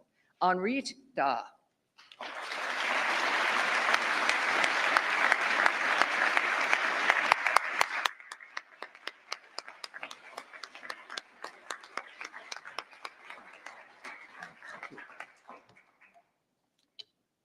Major Valina Higa from Papua New Guinea is a key figure in combating trafficking of and violence against women for over a decade. Her efforts have caused systemic changes in her country and have helped protect the most vulnerable people. Valina Higa.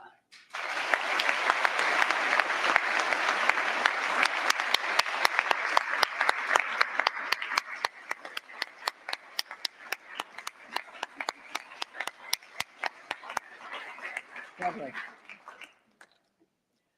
Angelique Sanko from the Philippines, also known as Mama Ranger, leads a small team of rangers protecting the Tabuta Reefs National Park from illegal fishing and poaching. Her work on maritime law enforcement includes a passion for rehabilitation and conservation. Under her leadership, the reef has seen dramatic decreases in trespassers in that protected area. Angelique Sanko. Mama Ranger. Okay. Yes.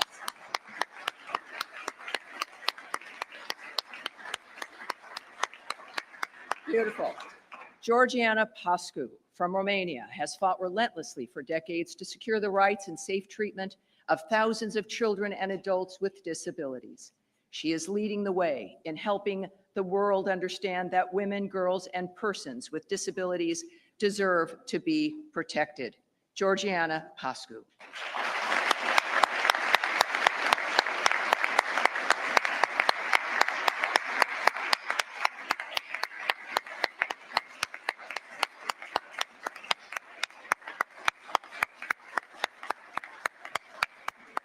Beautiful.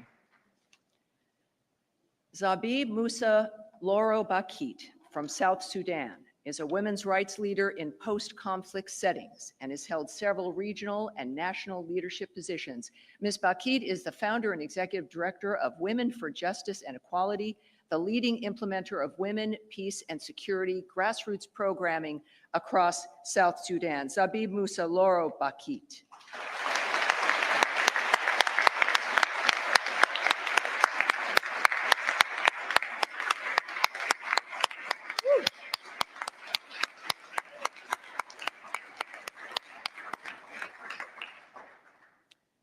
Namini Vijay Dasu from Sri Lanka is an award-winning investigative journalist, initially chronicling the human toll of Sri Lanka's civil conflict, and while working to combat corruption to bring accountability to those in power. Her work not only aims to hold the most powerful accountable, but also fosters dialogue on reconciliation, paving the way for a new generation of reporters. Namini Wajidasa.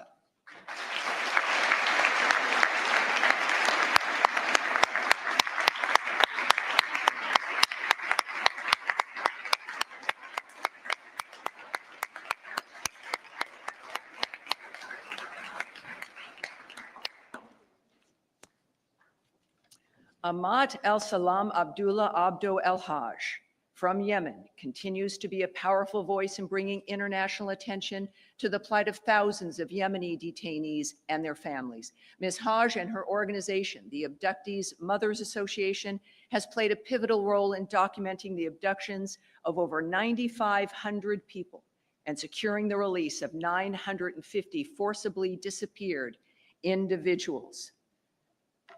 It is just remarkable dynamic. Ahmad El-Salam Abdullah Abdul El-Haj.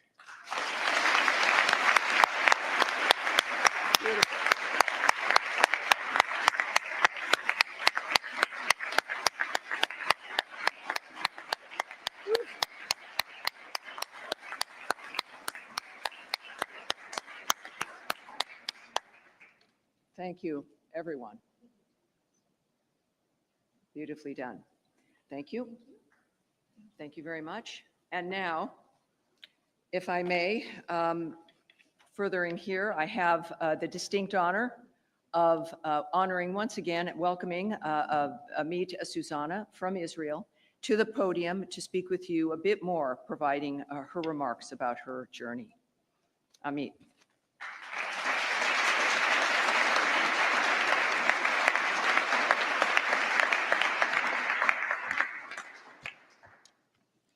Distinguished guests, fellow women of courage, Secretary of State Marco Rubio, and Madam First Lady Melania Trump.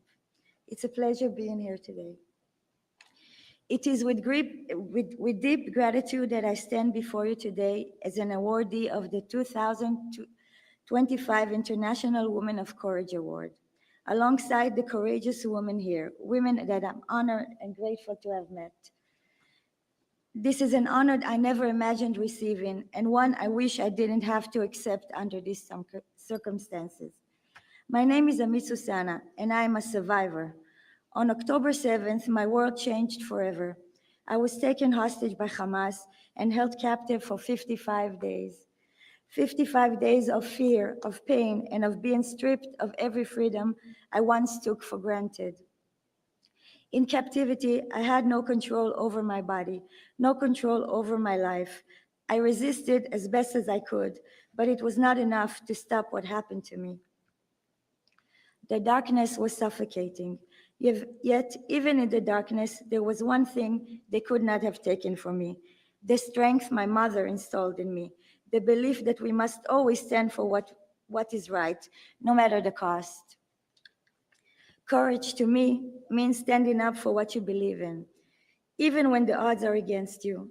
It means staying true to your values, choosing hope when despair threatens to take over, and choosing love when confronted with hate. It is an incredible honor to stand before you today, but it is also a deeply painful moment. While I am here, my friends remain in the darkness. 543 long days and nights, they are still suffering, still waiting, still hoping. Their voices remain unheard, so I will speak for them. We cannot move forward until they are free. I vowed that if I would survive, I would never be silent. I would speak not just for myself, but for every woman who had been silenced. When I first told my story, I only wanted to raise awareness about the horrors of captivity and the terror of October 7th. But my story became part of a much bigger conversation, one about sexual violence, about war, and about the unimaginable strength of women in the face of brutality. Women from all over the world reach out to me, sharing their own stories, their own pain. Their suffering is real, their wounds are deep, and yet they endure, because that is what we as women do. Today, I understand the true meaning of freedom in a way that I never did before, not as something to be taken for granted, but as something fragile and scarce. To simply step outside and look at the sky, to see the moon and the stars, to breathe, to choose one's own path. These are privileges I will never again overlook. In Israel, we're about to celebrate Passover, the story of liberation, of breaking free from bondage. But this will be the second Passover that the hostages remain in captivity. And across the world, Christians will celebrate Easter, a time of renewal and hope. But for too many families, there is no renewal, only waiting, only longing. They fear for what their loved ones are enduring and whether they will ever get to see them again. I accept this award not for myself, but in the name of all the brave women of Israel, the women who endure, who led, who refuse to break. Women are stronger, we are the stronger gender, not because we do not feel pain, but because we rise from it, because we fight, not just for ourselves, but for those who cannot fight for themselves. Sorry.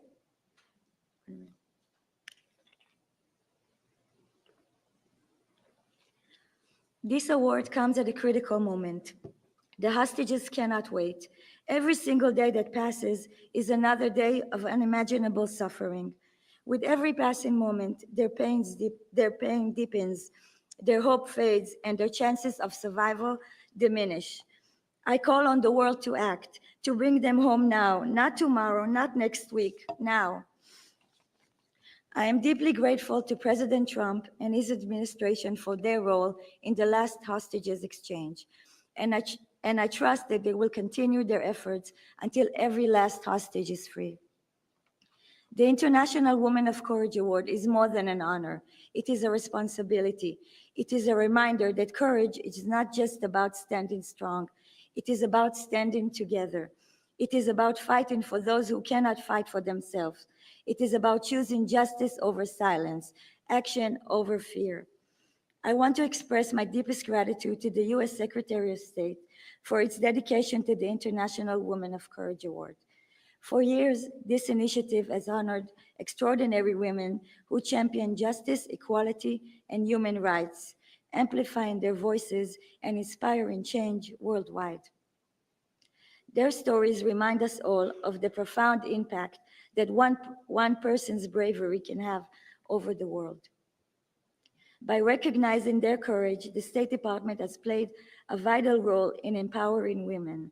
Thank you for continuing this important tradition, for supporting these courageous leaders, and for ensuring that their efforts do not go unnoticed. May we never stop fighting for those in the darkness. May we never take our freedom for granted. And may we as women continue to lead the way towards justice, towards peace, and toward a world where no one is left behind. Thank you.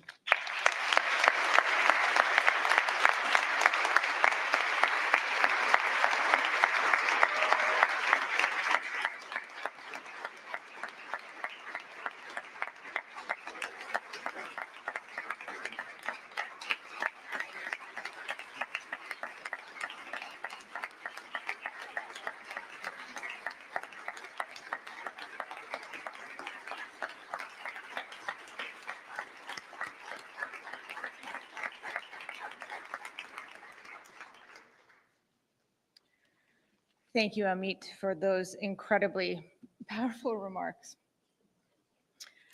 Your story and those of the other women honored here today represent the stories of countless courageous women around the world who each day make their communities and regions safe and more peaceful and more secure. To all of our IWOC awardees, and you all haven't seen this, but they are such sisters right now already, and it's been just a few days, and it's beautiful, and I have so many funny stories to tell of all of them. To all of our IWOC awardees, Henrit, Amit, Major Valina, Angelique, Georgiana, Zabib, Namini, and Ahmad. Your tireless, courageous, inspiring work drives us forward.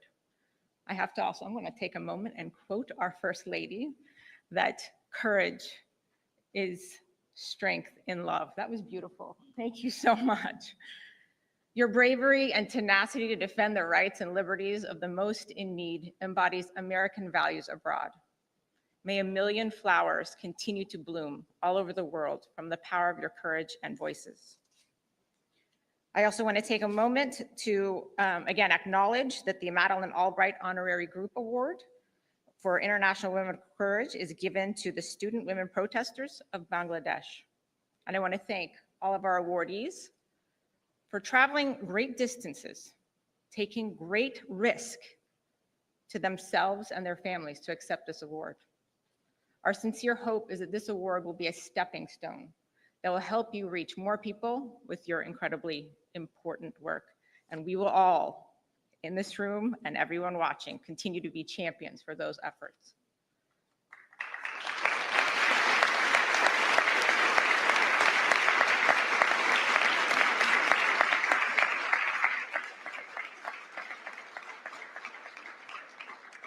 In closing, I want to again thank our First Lady, our amazing First Lady, Mrs. Melania Trump. Please, another round of applause.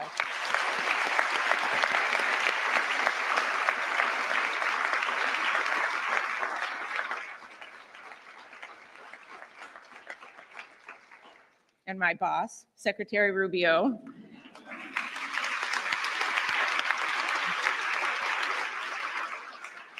And Mrs. Rubio for generously hosting today's ceremony.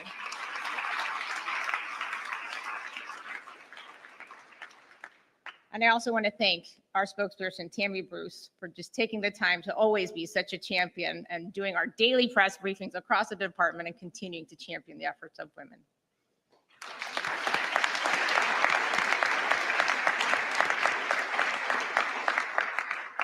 I also want to thank the First Lady's team, as well as Councilor Needham's team, the Assistant Secretary Exner's team, for all their efforts in making today possible.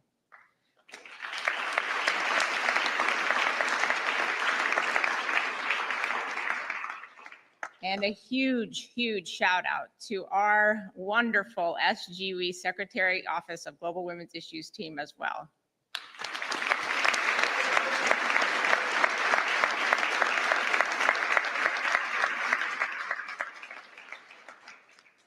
And finally, I want to extend our wonderful thanks to our Bureau of Education and Cultural Affairs for their continued partnership on the IWalk program, especially our International Visitors Program, for all your steadfast collaboration.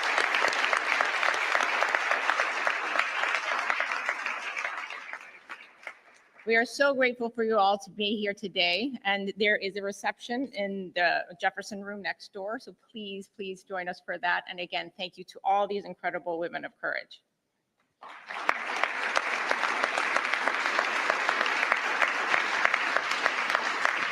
I will invite our First Lady and Secretary to please exit first. Distinguished guests, please remain seated as our stage participants depart. Thank you. Thank you, Mom. It's a great honor.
Mr. Secretary, you're working to get back to managing the statement according to your last door.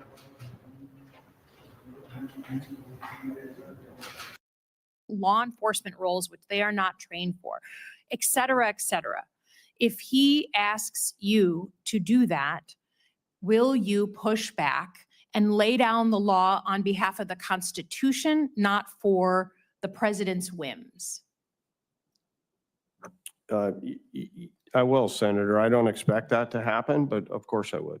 Well, we don't expect it to happen, but it did happen under the Trump administration the first time. Secretary Esper was asked to bring in the 82nd Airborne active duty military troops to put down a peaceful protest in Washington, D.C. And in his own book, he wrote that he convinced President Trump in the dark of night not to do that. I don't need it to be public. I don't need you to have a public fight with President Trump. I'm not asking that. I'm asking, in the same exact situation, would you act honorably in the same way and protect the rules and of the road for the U.S. military, to protect the institution you've given your life for, and make sure that this country doesn't see their uniformed military as a political arm of any one party? Will you stand up and push back similarly to Secretary Esper? Senator, I think that's the duty and job that I have. Yes. Well, I appreciate that. I think there's lots of other important work. We all want you to be focused on the warfighter. Can you confirm for me, though, because these reports that keep coming out of Department of Defense and uniformed military press outlets taking down Jackie Robinson's page on and his service to the country, the Tuskegee Airmen, which have such a connection to Detroit, Michigan, they're taken down, they're putting back up. Can you confirm that war heroes, no matter what their color, should be recognized by the Department of Defense, and it's not some damn DEI thing to recognize warriors of color? Ma'am, I think we should always recognize warriors, period. Okay, well, I hope you uphold that as this ridiculousness continues of taking people and erasing them from our military history. It's really, to me, offensive. But we look forward to you standing up for those good values. Thank you for your work, and I yield back. Thank you, Senator. And this concludes today's hearing. I want to thank our distinguished witness for his testimony. And without anything further, we are indeed adjourned.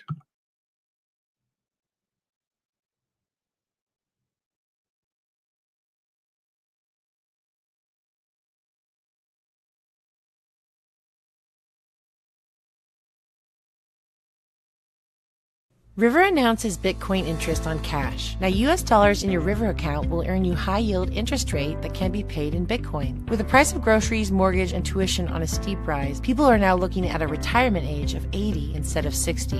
And that's all because dollars are losing value at a record pace. The challenge is finding a way to hold on to your dollar while still getting ahead. That's where River Bitcoin comes in. River Bitcoin's interest on cash protects your dollars with FDIC insurance while offering you the option to recap the potential gains of Bitcoin. Over the past 2 years, you would have earned 2 times the rate of most high-yield savings accounts and 16 times the rate of national average savings account with Bitcoin interest on cash. Get started at badlandsmedia.tv/river. Move your cash to River today and start earning real interest rate with Bitcoin. That's badlandsmedia.tv/river.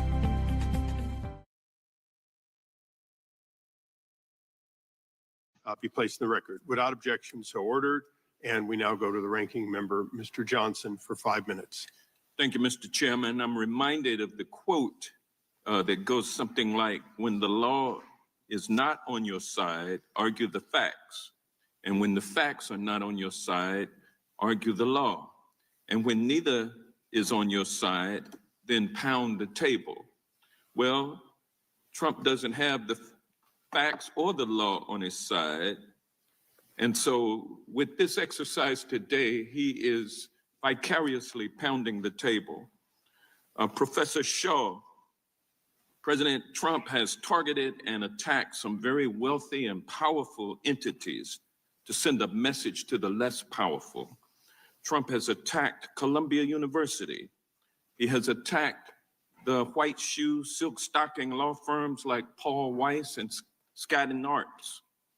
These powerful, wealthy entities can afford to sue to protect their interest and our rule of law. But instead, they chose to lay down and get steamrolled by the bully. Professor Shaw, how does laying down and getting steamrolled compromise the rule of law and undermine our democracy? let me just say that, there have been targeted entities, right, including a number of law firms that have in fact not laid down, that are in fact taking a strong position of resistance to what they believe to be the unlawful components of some of the targeting orders. So law firms including Wilmer Hale, Jenner and Block, Perkins Coie, have made their responses and their views of the impermissibility of the targeting of law firms for no reason other than their decision to take on disfavored representations and to advance legal arguments that the president has personally objected to and sometimes been on the receiving end of.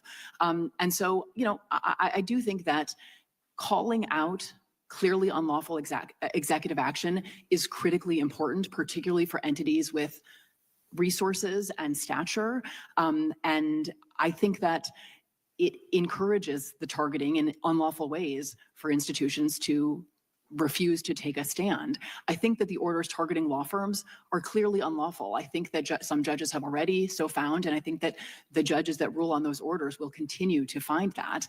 And the last thing I'll say is I think that law firms that have decided not to fight and that are complying haven't bought themselves any security necessarily. I'm not sure there's any guarantee that they won't be subject to further targeting simply because they have acquiesced in sometimes coercive terms in the first instance. Yeah, when the bully knows that he can bully you, then he's going to continue bullying you until you stand up. And so I'm glad that these other law firms and other academic institutions have and are standing up. What would happen to access to justice for the least of these if these very wealthy and powerful entities that are being targeted today, if each and every one of them laid down and just allowed themselves to be steamrolled? I think there could be a chilling effect in the willingness of law firms to take on disfavored representations. The targeting has not been limited to law firms either, right? There has been an effort to suggest that sanctions will be sought by the Department of Justice against nonprofits and other legal actors that have engaged in litigation against the administration. And so it does seem quite clearly designed to reduce the amount of courageous litigation against and challenges to executive action. And so, I think that the potential costs for the rule of law are, incalculable. Yeah, because it's based on the adversarial system. And if you wipe out the adversaries, then you wipe out the adversarial system or the adversary system. I think that's right, that attacks on, look, lawyers are not always popular, right? So attacking lawyers is not something that everyone is always going to object to, but judges need lawyers to present arguments to them. And our system of justice and the rule of law requires lawyers to take on representations, including potentially unpopular representations. So I do not think these attacks on white shoe law firms should be understood as just about white shoe law firms. I do think they are attacks on the very idea of access to justice and to the rule of law. And when you attack, in addition to the lawyers, you attack the judges and claim that they need to be impeached, not for committing high crimes and misdemeanors, but for simply ruling in a way that is against the bully. What impact does that have on our justice system and our democracy? I worry that the intent there is the same, to basically have a chilling effect on the willingness of judges to rule against the administration. In the same way, I think part of the intent of these executive orders is to create a climate of fear and intimidation and to disincentivize taking on representations, including against the federal government. So I think the intended effect is likely the same. Thank you. Thank you. I yield back. And yields back. We now go to the gentleman from Kentucky, Mr. Massey. Thank you, Mr. Chairman. This hearing reminds me of a breakfast I had with Antonin Scalia. About a dozen of us congressmen invited him to breakfast, and this was about a decade ago when Obama was the president and John Boehner was the speaker. And my colleagues appealed to Scalia and said, what can you do? You need to get involved here. The courts need to get involved. Obama's running roughshod over Congress. And Scalia refused to accept that premise. He said, no, this is not my job to referee fights between your two branches. My job is as a jurist to decide if somebody's been harmed and what the remedy is. And occasionally we interpret the law and the Constitution constitutionality of it. He said, and by the way, you're the most powerful branch of government. I don't know what you're complaining about. All the tools you need to restore the balance are in the Constitution. And one of my colleagues protested that impeachment was just too hard to pull off, given the threshold in the Senate and the political backlash. And Scalia just shook his head. He said, I'm not talking about impeachment. You all have the power of the purse. You are funding everything you complain about that Obama is doing. Just quit funding it. And it was a pretty clear message. Now, that was about tension between Congress and the executive branch, and our hearing today is about tension between the judicial system and the executive branch. But I think it's still the case that what Scalia said is true. Let me give you an example of something I'm going to predict is going to happen in the court soon that I'm not going to have much sympathy for on the president. So the president recently had a press conference and said he's going to wind down the Department of Education. Oh, great. That's my bill. I've got a one-sentence bill that eliminates the Department of Education. I should be very excited about this. The problem is much of the activity that he says he will undertake, he just signed into law the funding of it a week before. We did a continuing resolution that fully funds every single penny of the Department of Education then a week, and the president signed it. This is, as Professor Shaw pointed out, appropriations bills are laws too, and they require both chambers and then the president to sign it. And so it's an appropriation bill, it's a law, it's in law, and a week later, he announces that he doesn't like some of the law, and so he's going to do things differently. So that's my problem that I have. Now, I do think it's a good hearing, and this is a great question. I tend to think that probably there are cases where they shouldn't have nationwide injunctions, but this is a double-edged sword.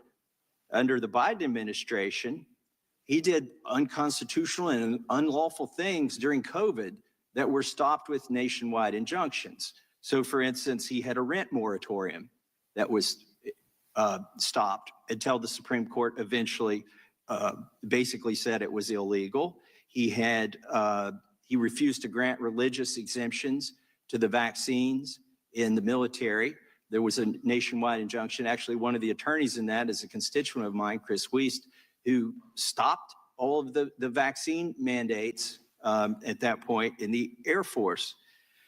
That was a nationwide injunction. And then his OSHA vaccine mandate was stopped with a nationwide injunction. So I'm torn on this. Maybe if we just don't have nationwide injunctions, people in certain districts can live under tyranny or the perception of it. And if you're in a different judicial district or circuit, you get some remedy from the tyranny. Maybe it works out better that way. Maybe we should have tried each of these cases in each of these courts and found out the answer. But Mr. Speaker, former Speaker Newt Gingrich, what do you have to say on since you were Speaker and led this appropriations process, do you think the president can unwind the Department of Education a week after he signed the bill that funded it? And yield to. Well, as you know, when I was Speaker, we balanced the budget, something you believe in, for 4 straight years, the only time in the last century. So I think I can talk with some authority about this. I suspect there will be a real fight at the Supreme Court level over whether or not the president has impoundment authority, which was taken away during the collapse of the Nixon presidency, but had existed before that. That'll be a legal fight. I think your point about injunctions is semi-right. That is, a court should be able to issue the injunction. My point about this, the Chief Justice, is if that particular single district judge says, this is a valid injunction, if they immediately went to the Supreme Court and then the Supreme Court agreed that it was a valid injunction, then you could have a nationwide injunction. But I'm with Lincoln, who said even though the court had decided 7-2 that slavery could be extended nationally, he refused to accept the legitimacy of that decision because it wasn't unanimous. Now, so the precedent is pretty clear. I think your instinct is right. There are times you need a nationwide action. My only point is, if the district judge says that, the following morning it should be in the Supreme Court and the Supreme Court should have to render judgment. If they agree, then you have a nationwide injunction. But if they say, no, you're in error, then there's no nationwide injunction. Makes sense to me. I yield back. Thank the gentleman.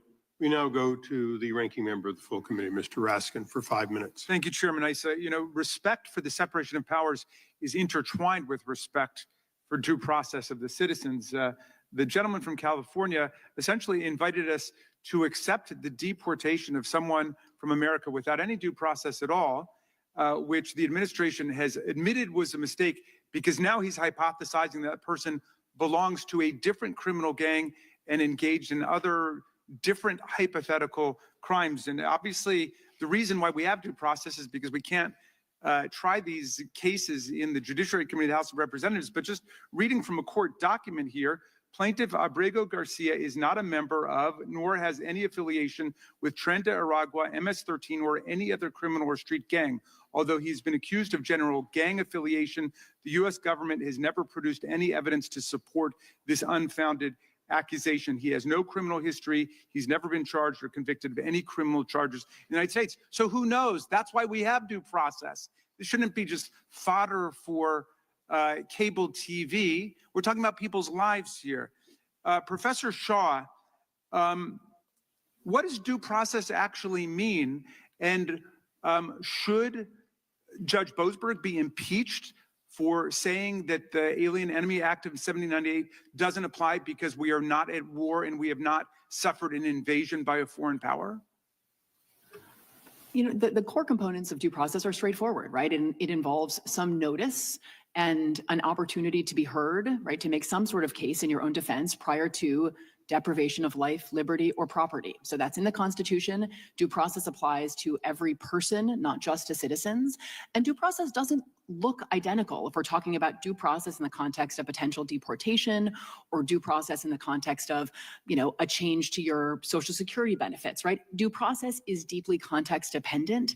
And all Judge Boasberg has ruled as a preliminary matter in this case is that some sort of process has to be afforded before this potentially irreversible act occurs. Judge Boasberg has not ordered anyone released in the United States, has not objected to the detention of the covered individuals, has simply said, provide reasons and an opportunity to respond. And follow the law, right? And follow the law. And it seems from public reporting as though there is real reason to believe that errors were made. My colleagues are calling for the impeachment of Judge Boasberg. Has there ever been a federal district judge, a federal appeals court judge, or a U.S. Supreme Court justice impeached because someone disagrees with the content of their ruling? We have no tradition of impeaching judges based on the contents of their rulings. We impeach them for bribery or corruption or habitual drunkenness on the bench. Speaker Gingrich, by the way, do you agree with the Republicans and with Donald Trump and Elon Musk who are calling for the impeachment of these judges? That's a yes or no. I actually agree with Jefferson that impeachment is a cumbersome and difficult process, virtually impossible to achieve, which is why Jefferson, you oppose the impeachment? Which is why Jefferson abolished 14 courts, because you can abolish. Professor Shaw, forgive me, you remember the 5-minute rule. I've got no more time. It's a yes or no question, and I didn't get an answer from you. The Chief Justice Roberts has said that the correct response to disagreement with a district court decision is to appeal. I just heard Speaker Gingrich call this a judicial coup d'etat, and he said the Chief Justice should stop lecturing the rest of us. Who's right? Is it Newt Gingrich or is it Chief Justice Roberts here?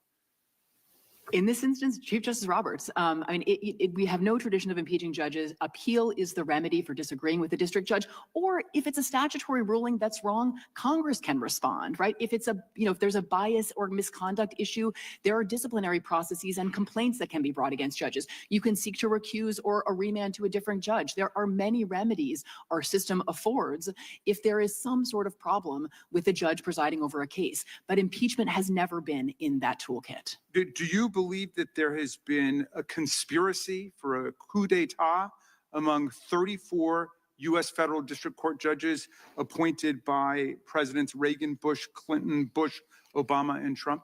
No, as you said, I think these judges are simply doing their jobs.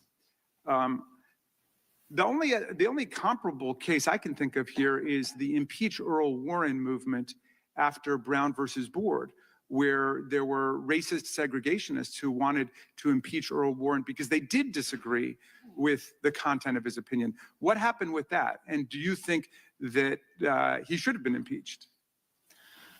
I mean, as far as I know, there were non-impeachment resolutions introduced at that time. There was rhetoric, there was critique. And to be clear, criticizing judges is absolutely healthy in a democracy. I am not suggesting otherwise, but this is already a pretty serious escalation to have seen these resolutions introduced.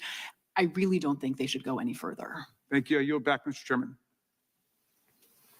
Thank you. We now go to the gentleman from Wisconsin, Mr. Fitzgerald, and I would ask if I could have 15 seconds of his time. I yield back to the chairman. Okay. Mr. Speaker Gingrich, I just have one short question, and it is a yes or no, unlike the other one. In your 2 decades as a member of Congress, did you see members of Congress put bills in of any sort because they were popular and felt strongly within their district, whether or not they were moving anywhere? Of course. And that would include things like impeachment, whether they were likely to succeed or not. They're political symbols, not legislative symbols. Very good. I thank you. I thank the gentleman from Wisconsin. Reclaiming my time. Mr. Larkin, nationwide injunctions, they're relatively new phenomenon, right? It's, isn't that correct? Yes. Yeah, it's fair to say nationwide injunctions became more commonplace in the 60s and 70s. And that is because Congress began authorizing general rulemaking by federal agencies, such as passage of Clean Air Act or the Clean Water Act. Well, there are several factors that led to the late development of it. One is a change in philosophy of what it meant to say that something was unconstitutional. For example, Professor Samuel Bray explained this at length in his article. Traditionally, when a court said something was unconstitutional, it meant the government could not enforce it against you. Over time, courts gradually began to say, no, that means you can't force it against anybody. The problem is that overlooks the role that a district court judge has both horizontally and vertically within the federal system. No one district court judge can bind the appellate court or the Supreme Court. No one district court judge in Maine can bind a district court judge or any judge in Alaska. And so, unfortunately, this practice developed, and we didn't have anybody stepping back and saying, no, wait a minute, are there constitutional, statutory, et cetera, limitations on it? And it has actually hurt both parties because each party has suffered through this process. Thank you. Speaker Gingrich, as you mentioned in your testimony, between 2001 and 2023, there were 96 nationwide injunctions issued, of which 64 were granted against President Trump. Well, why do you think the courts have issued nationwide injunctions against President Trump with such frequency? It's kind of a question we're all pondering right now. You know, one of my favorite books on the law is The Bramble Bush, which is the 1929 introductory lectures at Columbia Law School, and which draws a distinction between the law as it is practiced and the law as it is written. So let's just, at a common sense level, we be honest. Donald Trump represents a profound, fundamental shaking up of a very deeply resistant establishment, which can be traced back to Franklin Roosevelt in 1933. You take on a system that's almost 100 years old, the system fights back. The last great bastion of power held by the left is district court judges and their allies on the Supreme Court. And they're behaving, as a historian, this is a perfectly natural thing. They're doing everything they can to stop the president, who was elected by millions of Americans. They were elected by no one. But under our system, they have a certain amount of power, not nearly as much as the modern legal system believes, because the 1958 decision by the Supreme Court, which said we are supreme, is baloney. The Supreme Court is supreme in Article 3. It is not supreme over the whole Constitution. And I think we're now going to face a genuinely important, historic conversation as a country about whether or not unelected judges on a randomized basis, who happen to be 92% Democrat, have the power to stop the elected commander-in-chief on item after item after item. My guess is the American people will say to the legislative branch, you got to be kidding me. And if Justice Roberts wants to cut this off, he should act now, because this is going to get worse, not better. Thank you. Mr. Larkin, I'll just finish up with a quick question about forum shopping. It's something that's clearly been happening, and we're used to it at the state level within the judiciary as well as at the federal level. I was wondering if you had a comment about that. Sure. I mean, the problem is attempted to be avoided by having random assignment. But unfortunately, there are some times when there's only a limited number of judges in a particular district. And as the result, if there's only one, that's who you're going to get. If there are two, you have a 50% chance. And people wind up doing this, not surprisingly, because they think Judge A is going to give them a better likelihood of success. Now, you know, that's bad enough when what you're talking about is a damages action, because that damages action is going to result in a check, perhaps, that goes just to one party. It's different when you're talking about having one judge in any one town enjoying the entirety of the federal government across the nation. That's a much more severe problem. And that's why this is a reasonable effort to cabin that. And, you know, picking favorable judges is a reason why. Thank you. I yield back. Thank the gentleman. We now recognize the gentlelady from California, Ms. Lofgren, for 5 minutes. Thank you, Mr. Chairman. It seems ironic that today's hearing is titled Judicial Overreach and Constitutional Limits on the Federal Courts, because if we really care about constitutional limits, we should start by confronting the recent attacks on judicial independence, attacks that themselves defy the Constitution. In the past few months, we've seen Elon Musk, President Trump, and even members of Congress call for the impeachment of judges, not for misconduct, but because they don't like their rulings. And that's not how a constitutional democracy works. You know, it's true that members of the judiciary were not elected by the Electoral College.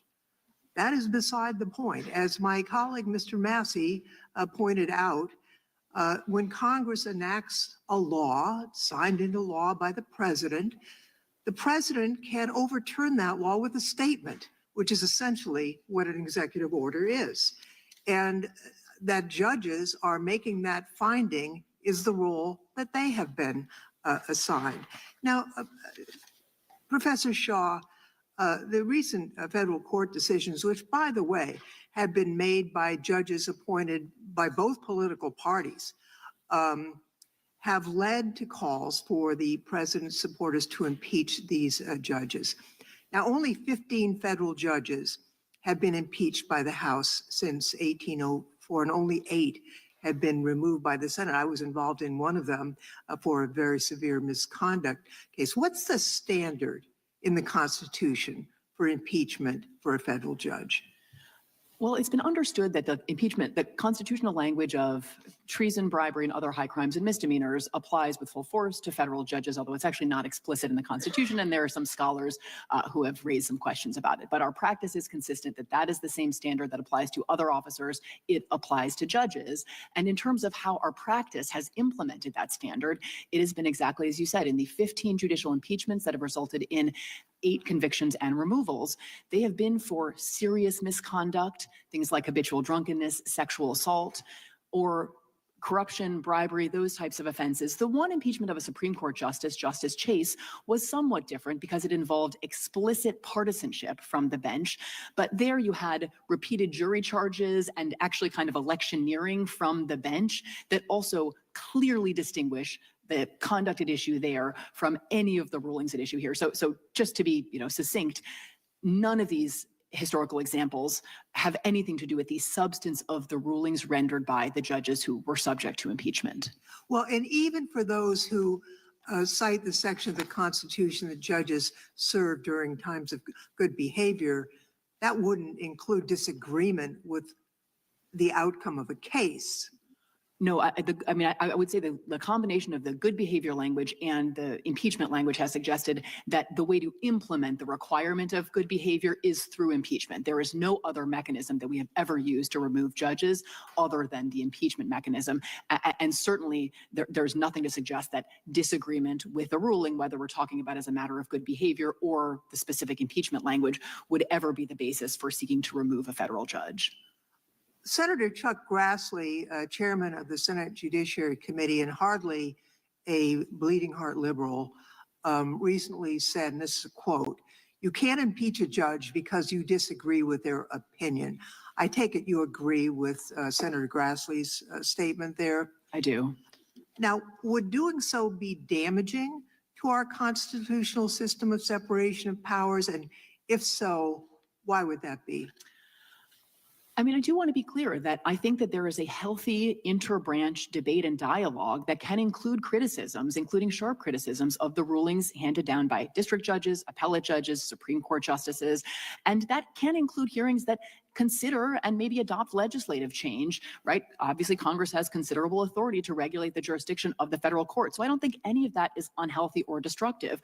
But I do think that moving into an era in which substantive disagreement with the rulings of federal judges gave rise to impeachment proceedings would involve an escalation of this kind of interbranch warfare and a politicization of the judiciary that would be extremely damaging to judicial independence and to the role of courts in our democracy. Thank you very much. Ms. Romero, I found your testimony riveting, and I'm sorry that you and your neighbors went through such a nightmare.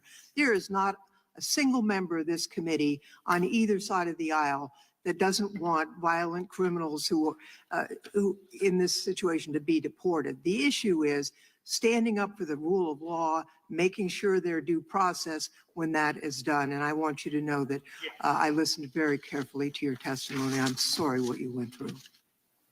Thank you very much. Thank you. We now go to the chairman of the full committee, Mr. Jordan. Thank you, Mr. 5 Chairman. minutes. Professor Shaw, so was Judge Boasberg correct when he said turn the plane around?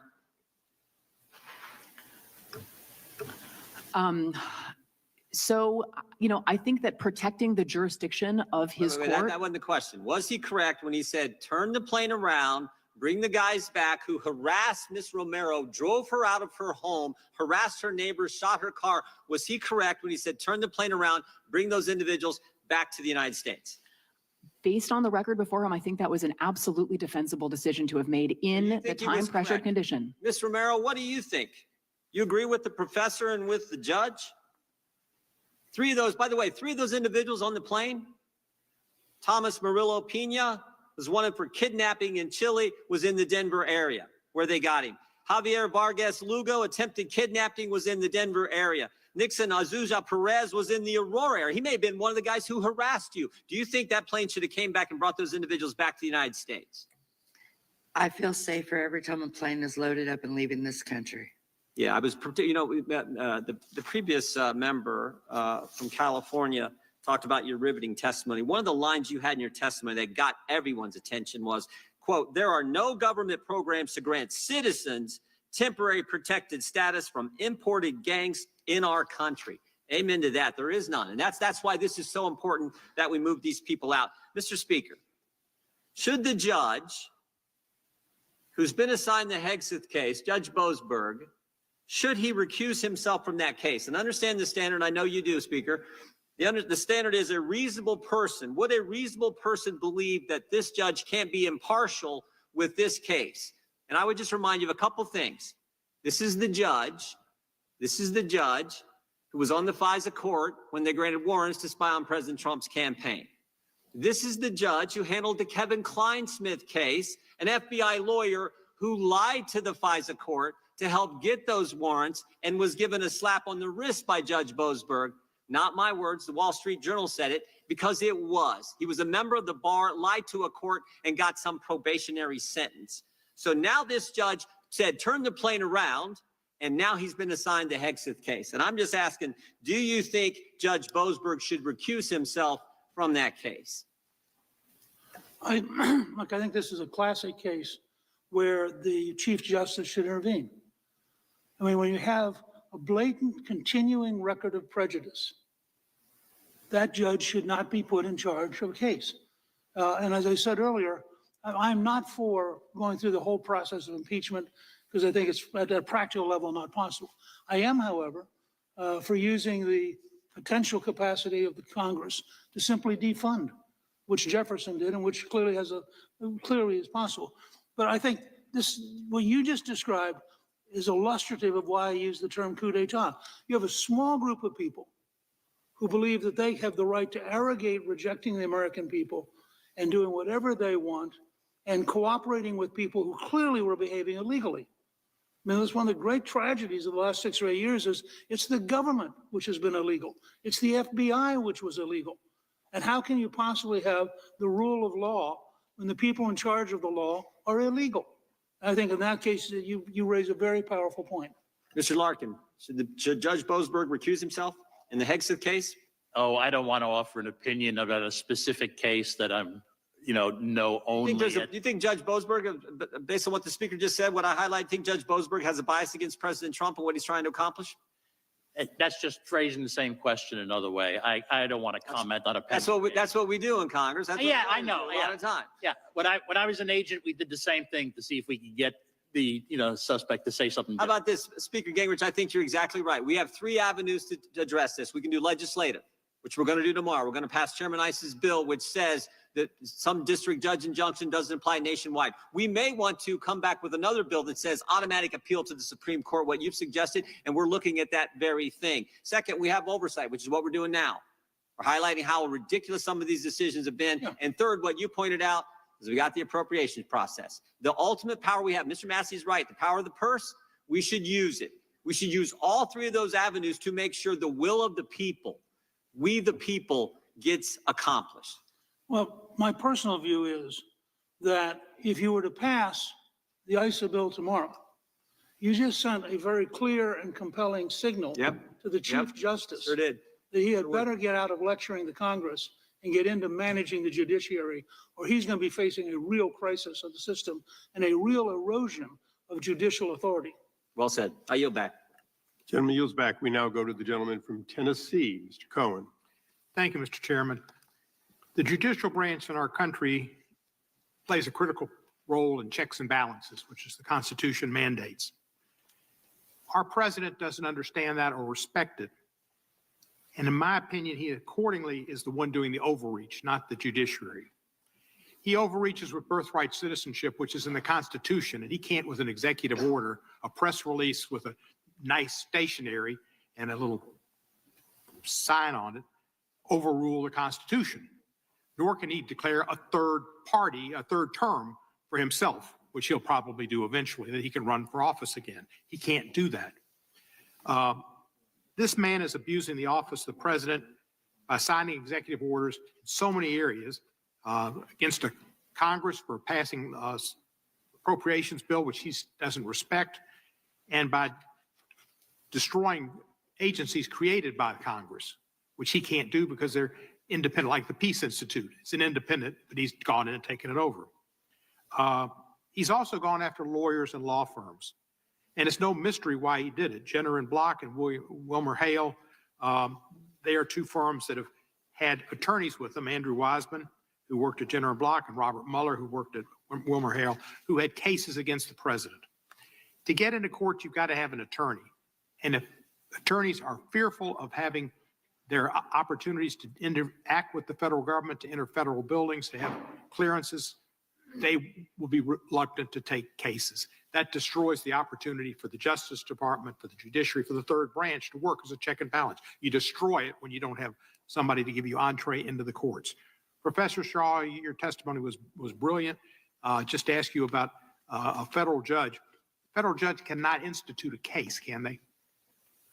No, sir, they cannot. So what they do is they take what lawyers put before them and then they determine what it is. A case or controversy is brought to a federal court and a federal court can resolve it. They're not a self-starting body. But if lawyers are afraid to bring an action against the administration or the president, then the courts won't ever get a chance to do anything. Absolutely. And I think it is important to understand some of the attacks on lawyers and law firms as indirectly attacks on the judiciary, as well as attacks on the ability of what causes the president may deem unpopular to secure representation or for litigation against the federal government to proceed. So I think that all of those values are implicated in the attacks on lawyers and law firms. Do you remember some of the things President Trump said in his executive orders against some of these law firms about lawyers? Can you tell us, like they're criminal and they're trying to destroy our country and they're trying to, what were some of the other things he said? So the law firm, the executive orders for singling out and targeting law firms begin with sort of a recitation of specific representations of disfavored individuals or representations that law firms have taken on. There are suggestions that the law firms are deceitful or dishonest, that they are committing fraud. But, they're quite explicit, the orders, that it is the specific representations made by and viewpoints held by the attorneys that have given rise to the executive order. So I think that's why the lawsuits have framed these orders as containing attacks on the right to counsel, on the separation of powers, on independent judges, and on the First Amendment. There are, at least 4 or 5, I would say, independent constitutional flaws with each of these executive orders. And they sounded like somebody like, first the lawyers. First we get the lawyers. It was the most anti-lawyer thing I've ever heard. I'm a member of the bar. I respect the bar, and I understand its importance to the American jurisprudence system and the government system at large. I'd like to yield 1 minute to Mr. Moskowitz. Thank you. Thank you, Mr. Chairman. Thank you for yielding. It's so nice to see my Republican colleagues fight to protect executive power, but they aren't interested in fighting to protect this body and legislative power. Representative Gill from Texas filed impeachment proceedings against Judge Boasberg. It has 22 co-signers. He's not here at the moment. He's probably filing impeachment proceedings against Louis Brandeis. But Speaker Gingrich says that this is a cumbersome process, and Speaker Gingrich is absolutely an impeachment expert. Well, allow me to doge this cumbersome process for you, Speaker Gingrich. Why don't we just ask Chairman Issa or Chairman Jordan, when is the hearing on impeachment of Judge Boasberg? When's the hearing? Give me a date. Give the American people a date. Oh, wait. Chairman Issa says that this is actually a political symbol and not actual legislation. So it's a fake impeachment. When are you going to tweet that out? That ought to be popular. I mean, we had a fake impeachment for the last 2 years. I mean, I hope Representative Gill isn't a Comer. I mean, we got to doge James Comer spending millions of dollars in 2 years on fake impeachments. But I guess that's what we do. We file fake impeachments now. That's what we admit. I take back my time. And I thank the gentleman for taking back his time. It's appropriate that on April Fool's Day that he discusses that. Thank you. And since the question was posed toward me, I'll take the liberty of saying that we take all bills that are referred to our committee seriously, including that. And I would only say that be careful what you wish for. There will, in fact, undoubtedly be investigations of a number of judges, but we don't predetermine them in this committee. We don't denounce them when they're put in by a member. We also don't accept them as anything other than something for our staff to look at. But I appreciate the gentleman's question. With that, we go to the gentlelady from Wyoming, the senior member of the committee of the House from Wyoming, Ms. Hagerman. The only. In March, the Miami Herald reported on a team of former U.S. officials and Venezuelans assisting the Trump administration with tracking Tendagua or TDA. They have focused on ties between TDA and the Maduro regime, identifying 1,800 gang members sent to our country. Reportedly, 300 received paramilitary training in Venezuela, and the regime has operational control over them. Information obtained by the team from police agencies in South America has resulted in the arrest of at least 800 TDA members or smaller affiliated entities. According to the article, TDA has been setting up a drug distribution system in our country, and the individuals, quote, are not criminals sent to cause havoc. They're soldiers sent in an asymmetrical warfare operation against the United States, end quote. On March 15th, President Trump issued an EO invoking the Alien Enemies Act regarding the TDA invasion. The EO finds that TDA is perpetuating, attempting, and threatening an invasion or predatory incursion against the territory of the United States. TDA is undertaking hostile actions and conducting irregular warfare against the territory of the United States, both directly and at the direction, clandestine or otherwise, of the Maduro regime in Venezuela. Judge Boasberg of the D.C. District Court recently ordered the Trump administration to turn around removal flights bound for El Salvador carrying members of this Venezuelan terrorist group, TDA. Judge Boasberg's temporary restraining order at first was limited to the named plaintiffs, but he later provisionally certified a class for, quote, all non-citizens in U.S. custody who are subject to President Trump's order against TDA and its implementation. Mr. Larkin, what are the problems associated with the breadth of this order rather than it having being just applied solely to the parties in front of it? There seem to be at least two issues. One is whether I'm told, I haven't seen the complaint, but I'm told that the complaint that was filed seeking relief was brought under the Administrative Procedure Act. That's not an appropriate vehicle for this. It should be the federal habeas corpus laws. But secondly, if you're going to grant class-wide relief, you have to first properly certify a class. The Supreme Court has so ruled and has told the district courts that they have to do first the job of certifying the class and only then awarding class relief. In footnote 1 in Baxter versus, I think it's pronounced Palmigiano, but don't hold me to that, the Supreme Court said the district court had gotten it wrong in that case for following the reverse order. So if that's what happens then is you're seeing some of the problems that can arise when a judge wants to stop an entirety of the government rather than award relief to one person, because there are steps that you have to go through in order to certify a class. And to my knowledge, although like I said, I haven't followed that case, I don't know if those steps were followed here. My understanding is that this is the first I've heard of it from you, so. Well, and there's another problem associated with that as well. In the case involving TDA, the judges and other injunctions that have been issued, nationwide injunctions issued by these courts, they have not been requiring the party seeking the injunction to put up a bond, even though Rule 65 of the Federal Rules of Civil Procedure mandates that a party seeking a preliminary injunction or TRO must provide security, a bond to cover potential costs and damages to the party who is wrongfully restrained or enjoined. In fact, such a bond is a condition precedent for an injunction to be valid. So in light of that, does this violation or failure to require the posting of a bond undermine, if not actually nullify, the legality of Judge Boasberg's order? I have to say, and it's going to sound like begging off, but I'm not trying to, that I haven't researched that effect in this sort of context, in part because I'm not sure how you set a bond in a case like this, where what you're talking about is essentially relief that should be granted under the habeas corpus laws. And so to the extent there are separate procedures that you have to follow, that Mr. Biggs of Arizona, Mr. Perry of Pennsylvania, Mr. Ogles of Tennessee, and Mr. Moskowitz of Florida are permitted to participate in this hearing for the purpose of questions. Without objection, so ordered.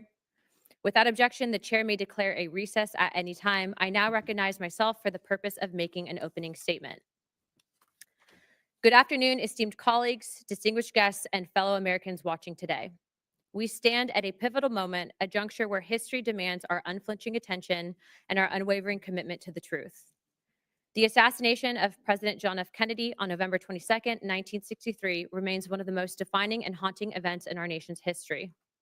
For over 6 decades, questions have lingered, shrouded in secrecy and speculation. With the recent efforts made to declassify over 80,000 pages of classified documents, fighting against the request of redactions, combined with prior releases under the previous administration, we have an unprecedented opportunity to peel back the layers of the dark day and lay bare the facts for all to see. For the first time in years, we are seeing a complete cooperation between the U.S. government enterprise. Today marks a historical day in our nation's history.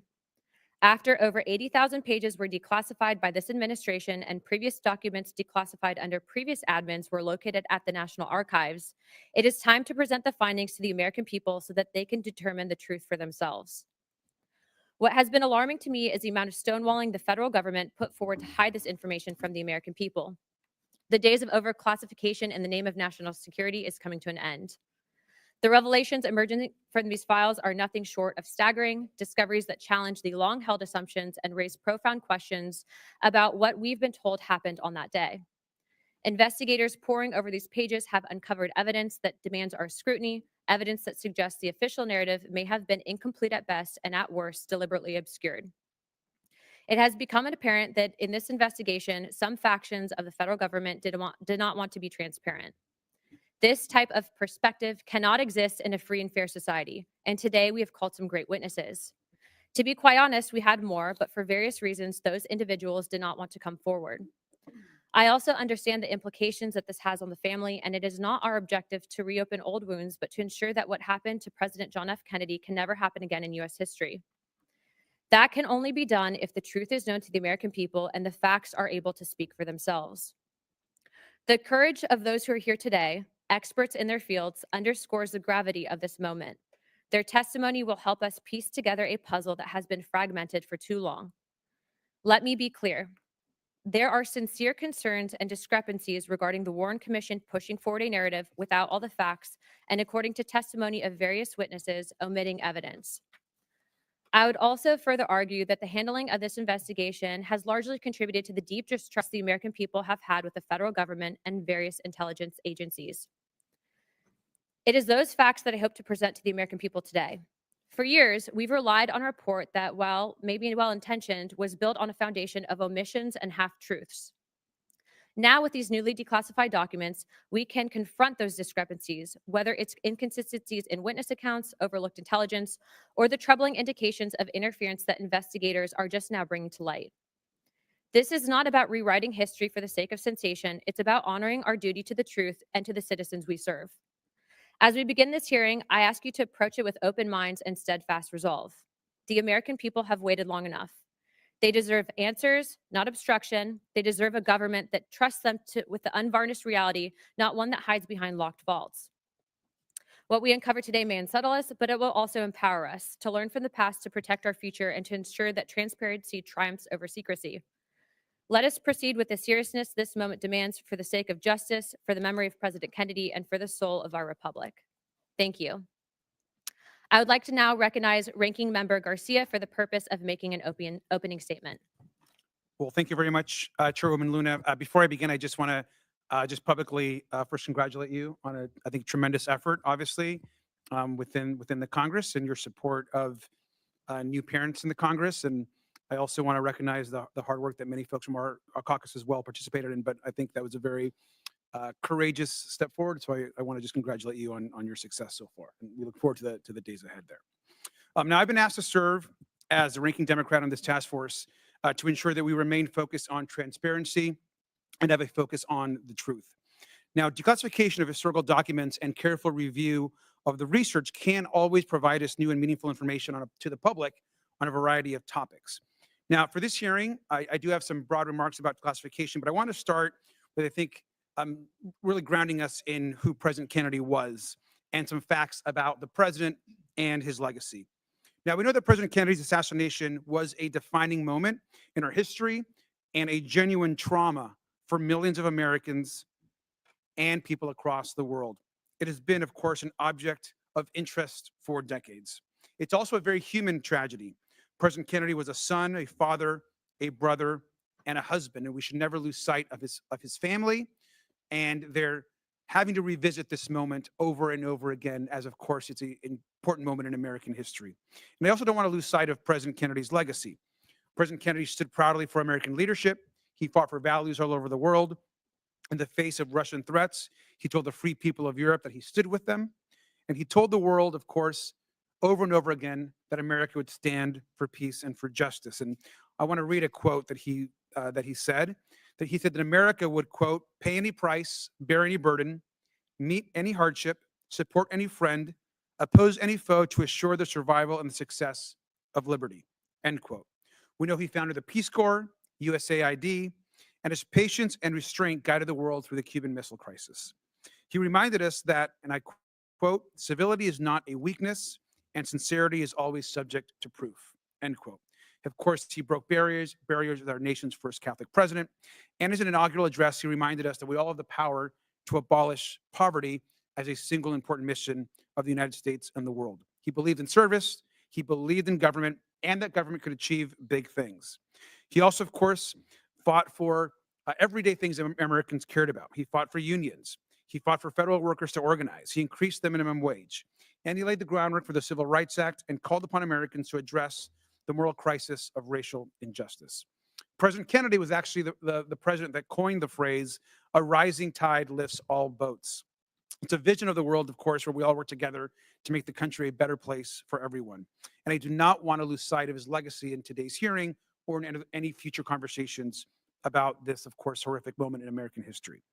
His values are values that motivate us all to this day. Now, I also share the chairwoman's interest in transparency and in a variety of topics.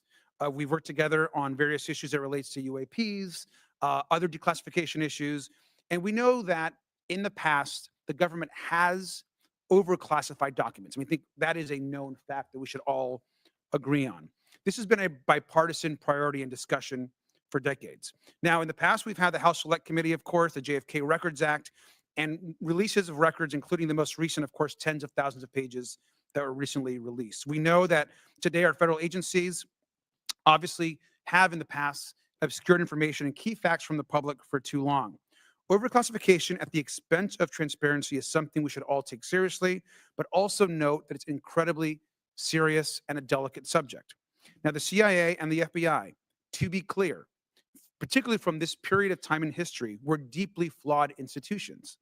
To be clear again, the CIA and the FBI routinely overclassified documents in many instances, not just on the subject of President Kennedy and the assassination, but in multiple other subjects as well. And so I think it's important that we understand that, particularly during this period of time, there was an overclassification of documents on a variety of subjects. So it's of course responsible that we stick to facts, that we don't speculate, but certainly also allow new information to come into this hearing and for the public.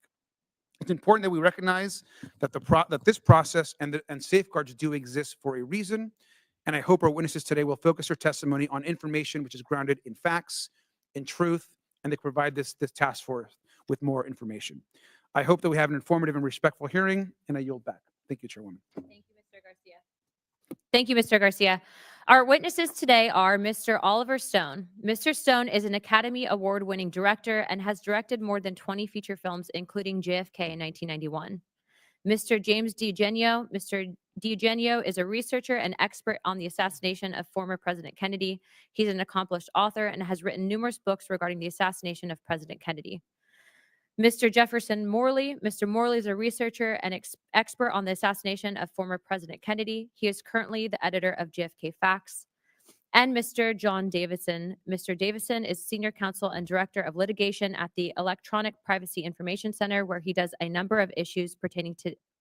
on a number of issues pertaining to data privacy and protection. Pursuant to Committee on Oversight and Government Reform Rule 9G, the witnesses will please stand and raise their right hand.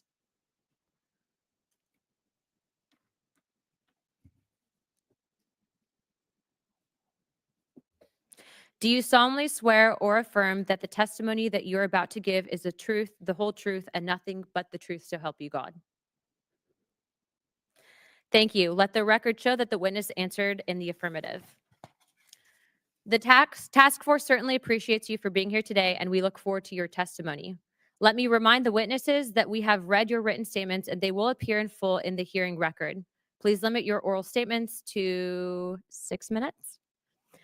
As a reminder, please press the button on the microphone in front of you so that it is on and the members can hear you. When you begin to speak, the light in front of you will turn green. After 5 minutes, light will turn yellow, and after 6 minutes, you'll get gavelled. I now recognize Mr. Morley to give an opening statement. Thank you to all the task force, the House Task Force on Declassification. It's an honor to testify before you. It's a solemn responsibility to report on the disturbing new revelations that have emerged from the newest JFK files.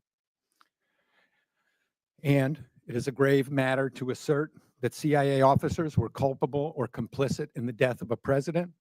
So I want fact checkers to have all the evidence that I'm used to support my testimony today. I speak with the benefit of 3 decades of reporting on the JFK story.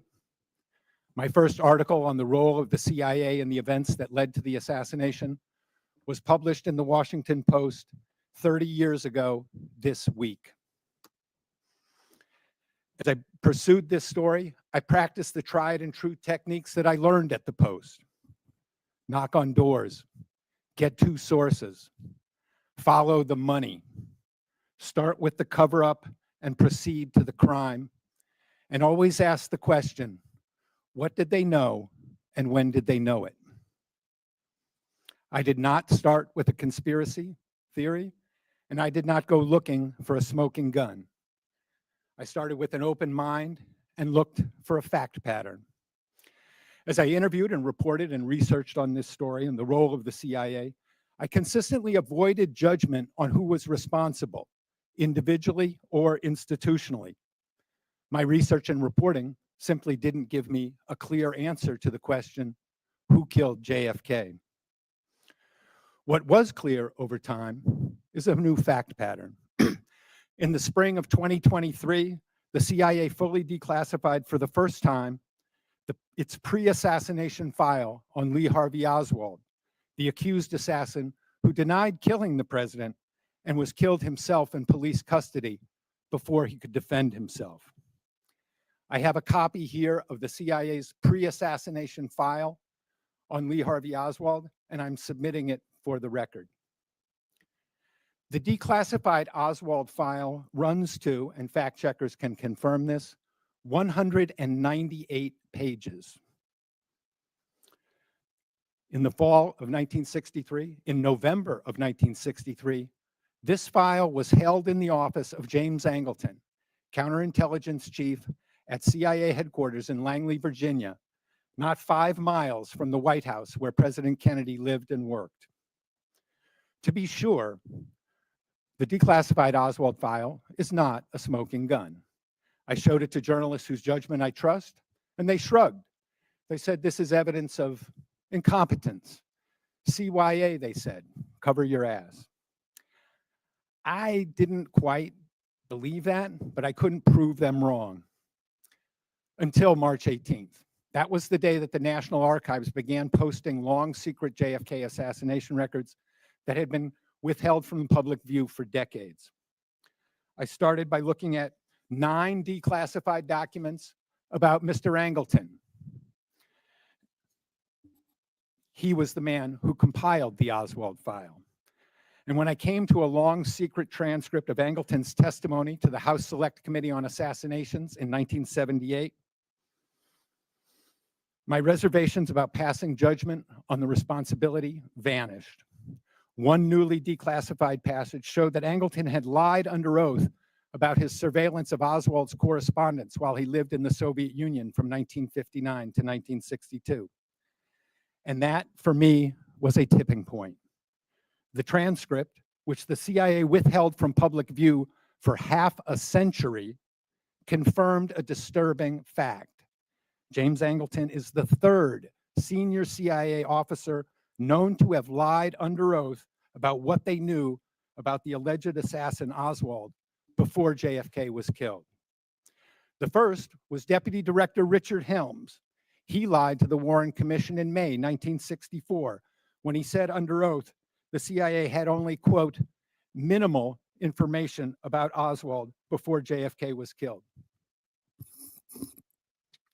198 pages of information cannot be truthfully described as minimal.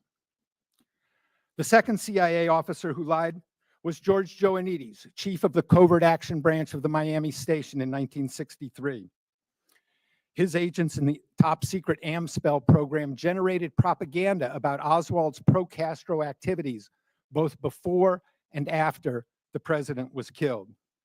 15 years later, in 1978, the CIA inserted Joannides into the House JFK investigation, and he blocked any investigation of contacts between Oswald and his AMSPEL agents.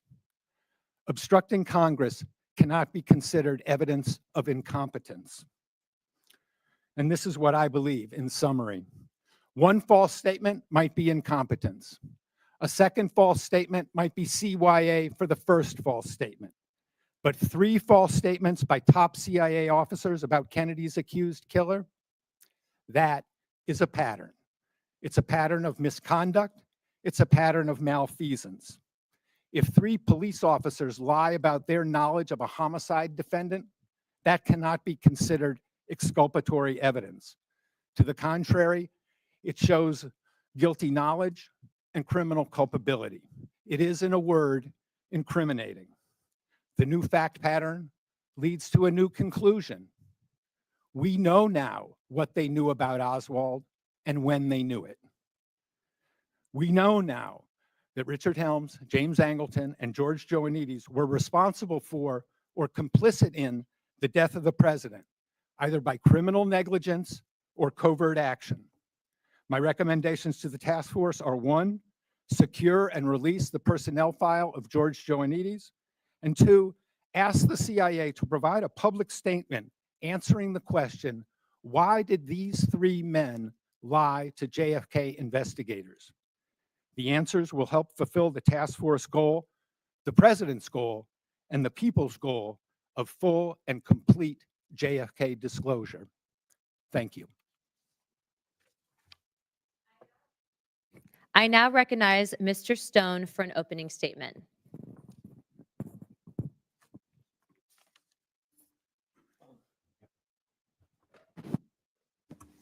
Thank you, Chairman Luna, Chairwoman. Yeah, it's a pleasure to be here.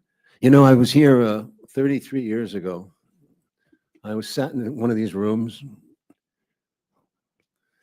in Washington, and I told the congressmen and women about this movie I just made, JFK. And half of them were wondering what all the fuss was about. It was just a movie. And the other half were passionate in responding to the cries of their constituents that demanded no more national security reasons preventing this from getting to clarity on our president's assassination. The Warren Commission of 1964, as it turned out, got us to second base with a lot of unknowns. And what was that? Obfuscations. And it all got crazier and crazier, sides taken on this and on that. And what happened that awful day? It wasn't clear as to who the heck did this. Killed the president at high noon in Dealey Plaza in Dallas on November 22. And then year by grudging year, we learned in increments a little, but not much more. Often 1 step forward and 2 steps back. And now it's 2025. 58 years since Jack Kennedy was killed in 63. Repeat, almost 60 years. That's about 2 generations. Let's say from 1900 to 1960. As a result of the 1992 hearings that resulted from my film, in which I participated, Congress passed the JFK Records Act, which firmly said all the records out unless you have a strong reason to protest our national security. All the reasons, all the records out, which is exactly what this case was, a national security matter. Our president was killed. What is more important than that? Well, the Assassination Records Review Board really tried for a few years till 1998 to get those records out. But they didn't get any cooperation, although mandated by law, from the Central Intelligence Agency, which operated and still operates as a taxpayer-funded intelligence agency that arrogantly considers itself outside our laws. They say things like, we will get back to you on that, and they never do. Or they give me a day and I'll come up with a reason why this matter is a national security matter, et cetera, et cetera. Nothing of importance has been revealed by the CIA in all these years, although we know from other records that there's a illegal criminal activities in every facet of our foreign policy in practically every country on earth.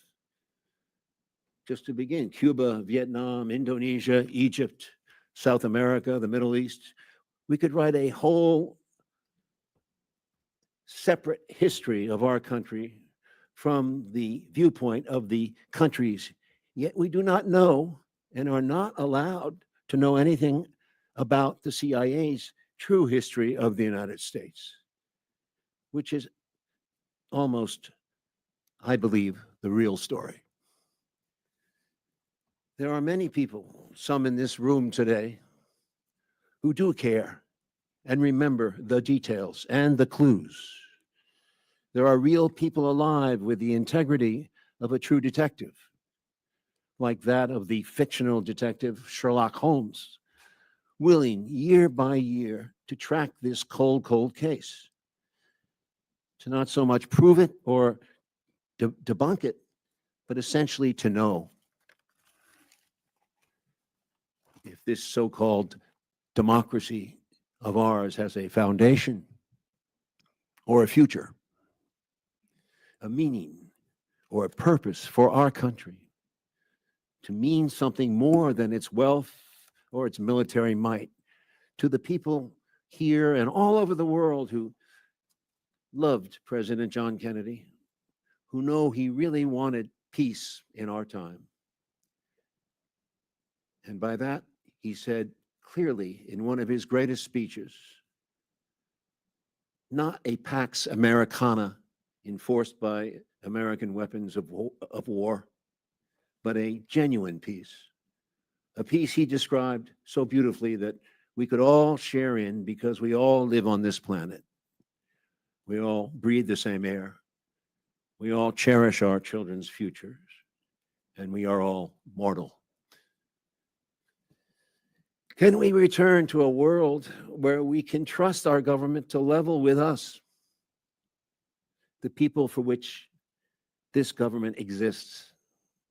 And if some people in power betrayed our Constitution and chose the path of war over peace, let the rest of us see past the lies and let us hear what we think.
What the Warren Commission failed miserably to complete.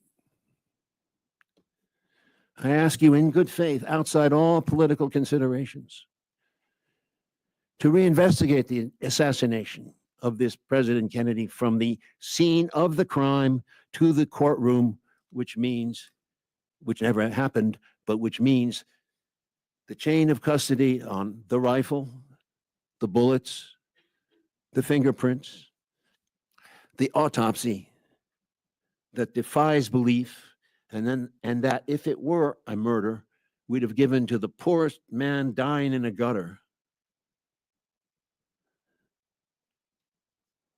Let us reinvestigate the fingerprints of intelligence all over Lee Harvey Oswald from 1959 to 1960, his violent death in 1963. And most importantly, this CIA, whose muddy footprints are all over this case, a true interrogation. James Angleton, before he died, who was one of the original members of the CIA, was talking about Dulles and Helms and the others, what he called the Grand Masters. And he's a Catholic. Angleton was a Catholic in search, perhaps, of repentance before his death. He did say, quote, if you were in a room with them, you were in a room full of people that you had to believe would deservedly end up in hell. I guess I will see them soon. This is our democracy. This is our presidency. It belongs to us. Treat us with respect. Thank you. Thank you, Mr. Stone. I now recognize Mr. DiEugenio for an opening statement. Thank you. And thanks for having this hearing. I think it's an important subject, and I spent about 32 years on it. Sir, please turn on your microphone. Thank you. Do I have to hit this? Yes, sir. Is The that big better? red button. Okay, good. Why are we here? Why are we dealing with a subject that occurred over 60 years ago? Well, the JFK case is one that simply will not go away, no matter how much the MSM tries to minimize it or make it disappear. 65% of the public does not buy the Warren Commission verdict of Oswald as the lone assassin. But even more startling, and this is very important, I think it speaks to the point that Mr. Garcia was talking about. Over 90% of the public believes that something monumental happened after the Kennedy assassination, that the United States went from a country that was bathed in triumphant optimism after World War II to one that was now covered with cynicism and skepticism. All right, so as you can see, me, Oliver, and Jeff are not alone in those feelings. All right. Now, what's the immediate reason why we're here today is, well, according to a congressional statute, we should not be here. And I'm sure you're aware of this because the JFK Records Collection Act said that in October of 2017, everything on the Kennedy case should be declassified, no matter what. And President Trump actually talked about this about a week and a half before it was supposed to be done. And he said he was looking forward to doing this. And by the way, if you know the statute, he was the only one who could stop it from happening. So on the day this was supposed to occur, he was visited by some higher ups in the Int'l community. And under their, I believe, unwise advice, he reversed what he had said. He did declassify some documents, but not all. But before anybody jumps on me, I don't want to say that this is a partisan issue because President Biden was pretty much the same thing, all right? And some would say, like my friend Andrew Eiler here, that he might have been even worse on this subject. Now, during the last presidential campaign, candidate Trump was reminded of this reversal. It was not by the MSM, of course. It was by two independent broadcasters, Joe Rogan and Andrew Napolitano. And I think this was the impetus for him to sign the executive order, which he did. And to his credit, he added the much ignored King case and the RFK case. Now this committee has decided to back that executive order up, which I think is salutary. So hopefully we will now see the final documents on the JFK released over 60 years after his assassination, and hopefully the beginning of an excavation on the RFK and the MLK cases. It's a cliche, but it's true. Secrecy is the enemy of democracy. It's the enemy of the Republican form of government. And an misinformed or uninformed public cannot make good decisions. And a compliant press helps cushion the public from that fact. And this process leads to a loss of belief in both the government and the media. And you can examine every poll out there, okay? And they'll tell you that. When President Kennedy took office, 75% of the public believed in what the government was saying. By the 90s, it was down to 19%. All right? The biggest year drop was the year the Warren Commission was issued. All right? Now, from the beginning, the FBI and the CIA, as these two gentlemen have mentioned, have refused to divulge all the information they have had about the murder of President Kennedy. And I want a popular example, which I'm sure everybody here is familiar with. I'm sure you're all familiar because it actually made it into the MSM about the Schlesinger memo. This was the memo written by Arthur Schlesinger at JFK's request to do a top-down reorganization of the CIA because he believed that he was deceived and lied to about the Bay of Pigs invasion. All right. Now, I'm sure you also know that that was censored. About two of the most important pages were censored by the CIA. Okay. These dealt with a very important subject, which is the control of the State Department by the Central Intelligence Agency. That many of these State Department employees overseas are not really State Department employees. They are really CIA guys undercover. And Schlesinger cited the Paris office, all right, which is a very important because these guys are trying to overthrow de Gaulle at the time. And JFK gets on the phone with the ambassador and says, look, I don't know what these guys are doing half the time. Okay, so I don't even know if we're involved with this covertly or not. All right, and he was trying, and Schlesinger's memo was trying to get control of that. Now, my friend Andrew gave me, it's bad enough that the 2 pages were cut, but the CIA version of the Schlesinger memo, and you should all know this, the CIA version of the Schlesinger memo cut it by 60%. All right, and of the remaining pages, about 40% of those pages were totally redacted. And this is what I mean. How can you be an informed person when you don't even know this stuff? You know, when you have a first gatekeeper, in this case, the Central Intelligence Agency, keeping you from the wishes of what JFK and Arthur Schlesinger were trying to do. All right.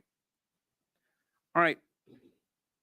Now, any attorney, which I'm sure we have some here, and any investigator will tell you that you cannot conduct a full investigation unless you have the whole case file. Well, here we are in 2025, still looking for the end of that case file, you know, on the JFK case. Now, let me relate in closing 2 episodes from the last attempt of getting all these documents out there. This is which I'm sure you're familiar with, the ARB, the Assassination Records and Review Board, which my friend here said lasted from 1994 to 1998. When the board had its first meeting with the CIA, they flashed a memo on the wall and they said, we're going to declassify this unless you have a humdinger of an excuse. All right. And the CIA liaison said, well, I don't have anything right now, but give me a couple of minutes and I'll think of something. This is what these guys have gotten away with. This is what they're used to. Now, when the FBI came in for their first meeting, the review board did the same thing. You know, unless you give us a great excuse, we're going to declassify this document. The CIA liaison came in the FBI liaison came in with a lawyer. The FBI liaison was so shocked, he turned to the lawyer and said, can they really do that? The lawyers said, yes, they can. All right. So this is the kind of arrogance that you're going to be dealing with. All right. So I really hope that people will learn from the past, learn from these experiences. You got a difficult road ahead of yourselves. And I congratulate you on trying to change things. The FBI and the CIA should not have the last word on JFK's murder. You should. Thank you, sir. I'd like to now recognize Mr. Davison for an opening statement. Excuse me, Chairwoman Luna, Ranking Member Garcia, and members of the task force, thank you for the opportunity to testify today about the privacy, transparency, and accountability issues raised by the recent release of documents from the President Kennedy assassination records collection. My name is John Davison, and I am the Director of Litigation and Senior Counsel at the Electronic Privacy Information Center, or EPIC. EPIC is an independent nonprofit research organization established in 1994 to protect privacy, freedom of expression, and democratic values in the information age. As this task force knows well, the assassination of President Kennedy was an event of surpassing historical and political significance, one that has engendered more than 60 years of investigation, analysis, and debate. Today's hearing highlights the critical role that open government laws, and in particular the JFK Records Act, have played in informing that discourse. As the Supreme Court has written, open government laws are one of the key mechanisms for holding the governors accountable to the governed. With that in mind, Congress has rightly established a robust array of public disclosure requirements for federal entities, including the Freedom of Information Act, the Federal Advisory Committee Act, and the JFK Records Act. Having spent decades to secure the transparency of government records, EPIC firmly supports the objectives of the JFK Records Act and the fulfillment of its disclosure mandate. But given that many federal records contain sensitive personal information, Congress has also made it clear that government transparency must be balanced with the protection of privacy. Disclosing personal information is inherently invasive and can expose individuals to a broad spectrum of secondary harms, including identity theft, fraud, reputational harm, psychological harm, stalking, harassment, doxing, and vigilantism. Accordingly, the FOIA, the FACA, and the JFK Records Act all establish that the disclosure of records is not required to the extent that such dissemination would constitute an unwarranted invasion of personal privacy. Together with the Privacy Act, these provisions ensure in principle that the federal government only disseminates personal information to the extent that the public interest in disclosure outweighs the privacy interest of the individual to whom the information pertains. To fulfill this dual mandate of transparency and privacy protection, federal agencies consistently conduct a detailed review of documents prior to release, redacting personal information or sometimes withholding records in full where disclosure would cause unwarranted privacy harm. For example, when processing FOIA requests, the National Archives is ordinarily careful to withhold records about a living individual that, if released, would cause a clearly unwarranted invasion of personal privacy. In the past, NARA has also conducted extensive reviews of documents subject to the JFK Records Act to identify and request the withholding of any social security numbers or financial information of living persons. By all appearances, these procedures and safeguards were completely bypassed in last month's hurried release of 60,000 pages from the JFK Records collection, which led to the public disclosure of social security numbers and other private information of more than 400 former congressional staffers and other former officials, some of them still living. This shocking violation of privacy has compounded a national trauma and distracted from Congress's stated goal of informing the public through the JFK Records Act. Security experts, as well as those directly harmed by the breach, have deemed it outrageous, sloppy, unprofessional, astonishing, foolish, incompetent, egregious, almost criminal, and a breach of a first-grade elementary level rule of security. NARA has reportedly begun to reach out to individuals affected by the breach, and the White House has promised free credit monitoring services and new social security numbers to those affected. But these steps are too little, too late. The bell can't be unrung. There are several lessons to draw from this episode. First, Congress has mandated that agencies take steps to prevent unwarranted invasions of privacy resulting from records disclosures for good reason. This incident illustrates why those procedures must be followed, even when logistically or politically inconvenient. Congress should explore updates to the FOIA, the Privacy Act, and other federal record statutes to ensure that such procedures are both readily enforceable and followed without exception. Second, while prompt disclosure of public records is essential, Fire drills that make it impossible to ensure the redaction of sensitive personal information are a threat to privacy and to the public. Although it is difficult to see how any agency could have completed an ongoing review of 60,000 pages within the 24 hours abruptly allotted, this incident serves as a reminder of the need to adequately fund public records offices throughout the federal government to ensure that they can carry out their weighty and growing responsibilities in a timely fashion. Third, this breach, while deeply serious, is a drop in the bucket compared to the wrongful disclosure of personal information now occurring within and between federal agencies, failing to rein in the ongoing government-wide misuse of systems of records by largely unaccountable actors risks far more dangerous consequences. Thank you for the opportunity to testify today.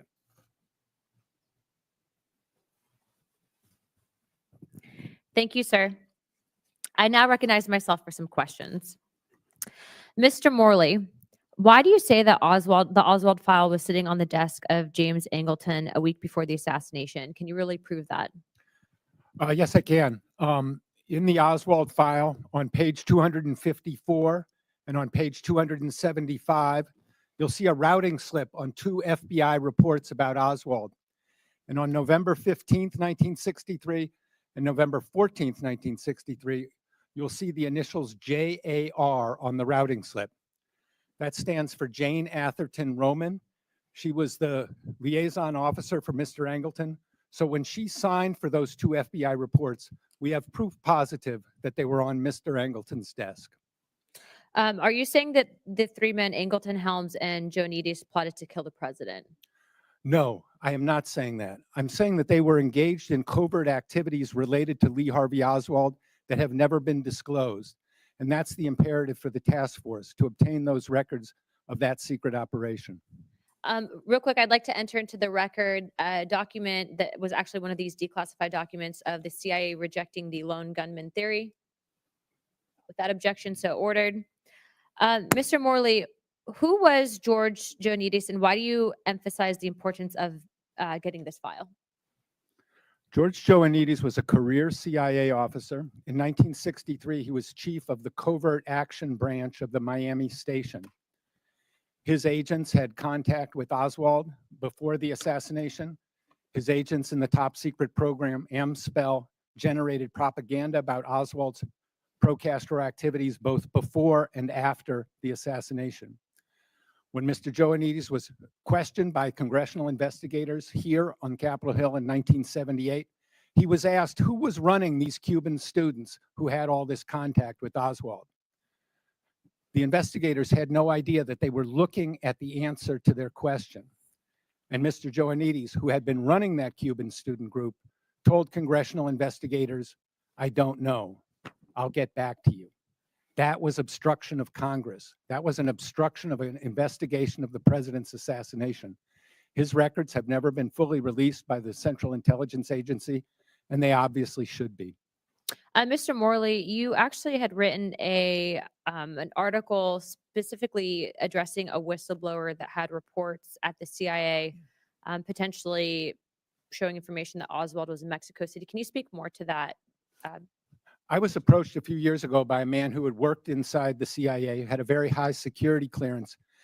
And in 2018, he came to me and said he was concerned that there was a JFK assassination document that he had read while he was working at the CIA, and he was afraid that it would never become public. The man was taking considerable legal risk by talking to me. He was talking about classified or potentially classified information. So I published his story last year without his name, which is not something that I usually do. I don't like stories with anonymous sources, but I felt that it was important to get out, and he felt it was important too. I have spoken with him, and he says he is willing to come public and tell his name under his own story with assurances that he will not face legal retaliation.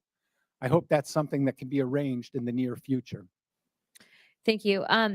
Mr. Stone, if you could for a moment, you had mentioned earlier about some anomalies in the autopsy. Would you be able to speak to that? I have about 1 minute and 19 left.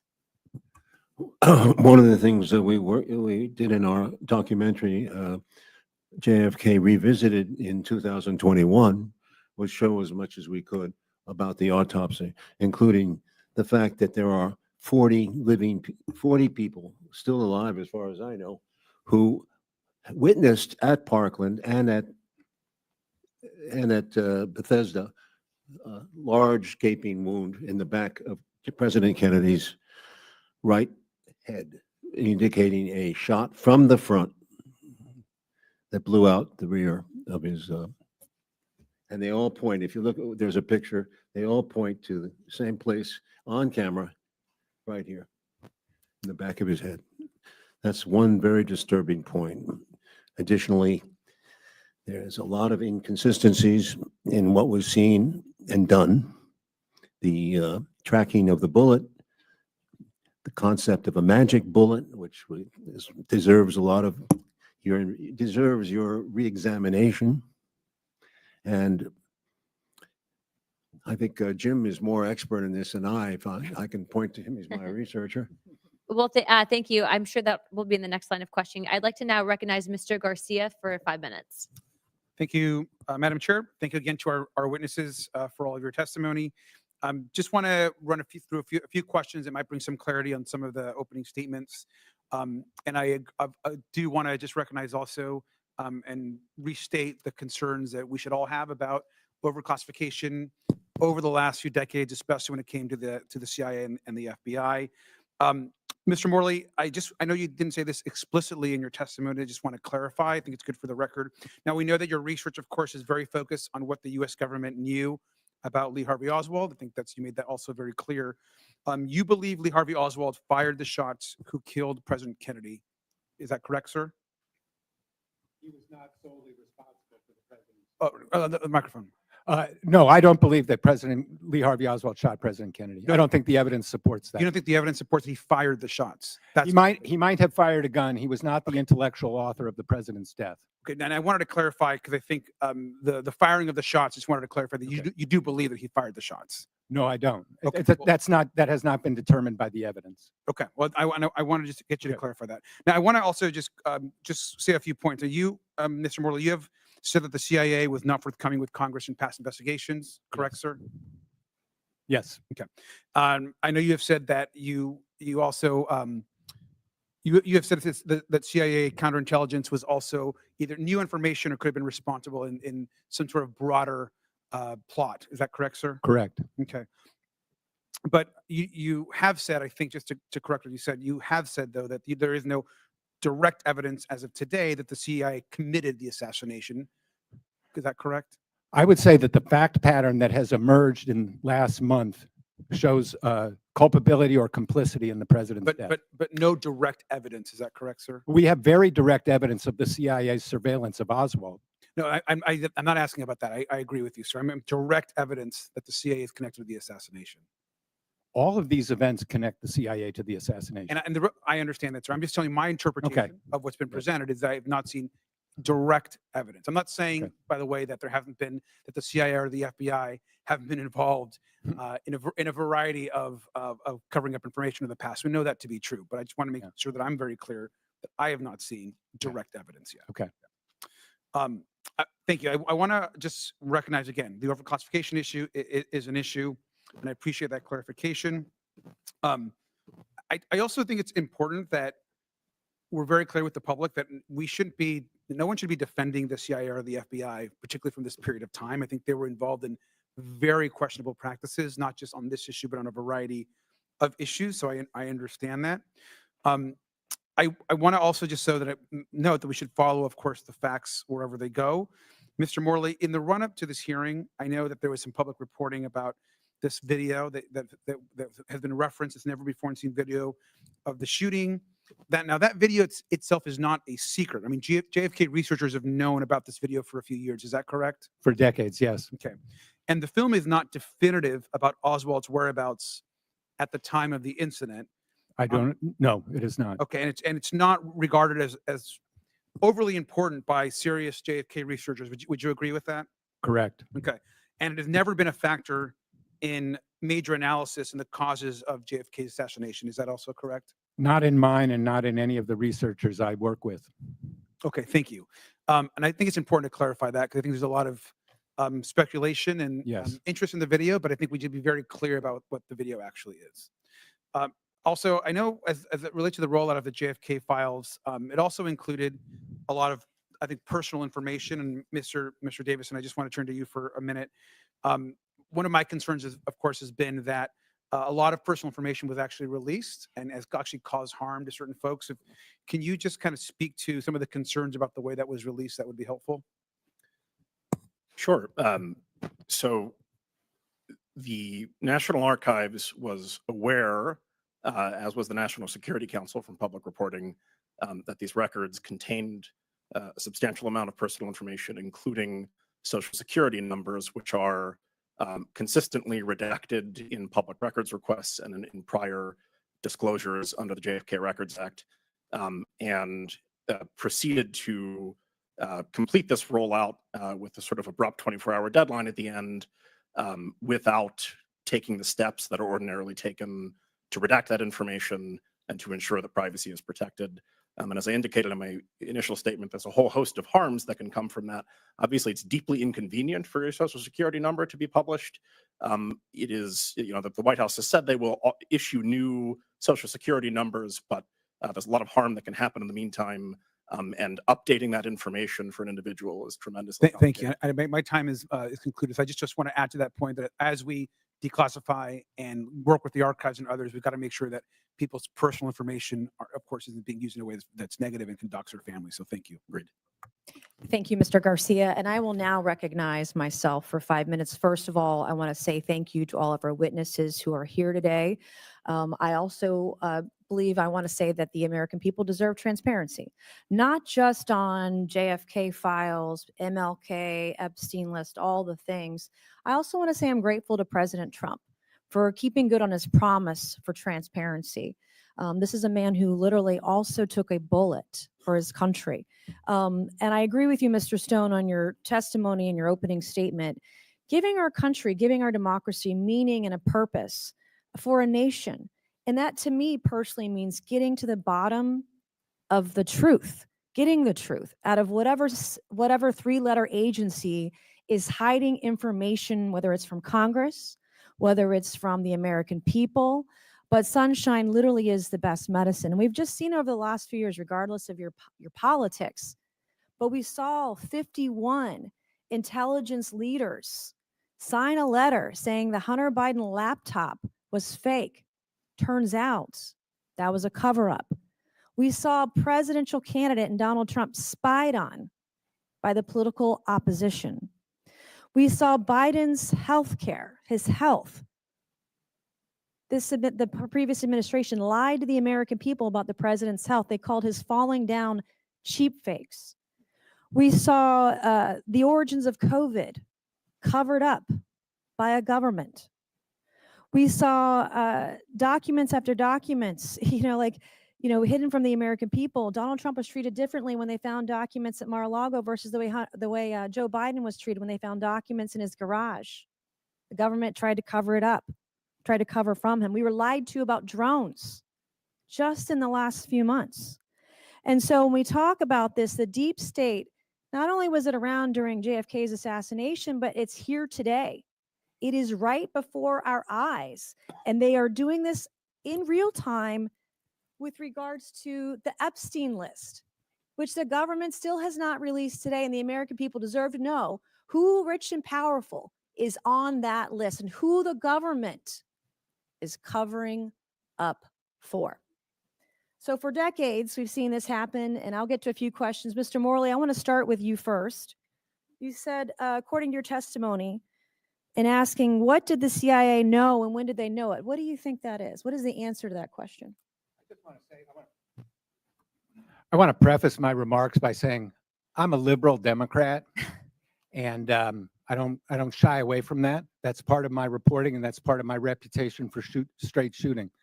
What did the CIA know about Lee Harvey Oswald, and when did they know it? Mm-hmm. A whole lot. 198 pages worth of information were on the CIA's desk when President Kennedy left for Dallas. So that foundational fact should guide us in understanding what happened. So who do you think fired the shot? I don't know. You don't know, but you don't believe it was Lee Harvey Oswald. Oswald was not reporting. the intellectual author of Kennedy's death, even if he fired a gun that day. Who do you think was the intellectual author of Kennedy's death? Kennedy's enemies high in his own government is as specific as I can be based on the available evidence. Mhm. Probably CIA and Pentagon. How long had the CIA been surveying Lee Harvey Oswald before the assassination attempt? 4 years. 4 years. And what are some of the highlights of the CIA's pre-assassination file on Lee Harvey Oswald? They started reading his mail on November 9th, 1959, and they intercepted a number of letters between him and his mother. Those letters were forwarded to James Angleton in the summer of 1962. In the summer of 1963, Oswald attempted to infiltrate the CIA's favorite Cubans in New Orleans. He was arrested. The FBI sent reports on Oswald's arrest to Angleton's staff. They knew that he had attempted to infiltrate a CIA-funded group, that he had been arrested. And then they learned that he had attempted to travel to Cuba, a violation of US law at the time, and he had made contact with a KGB officer in Mexico City. Okay, Mr. Morley, did the CIA or FBI have intelligence prior to the assassination of President Kennedy that Lee Harvey Oswald intended to kill him? No, Did the FBI did not either? no. No one did. And then how do we, Mr. Davison, how do we make sure the government is more transparent with Congress? You have 20 seconds. Good luck.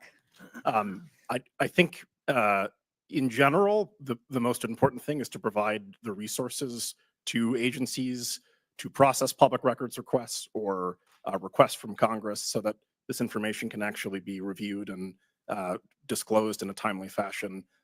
Whether you are concerned about the truth of the statements that you raised at the top of your presentation, or if perhaps you want to understand more about the Trump administration's hateful campaign against trans individuals, either way, you would require more resources for public records disclosure and requests. Okay, and just for clarification, Mr. Morley, this is about as nonpartisan as this committee gets. So good job. Thank you. I'll now recognize Congressman Christian Morphy for 5 minutes. Thank you, Madam Chair. President Kennedy's grandson, Jack Schlossberg, said conspiracies surrounding JFK's death have shifted focus away from the important lessons of his life and the critical issues of the moment. So I'd like to focus a little bit on some of those lessons and issues. Mr. D. Eugenio, it's the start of baseball season. Go Cubs.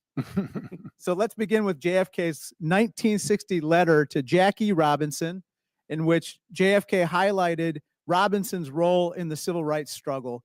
JFK said, quote, "I believe I understand and appreciate your role in continuing the struggle to fulfill America's promise of equal opportunity for all. Just last month, President Trump bizarrely ordered DOD to purge its website of all references to Black history, Black veterans, and even the reference to Jackie Robinson's own military service. In response, Mr. D. Eugenio, you posted that what Trump did was, quote, really sick. That's what you said, and that's what you believe, right, sir? Yes? Did I say that? Yeah, you did. And okay, I'm sorry. I don't recall saying that. Okay, maybe I did, maybe I didn't. Okay. Yeah, it's I right wish here. you'd have This is given the me tweet. before so I could have looked at it. Mr. Morley, you said that JFK, quote, took great risks on behalf of all Americans in resisting the forces of militarism and racism. Yes. Donald Trump, on the other hand, recently eliminated, believe it or not, the prohibition on federal contractors using or maintaining racially segregated facilities. JFK would have rejected what Trump recently did, correct? You know, I was invited here to talk about the JFK files, and I don't want to make a partisan political issue of it. Like I said, I'm a liberal Democrat, and if in general I had to choose between a conservative Republican like Donald Trump and a liberal Democrat like JFK, I would choose JFK. Well, let me talk about USAID for a second, because that was something that JFK actually established. Sir, recently, USAID is now being shuttered. Again, that is something that is a very important part of his legacy, and that's something that he would have opposed, obviously, correct? I think President Kennedy would have said that no government agency is sacrosanct, and I'm sure he would have said that any federal agency that should be abolished should be done in consultation between the president and Congress. And that hasn't been done here, yes, sir? Not that I know of. Let me turn to another topic. Mr. Stone, some of your films, such as Platoon and Born on the 4th of July, were inspired by your own military experiences in the Army when you deployed to Vietnam in the 60s, right? That's correct. We have this picture here of you in Vietnam. Thank you. I thank you deeply for your service. We actually found a picture of you in Vietnam, and you were awarded the Bronze Star for Valor, correct? That's correct. You've written that your Bronze Star was because of your actions during a, quote, mean little ambush, which had cost you a lieutenant, a sergeant, and even your scout dog, correct? I'm sorry, I didn't hear that. What was he saying? He said that it cost you a lieutenant and your scout dog, the ambush. No, that's another incident, sir. That was later on in another infantry unit. That was the reason that led to my Bronze Star. Bronze Star came in August of that year. This wound occurred in October of '67. Can I ask you about that? It's ambushes like this where sometimes people are waiting opportunistically to fire upon you, but sometimes they have some type of information that allows them to lie in wait for a surprise attack. And part of that information could be your whereabouts or the timing of your arrival, correct? You're talking about friendly fire or fragging? Is this what you're Ambush from the enemy. ambushed, to be ambushed by your own man, your own troops? Is that what you're saying? Ambushed by the enemy, the adversary. The adversary. Okay. Well, I'm a little confused, but I just want to make the point that yes, there was a tremendous amount of friendly fire casualties in Vietnam, and there's in any war, I believe. In my experience, 10% doesn't even describe it. I think it's closer to 15 or 20% in terms of Mr. friendly fire deaths and wounds. Yeah, Mr. Stone, we'd like to thank you for your service to this country. You are a Thank war you. hero. You have a Bronze Star and a Purple Heart, and I think Thank this you. committee reflects that. Thank you. The chair would like to now recognize Mr. Burchett. Thank you, Chair Lady. For over 50 years, the assassination of President Kennedy has been shrouded in secrecy and corruption. The American people have been lied to repeatedly by this federal government. President Trump's executive orders declassified the critical documents, I think is a step in the right direction. But Congress must ensure that the bureaucrats in Washington, D.C. don't get away with what they've done, and they don't get in the way of transparency. Mr. Stone, I know you've talked about chain of custody, and I'd like to hear your thoughts on some of the NBC videos. And I know that since you've already talked about your service to our great country from 67 to 68, you were twice wounded in action. You received a Bronze Star, a Purple Heart, an Air Medal, and the Combat Infantry Badge. And we salute you for your service, sir. Today is the 80th anniversary of the invasion of Okinawa, and that's an island my dad was on. And he told me, he said the Purple Heart was one medal he was glad he never got.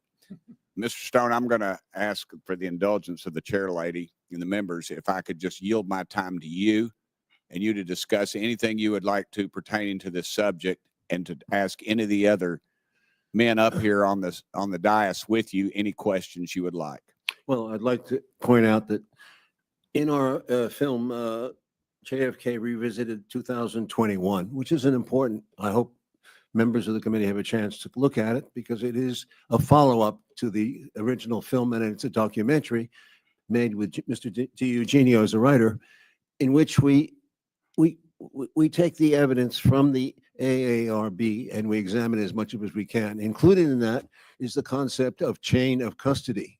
We interviewed Henry Lee, who is one of the country's leading, what would you call him? He's the leading criminalist in America. Okay, a criminalist, whatever that. Okay, he was saying to us repeatedly, and he's on camera, a chain of custody has to go from the scene of the crime to the courtroom. Otherwise, it doesn't. You cannot bring the charge on Oswald or anybody. Well, that doesn't exist in this case. We went through this in the documentary. The rifle itself is not the one that is described in the film. It was shown of a man, a detective walking out with a rifle in his arms raised. That rifle does not resemble the one that was bought by Oswald out of the Chicago, supposedly bought by Oswald. Hidell was his name. The one held up was a Mauser, and the one he allegedly shot him with was a Mannlicher Italian No, carbine. I believe. the difference is that the one in evidence is longer. It's about 4 inches longer.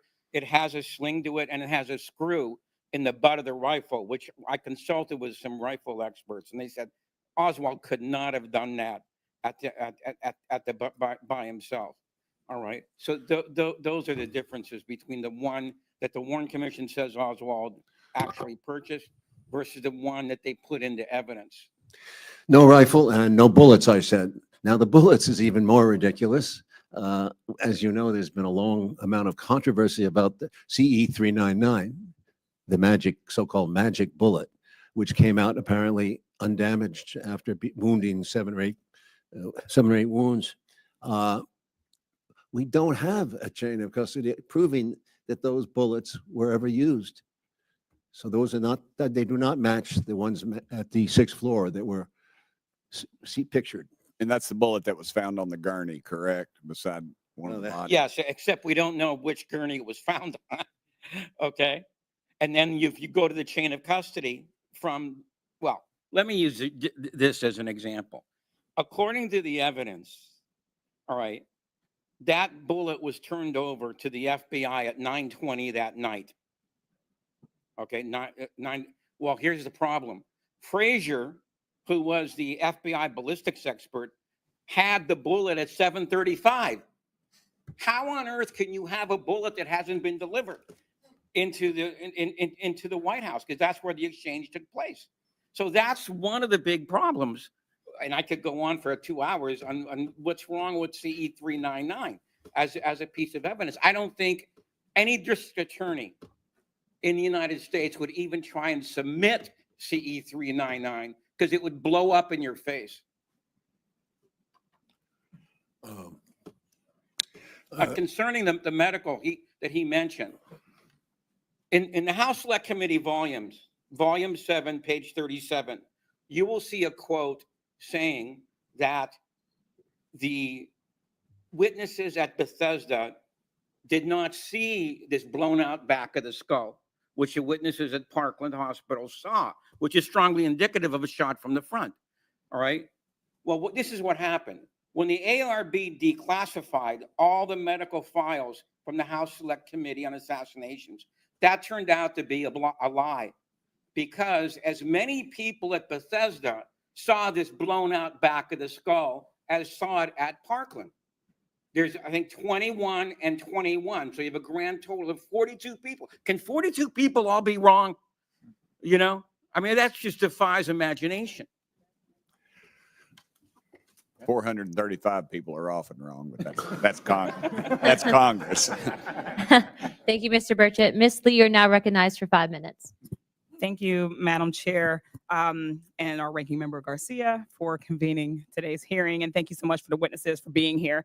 I don't want this task force to get drawn too far down the conspiracy theory rabbit hole when we convene these hearings, because the reality of the CIA's past action is troubling on its own. This dump of documents alone showed evidence of illegal surveillance, break-ins, overstepping of authority. We've even got specific instructions on how to wiretap, including how to use certain chemicals to create markings on phones to tip off spies. But we already knew this was happening. We knew that the CIA committed human rights abuses and illegally surveilled people, which is why the work declassifying these documents is so important. We've got to have transparency, right? So that we can learn to do better, so that we can hold agencies accountable. But being reckless with this sensitive information is also not the way to do it. Declassifying documents around the assassinations of President Kennedy and Martin Luther King Jr. is a serious matter, and we owe it to the American people to get it right. Unfortunately, the rollout of documents we've seen so far has been sloppy and rushed. The release didn't really give us a smoking gun, but it did produce a plenty of collateral damage. Trump's actions have jeopardized the safety and security of hundreds of former congressional and federal employees by releasing their social security numbers and personal information to the public. And for what? To score political points by rushing the release. Many of the people whose personal information has been exposed are rightfully afraid about their identities being stolen and about threats to their personal safety. And people identified in the documents are already being forced to get new social security numbers at a time when President Trump is literally dismantling the agency that administers them. Mr. Davison, President Trump ordered the declassification and release of tens of thousands of pages within 24 hours. Do you think that that was problematic? And if so, why? Thank you for the question. It was. Going back to January, there, of course, was the executive order requiring the disclosure of all the records in the collection. My understanding is that the process was playing out, that the archives was conducting the review it needed to determine what few bits of these records needed to be redacted to protect, among other things, the privacy of individuals whose information was contained therein. And then that process was short-circuited.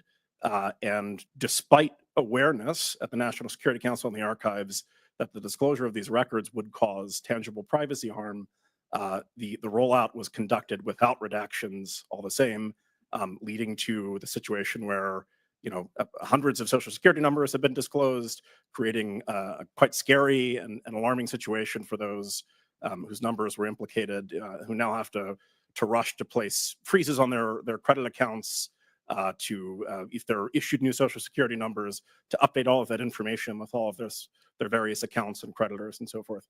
So that it is a serious issue for the people affected, and it could have been avoided with just a little bit more due diligence of the sort that the archives normally exercises. Yeah. So is there a way that Trump could have protected that personal information? Is there a way that the president could have protected that information? Yeah, by going through the ordinary process of reviewing these documents and dictating that these particular social security numbers and other sensitive financial pieces of information would not be disclosed with the records. Certainly, thank you. Mr. Morley, as someone who's read through all of the documents, do you think that the documents could have been better organized so it was more accessible to more people? I want to say that the release of the social security numbers and other personal information was unprofessional, reckless, careless. I'm the vice president of the Mary Farrell Foundation, which sponsors the largest online archive of JFK, RFK, and MLK records. And I was authorized by the president to release this statement about the social security numbers.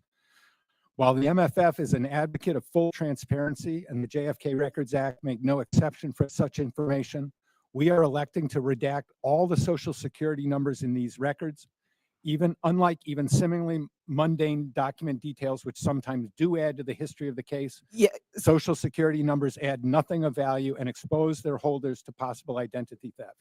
Accordingly, when we put these particular documents online in the coming weeks, we will be adding our own redactions to them. We will not be redacting other information. Most other data is long. Certainly, Mr. Morley. Thank you so much for adding that. Yeah. I just want to be clear. An open and transparent federal government is essential for public trust, and declassification is a good thing. There is a way to do this. It is important that we are not sloppy, that we are not rushing things, that we are not doing things in just a haphazard way, as we've seen with so many things that DOJ and the administration has touched. What we want is for this information to be out. We want people to understand the past, our agencies, the CIA. We need to do it right. With that, I yield back. Thank you very much. Without further ado, I'd like to recognize Ms. Boebert for 5 minutes. Thank you, Madam Chair. Thank you to our witnesses for being here today. Hopefully we can stay on topic for the rest of this hearing. We seem to be wrapping up pretty close here. Mr. Stone, you wrote a book accusing LBJ of being involved in the killing of President Kennedy. Did these most recent releases confirm or negate your initial charge? Being involved in the assassination of President Kennedy. No, I didn't. In the film, if you look closely, there's no such statement. No, I didn't. If you Yes, look sir. closely at the film, there's it accuses the President Johnson Okay. of being part of a complicit in a cover-up of the case, but not in the assassination itself, which I don't know. What do you think that he was complicit with? Yes, sir. I'll get to you. The Mr. cover-up, well, how about, for starters, appointing Alan Dulles, the head of the CIA, who was fired by Kennedy, to the commission itself, to the Warren Commission. And he goes to almost every meeting, and he's pretty much in charge of the Warren Commission from the beginning. Alan Dulles. That's part of the evidence that points to President Johnson's either incompetence or involvement. Mr. Morley, I think you had something to add on that. I think you're confusing Mr. Oliver Stone may with have Mr. I may Roger have Stone. misstated it. Yeah. Who? Sorry.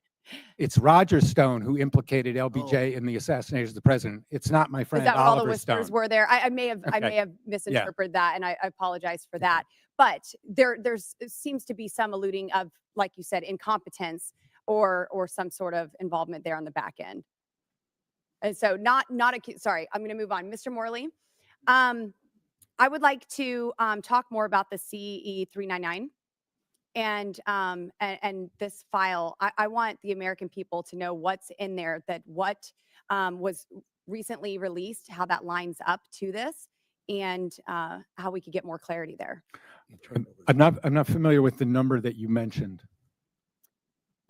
Mr. D. Are you talking about Commission Exhibit 399? Yeah. Okay. I yield my time to Without Jim. laughing. All right. I have more questions for you too, All right. Mr. Okay. Morley. The Commission Exhibit 399 has a very wild trajectory, which I think any person familiar with ballistics, would question in the first place. Then the second place is it has a very, very dubious chain of custody. All right, from it was first captured at Parkland Hospital. Tomlinson and Wright, who worked there, turned it over to the Secret Service. Then the Secret Service turned over to the FBI.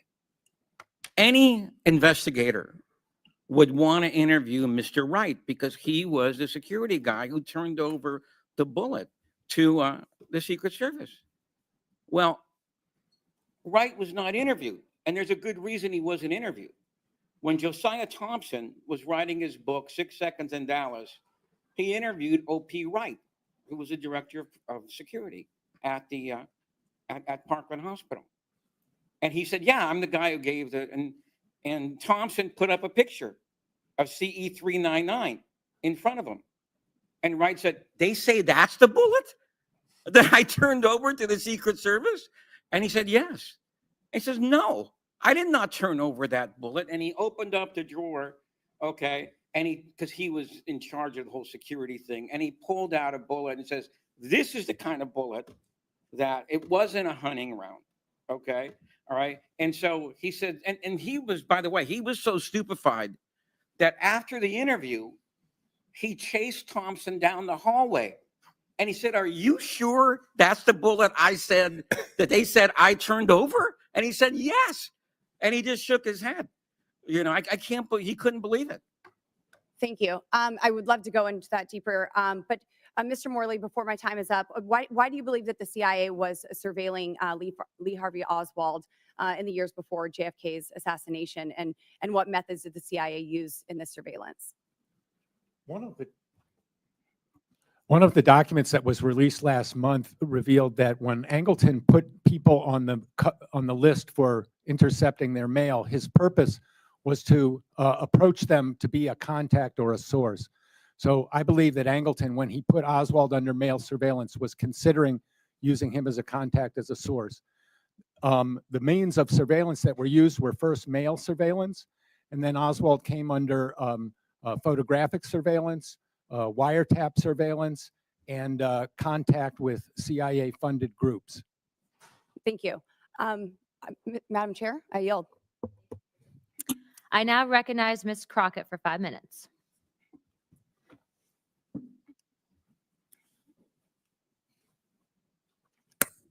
Thank you so much. There often isn't too much agreement when it comes specifically to Congress, let alone to this particular committee. And I will tell you that y'all have given me all the feels as someone who had an opportunity to practice law. So when you start talking about things such as chain of custody, these are the things that I used to challenge all the time as a defense attorney.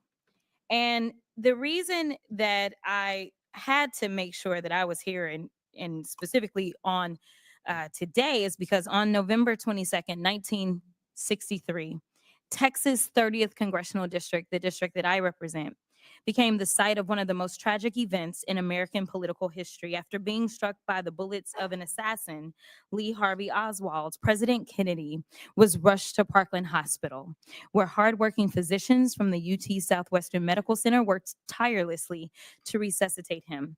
During the 48 hours between the moment President Kennedy was shot to the moment when Oswald was pronounced dead, Texas 30th Congressional District became the temporary seat of the U.S. government, the temporary seat of the Texas government, the site of the 35th president's death, and the center of the world's attention.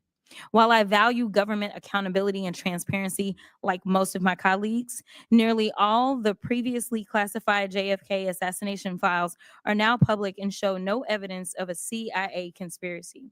But what I find funny about this hearing is that the Republicans are here relitigating whether CIA agents lied 60 years ago, but aren't doing anything about the CIA director lying to Congress just 6 days ago.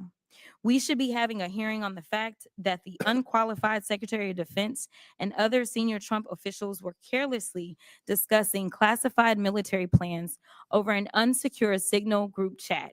And instead of providing oversight over the administration's handling of classified information, the Republicans have spent a week trying to convince the American people that the military plans were not classified.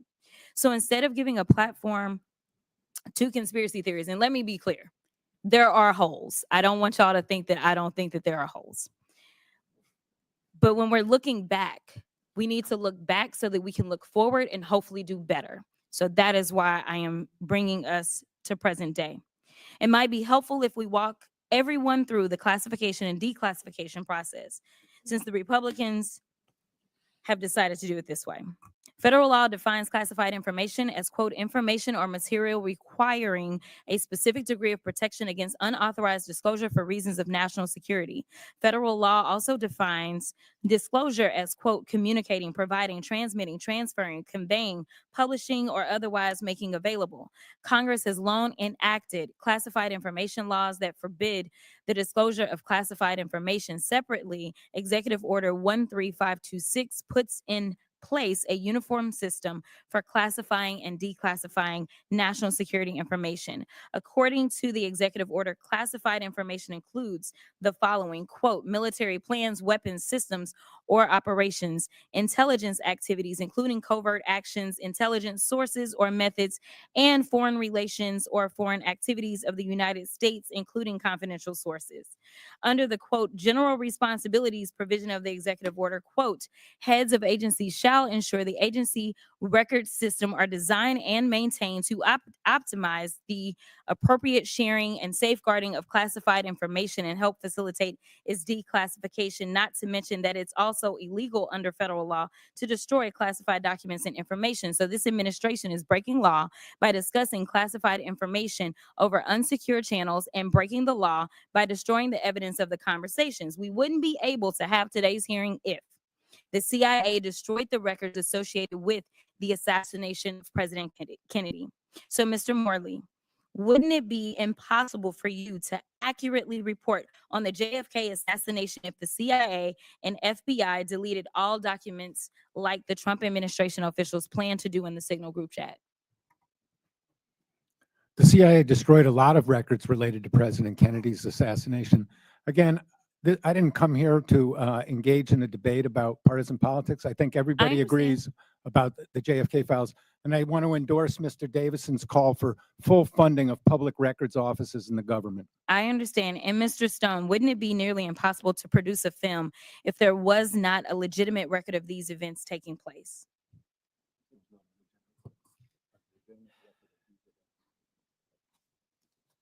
Well, that's a very good question. Not really. Oh, sorry. That's a very good question. Not really. I mean, the events unfolded as they did, and right away, from day one, people were pointing out inconsistencies way before there was an official record of this. Thank you. With that, I will yield.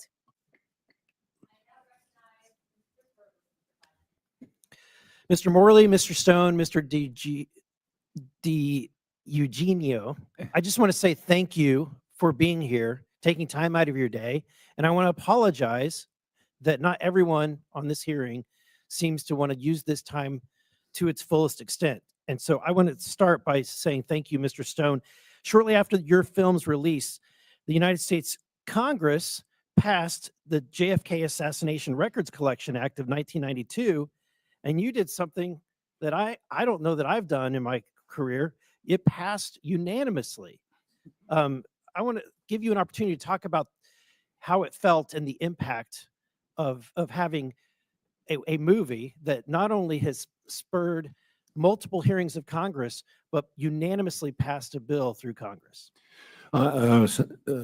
Sir, I was at the time, I was told that by many people who were involved, and they were very happy and thought that this was a great public duty. I didn't feel that way. I felt like I was being skewered the whole time in the media, and many people volunteered, important people volunteered negative impressions that were not based, I don't think, on reality. That the people didn't bother to see the film, for example, and were saying that he's got Lyndon Johnson and all that involved and blah, blah, blah. And he's got 55 people, 8 different agencies involved. I mean, this is nonsense. I just want to say on behalf of the American people, thank you for what you did, because thank you. because of your work, That's we now wonderful. have documents like this one. Madam Chair, I'd like to enter into the record a CIA document that ends in number 10056. Without objection, so ordered. In this document, it describes that it dispels the narrative that when Oswald visited Mexico City, that he only met with Sylvia Duran. In fact, in this document, he met with a KGB official. Remarkably, the individual by the name of Kostakov was actually a member of KGB and Department 13. Yeah. Because of your work, we now have this kind of evidence. He actually met with a member of the KGB who was part of the Wet Works, the assassination team. I also want to say thank you because of your work, we have another document that I want to enter into the record. This is ends in 10191. Without objection, so ordered. In this document, we have a testimony that an individual named Francisco Tamayo, otherwise known as the El Mexicano, accompanied Lee Harvey Oswald into Mexico City for his meetings in both the Cuban embassy and the Russian embassy. Mr. Stone, I'm shocked that this narrative is only really been something that we've seen only in the last few years. You would think that the Warren report would have reported the fact that Oswald had met with a KGB individual in the Department 13 of, basically the assassination division, and that he was accompanied by an individual known as El Mexicano, that later an FBI report indicated that this individual, El Mexicano, was captured in Venezuela for attempting to assassinate another individual. Mr. Morley, I want to ask you about Mr. Angleton. Who is Mr. Angleton?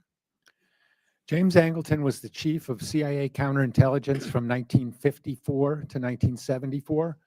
In that period, he was one of the most influential men in the CIA, serving under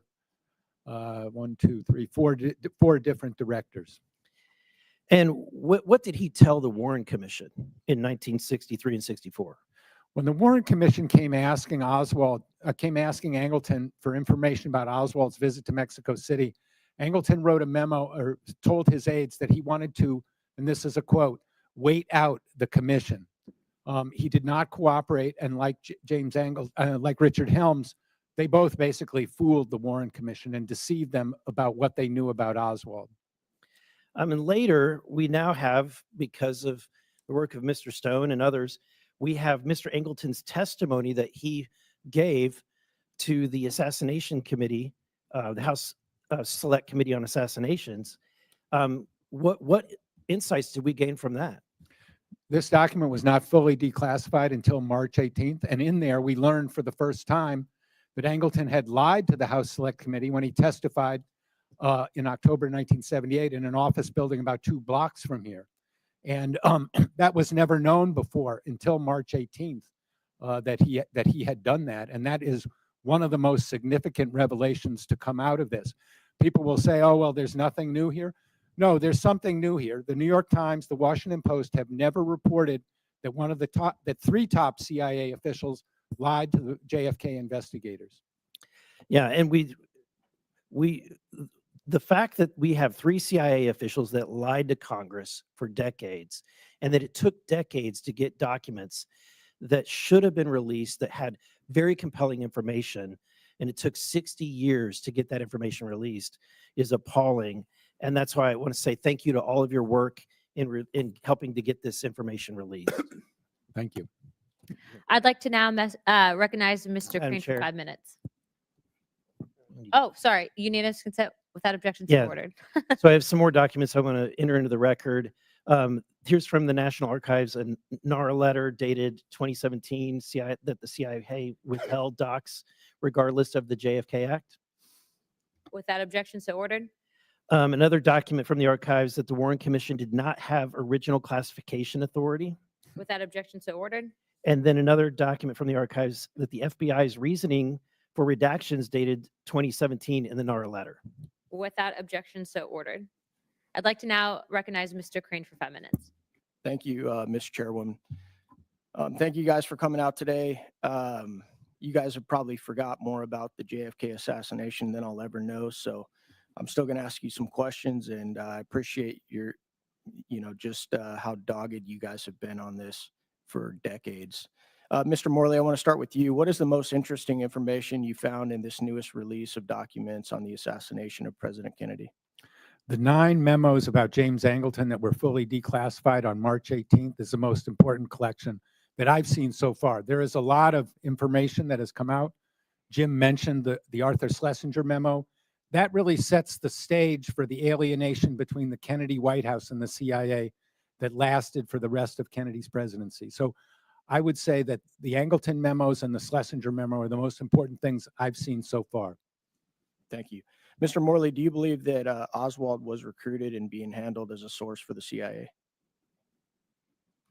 I believe Oswald was an agent of influence who was manipulated by the CIA. Okay. And as I was going through some research, one of the things that I found interesting, and please correct me if I'm mistaken here, any of you guys on the panel, but Mr. Underhill, who was a CIA agent himself, who apparently left DC the days after the assassination in a hurry. Gary Underhill then confided in a friend that a clique within the CIA had assassinated Kennedy. He also told his friends that he may need to leave the country and that he feared for his life. Mr. Underhill was then found dead 6 months later. I'm going to start with you, Mr. Morley. Do you find those types of stories surrounding Mr. Underhill to be credible? Mr. Underhill was hardly alone in suspecting CIA involvement of the assassination. President Harry Truman suspected it, President Johnson suspected it, and President Richard Nixon suspected it. So I think that Gary Underhill was a man who worked in the intelligence community and was in a position to know something. His story's not confirmed, but it's consistent with what lots of other people thought.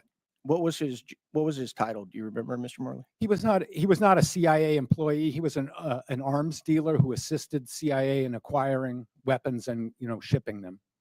Do you know how he died, Mr. Morley? I don't know anything more than was reported in the documents. Mr.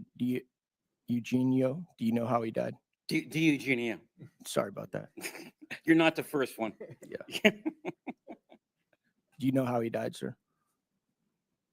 Mr. Underhill.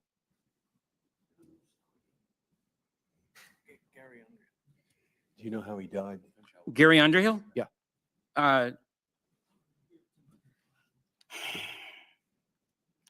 Gary Underhill his body was discovered by his friend Asher Burns, who was a magazine writer.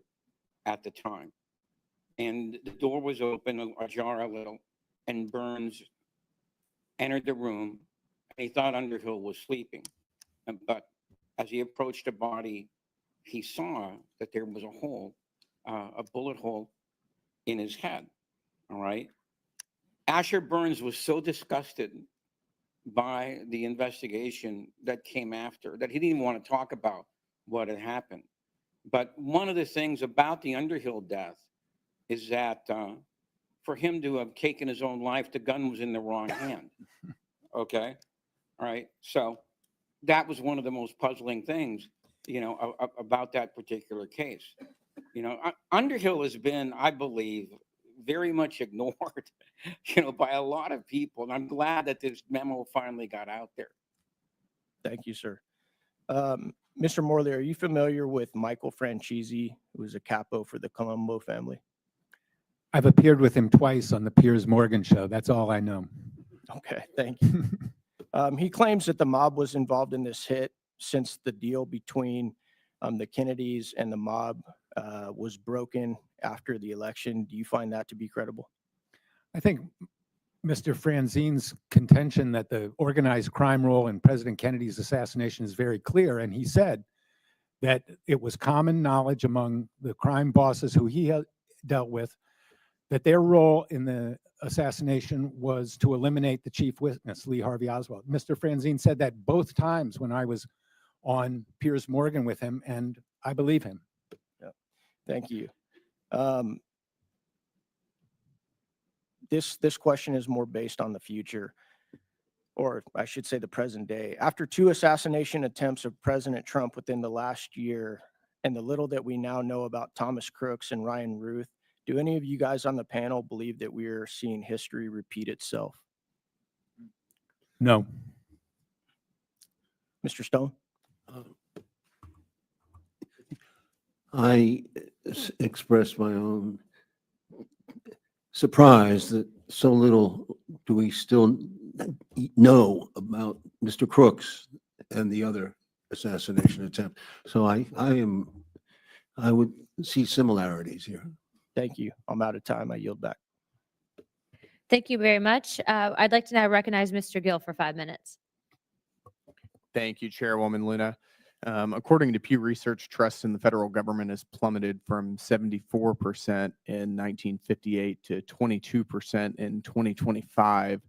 That's a trajectory that is utterly unsustainable and in the long term incompatible with democratic self-governance. Unfortunately, a lot of that decline in trust is justified. The JFK assassination the JFK assassination happened over 60 years ago, and we still don't have all of the facts about what happened that day. Mr. Morley, thank you for being here, and thank you for all of your work that you've done on this. Do you believe that the CIA is in compliance with President Trump's executive order to declassify and release the JFK files? No, there are important records that have not been provided, like the personnel file of George Joannides.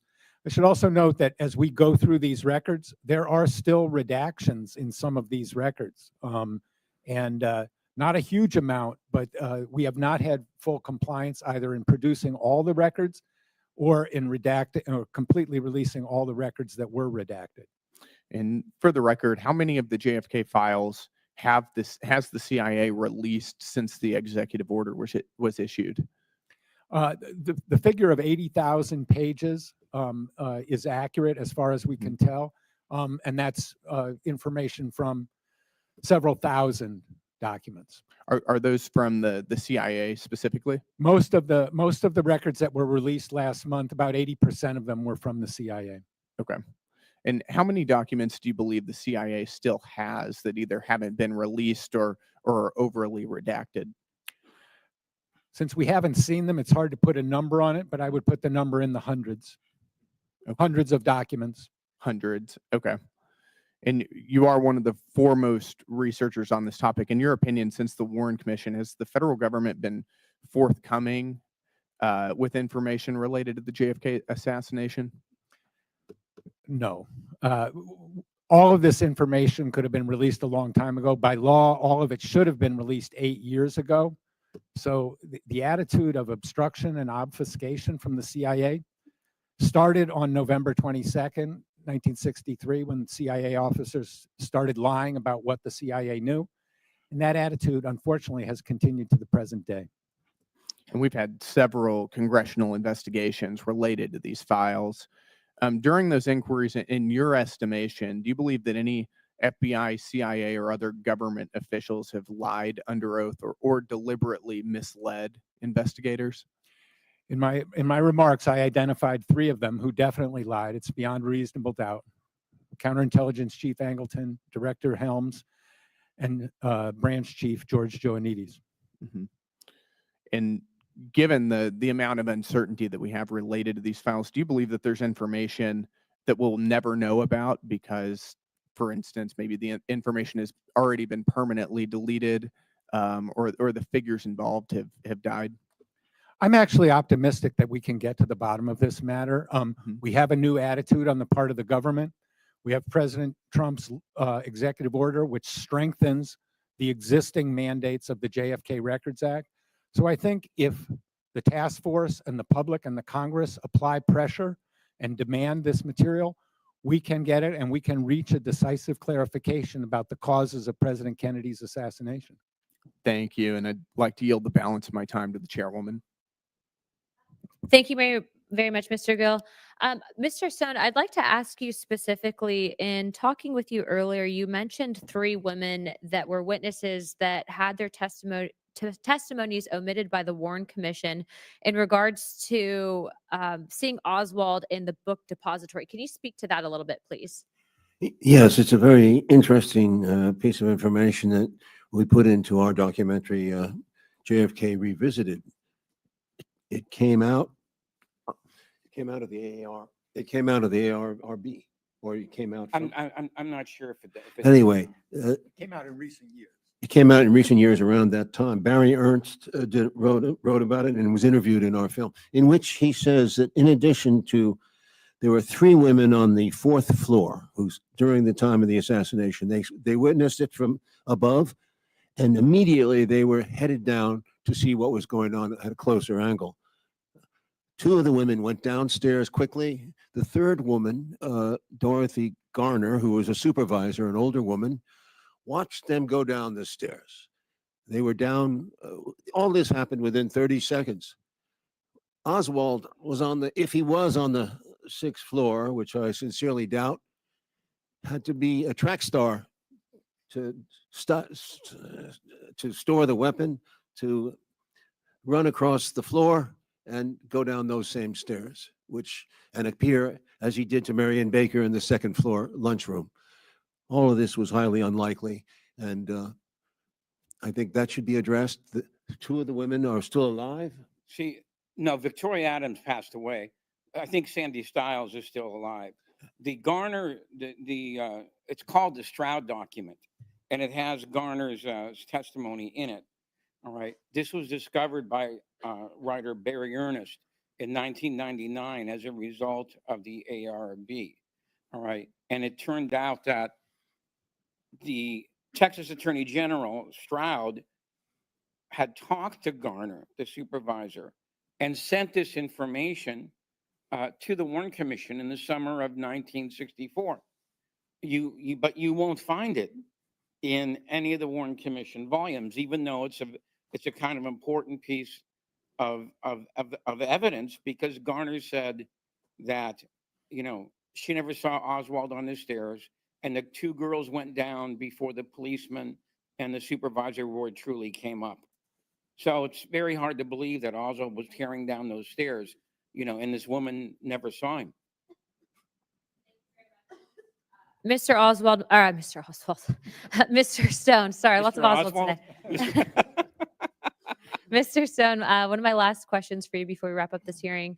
Would you recommend that the task force send a letter requesting NBC make a clear copy of the film? Certainly, that'd be very interesting. Mr. D. Eugenio and I saw a film of a potential Oswald watching the motorcade go by, which means that he was downstairs at the time of the shooting, and that would be very interesting to see. We couldn't say for sure that that was Oswald, but it's a man who looks like him. So I think it would be a very good idea for the task force to subpoena NBC, which has the original film. Yes, they supposedly have the original. Yeah. They have the original film. They've refused it twice to be shown. Yes. And if this task force could easily get that, and the American public should have a right to judge for itself who was standing there. First of all, I would like to thank our witnesses for being here today. There are those in our country who may ask why this task force seeks to pursue the truth underlying the facts surrounding the assassination of President John F. Kennedy in 1963. And the answer to that is the truth. Even the truth delayed and justice, even justice delayed, is always worth attaining. And the men and women who have sought answers regarding the assassination of the American President John F. Kennedy for all the world to see have been obstructed and hampered by our own government for over 60 years. This hearing is not meant to provide a definitive explanation of the Kennedy assassination. This hearing demonstrates, however, that the CIA and other components of the federal government have not been honest with the American people that they are meant to serve up until recent efforts. And the American people must hold these agencies accountable, and they can. I've invited Mr. Stone, a filmmaker, to this hearing because he did just that, motivating Congress in the 1990s to pass a law that began the declassification process. And I'd like to applaud our president for continuing this process as he promised to do so. Researchers like Mr. Morley and Mr. DiEugenio have provided new information that helped bring light to some of the darkest days in American history. And I would like to thank the witnesses again and applaud their work. The search for truth continues, and the task force will pursue this at any price. I'd also like to note that we are planning on sending a letter to NBC requesting what you've recommended, Mr. Stone. Before I wrap it up, I would just like to say, do you guys have any statements in closing for the American people? I would just like to thank you, Chairwoman Luna, for your aggressive action-oriented approach to this issue. While we diverge politically, it's been a pleasure to work with you, and your leadership is important on this. Like I said before, I think we are making progress. Thank you. Mr. Stone or Mr. DiEugenio? Thank you, Chairwoman. I really admire what you're doing, and I wish you the best of success. Mr. DiEugenio? I think one of the things that the committee should do is talk to some of the people who were on the ARB, so you can understand just how difficult it was for them and why they couldn't complete their job. All right. I certainly hope that this committee does complete that job. And finally, 62 years later, we'll know everything the government did know about the. One thing that the gentleman down here asked about, see, very few people know there were 3 attempts on JFK's life in November. Okay. There was one in Chicago, there was one in Tampa, and then there was the successful one, in Dallas. The Chicago attempt so much resembles what happened in Dallas that if the Secret Service would have given all those records over, okay, then the Dallas one might have been prevented. At the one in Tampa, that one, there was just the opposite of Dallas. You had wall-to-wall Secret Service, FBI, etc.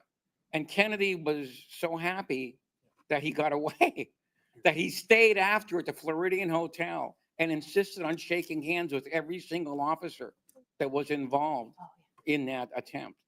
All right. So these are some of the records that are still out there. Thank you very much, Mr. DiEugenio. Mr. Davidson? I'll just thank you again for the opportunity to testify and to encourage the task force again to take all steps possible as this process moves forward to ensure the protection of the privacy of individuals who are named in these records and to ensure that federal public records offices have the resources they need to provide valuable public information to the public in a timely fashion. Absolutely. I know that although I do not speak for this administration, that I know that everyone is well aware of the Social Securities and working to the best of their ability to ensure that those people are taken care of. So that is being looked into on our end. Without further ado, Without objection, all members have 5 legislative days within this to submit materials and to submit additional witnesses or written questions for the witnesses, which will be forwarded to the witnesses for response. If there are no further business, without objection, the task force stands adjourned. Thank you.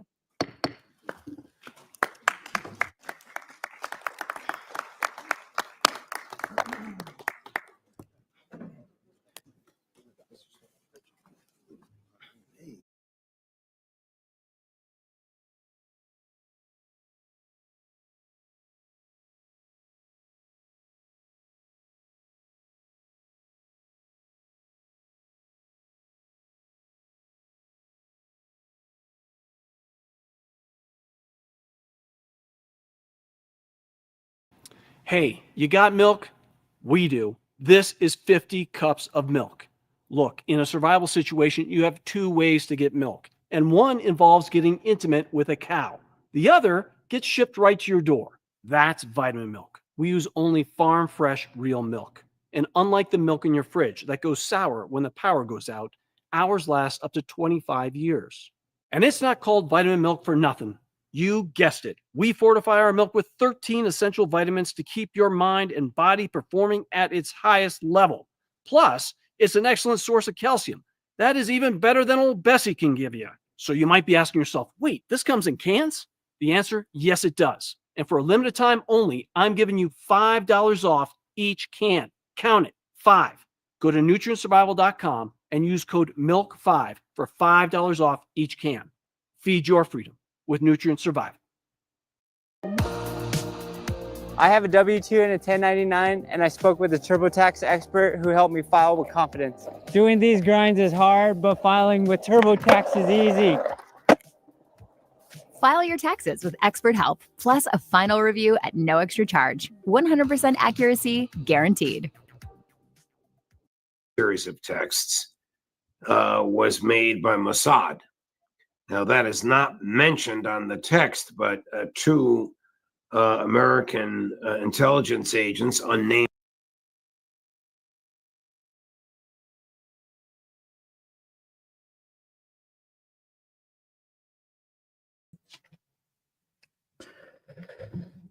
What's up, everybody? I'm not really going to do a lot of commentary here because Ashe and I are going to jump in and do commentary tomorrow.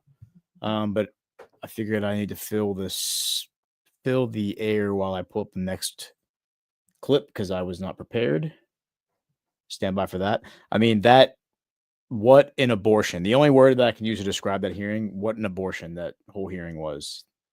Anna Paulina Luna, wow, I'm kind of speechless. That's just what a joke of a hearing that was. I don't think anything of substance was really achieved. They mentioned that the guy that other than just to say out loud that what's his name was not the killer. Lee Harvey Oswald was not the killer. Other than that, we got the CIA asking for more money so they could process records requests more timely. We got some Democrat loser talking about USAID being a cornerstone of JFK's legacy, implying Trump somehow hurt that. And wait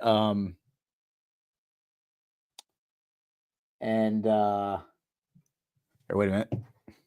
1 second. Stand by. Okay. Ashe says she's going to come on right now. She's going to come on right now. We are going to do commentary. We'll go ahead and do commentary right now. Sweet.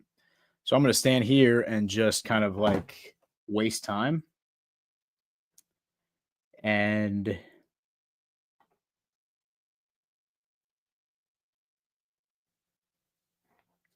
Ashe is coming. Ashe is coming. Yeah, so I'm not going to start another.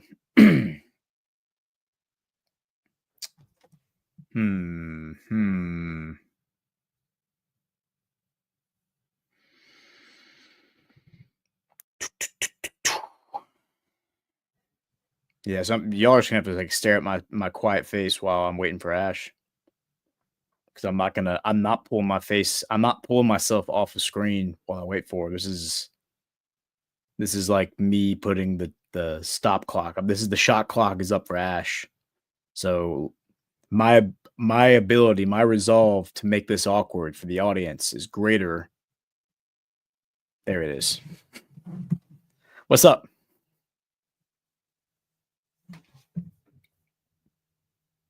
You're muted.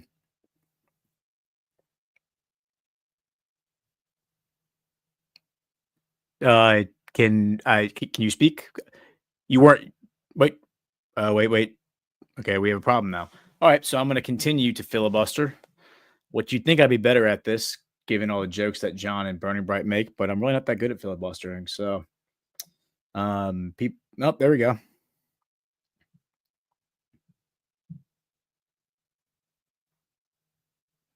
It says you're muted. So yeah, see like the microphone X.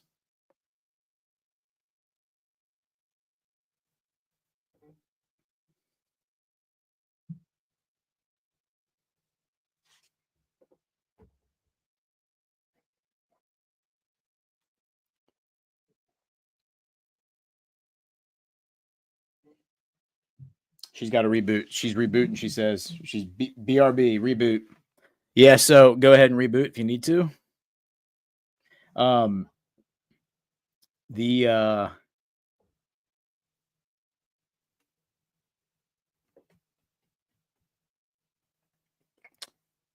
Ashe lost her voice yelling at the committee. That's a good one. Yeah, we could act it out with an interpretive dance.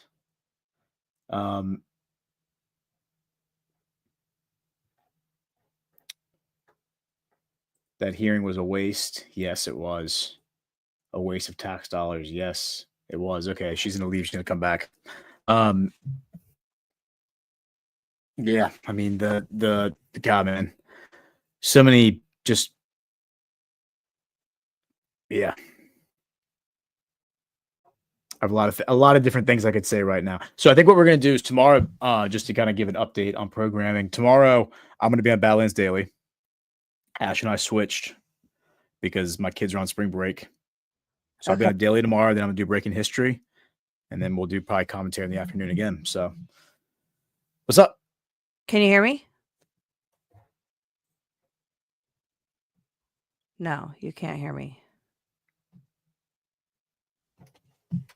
That's so weird. I still can't hear you. Let me make sure that my sound is on. Let me make sure that I have not muted this tab. Can you hear me now? Yes, yes, I can hear you now. I had So, I had StreamYard muted for some reason. Oh, so it was not okay. Then I'm going back on this mic. Yeah. Can you can hear me now? Yep, I can hear you now. Okay, I thought it was me. I just like rebooted my whole computer and everything because you had StreamYard muted. All right, all right. Now I have to jump off for 2 seconds. I'll be right back. Sorry, 1 second. No worries. So I was gonna say, like, I don't know how helpful I'm gonna be on this because I missed the hearing because Brian and I were recording book club. And so I'm jumping in and pulling out the chat real quick so I can talk to you guys. So you have to tell me what I missed. Oh, see, I would have known that you could hear me if I had opened the chat earlier. Sorry about that. Oh, now I'm getting mixed messages. No sound, yes sound. So it was as expected. Did we learn anything? Did we learn anything new? Were there any fiery moments? Not a damn thing, says White Knight. Oh.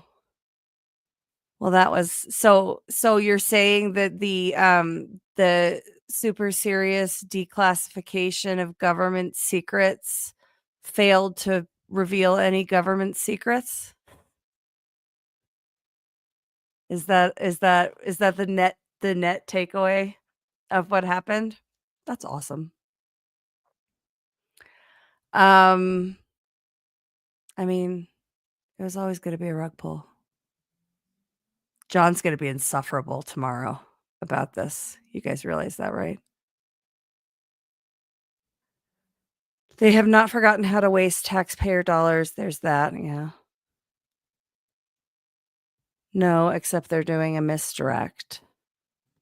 All right, sorry about that. Okay, so I was having the chat tell me what happened because I missed the hearing because Brian and I were recording book club. So Yeah. I was going to catch up on it on double time, and then I heard you say that I jumped in and heard you say you wanted to. I saw you come on, and I was like, oh well, I can go on and we can talk, and you can tell me what happened because I missed it. Yeah. So I'll tell you what happened. So, I mean, it was a huge waste of time. It was what a letdown. I mean, I'm glad that we had already like prepared ourselves that this was going to be a joke and that we were already kind of like teasing Anna Paulina Luna about this whole thing because that whole thing was a joke. Basically, they brought out a bunch of, I guess these are like CIA people, like Morley, David Dossowin or whatever his name was. Don't really care, to be honest. And then Oliver Stone, like the filmmaker, like he was there. Back and to the left. Yeah. It's like Oliver Stone was there, and Lauren Boebert, by the way, confused him for Roger Stone, and which was probably like the funniest part of the that was probably the best part of the whole hearing was towards the There end. has to be a clip of that. I'm sure Lauren Boebert is going to get railroaded for that for sure because she that's awesome. She was like, what was your theory about like LBJ and Oliver Stone, to his credit, started to be like, oh well, like I never accused LBJ of being involved in the assassination. I certainly think that he was involved in the cover up, and my like the top, and he like started to explain that my top reason for that is the appointment of Alan Dulles as the head of the Warren Commission. He's like, it's a huge conflict of interest since JFK fired him. All right.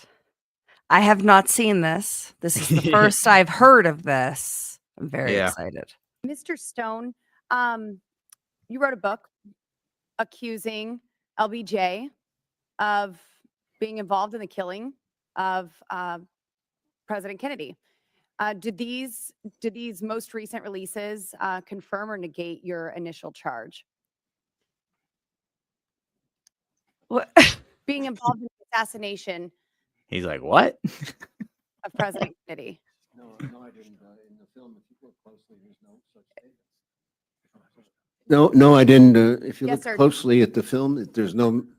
It accuses the President Johnson Okay. of being part of a complicit in a cover-up of the case, but not in the assassination itself, which I don't know. What do you think that he was complicit with? Yes, sir. I'll get to you. The cover-up. Well, how about, for starters, appointing Alan Dulles, the head of the CIA, who was fired by Kennedy, to the commission itself, to the Warren Commission, and he goes to almost every meeting, and he's pretty much in charge of the Warren Commission from the beginning. Alan Dulles. That's part of the evidence that points to President Johnson's either incompetence or involvement. Mr. Morley, I think you had something to add on that. I think you're confusing Mr. Oliver Stone with Mr. Roger Stone. Stated it yet. Sorry. It's Roger Stone who implicated LBJ in the assassination of the president. It's not my Is friend that what all the Oliver whispers Stone. were there? I may have Okay. misinterpreted that, and I apologize for that. Oh, okay. All right. Real talk. Somebody's getting fired over that. Someone's getting fired over that. Of the people involved in this live stream, I am the only one with the ability to primary her. Yeah, you need to do that. Should I primary Lauren Bo? Holy shit. So that staff She really put her boob in her mouth in that one then. that staffer should be fired first Yeah. and foremost, immediately without question. Because that's either real lazy or they set her up to look like an asshole on TV. Yeah. Yeah. She's gonna get crushed for that one. Crushed. I mean, it's like, yeah. I mean, I'm writing it up after we get off the air for sure.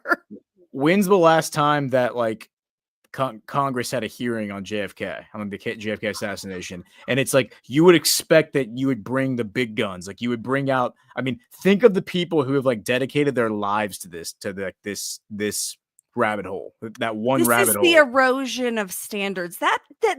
That's my representative. That's my representation in Congress. You get the JFK hearing, you get your moment, you get your time in the spotlight, and you can't even do a little homework and fact check the notes the staffer gave you, you dumbass Patriot Barbie. Yeah, and chances are I guarantee one of her, like the staffer who wrote the notes, probably thought that they had the right stone. They were like, I oh, bet they used Chat GPT, Gordon. yeah, yeah. Or Perplexity, probably. They're like, Oh they're like, my oh, this is a good one. Like Stone thinks that LBJ was involved in the assassination. It's like, oh my gosh, you idiot. Yeah, that's a bad one. And I mean, the only part of the entire hearing that I thought even like started to get over the target was when they brought up James Jesus Angleton. James Jesus Angleton was a CIA agent who was like, he's probably the most prolific shill / spy for Israel, like in the history of the CIA. I mean, he was just such a huge shill for Israel, and he is widely speculated to be like to have helped them acquire like the nuclear material that they stole from that facility in Pennsylvania in order to obtain a nuclear weapon. So he's a bad guy. He's definitely a traitor for sure. And so they started to talk about him, but it didn't really get very far. Like the Morley guy kind of like shut that down pretty quickly. Morley also didn't seem to think, like he seemed to have a pretty high opinion of LBJ, which I thought was funny. So some of the other highlights. Hang on a sec. Pause. Okay. Because I'm not done ranting about Lauren Boebert. So she wasn't always my congresswoman. She used to be the congresswoman for Congressional District 3. And she almost lost the last time around in that election. And they figured she wasn't electable another time.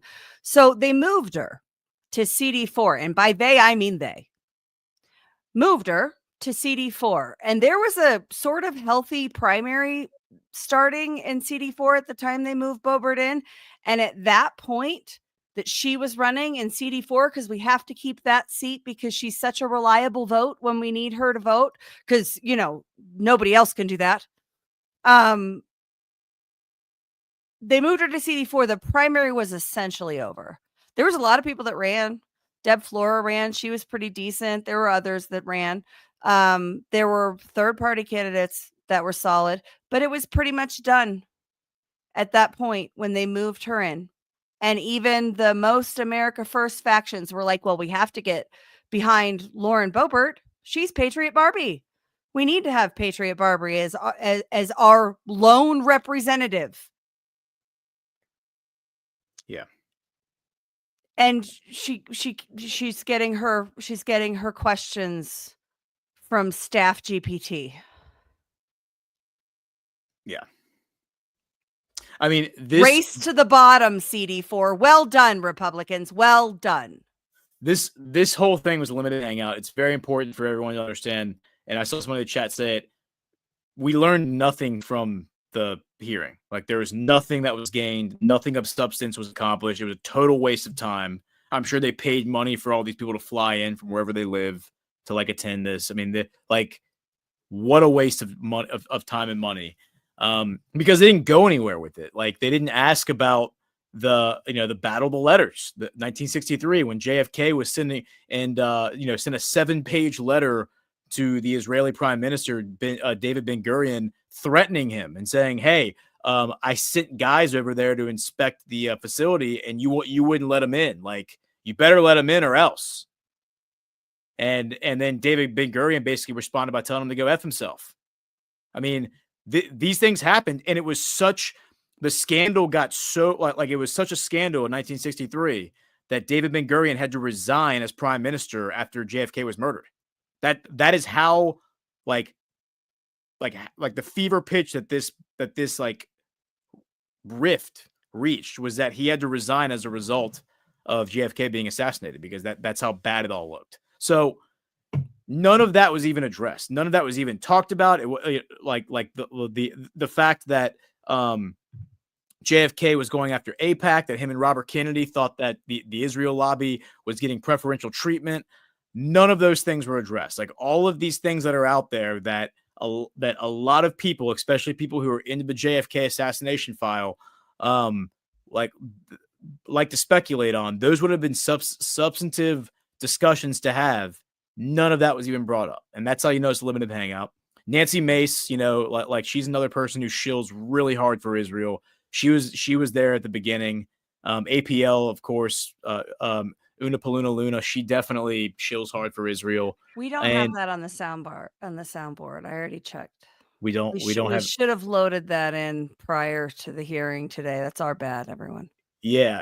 And so some of the other things that happened, let's see. So they, Oliver Stone, Oliver Stone's film, this is what people need to understand. The JFK film, which came out, I think, in 2002. Starring Kevin Costner. Starring Kevin Costner. Hollywood released a film 23 years ago that heavily implicates the CIA, basically points the finger at the CIA and says the CIA killed JFK. When Hollywood is releasing a movie like that, it's a limited hangout. Like, that you're not getting the full story, and there's no mention of like any foreign interest that would have wanted to kill him. It's all basically pointing the finger at the CIA. It wasn't just Israel. There was the Cuban the Cuban mafia, there was the mafia itself, the Italian mafia, the Jewish mafia. There are a lot of different interested parties who wanted Kennedy taken out. The Italian mafia, after they helped him get elected, and then he turned on them and started arresting them. In anything that was revealed in this hearing or in recent, whatever document dumps, has anything been revealed that implicates anyone that's still alive? I don't think so. Not that I've seen. Underhill is kind of the name that's come up, but he was the dude who committed suicide. He's the guy who came out and said, I 100% suspect that the CIA killed JFK. It was like right after the assassination, like November 1963, and like the day of. And then he started saying how he was in fear for his life, and then 6 months later ended up killing himself. So he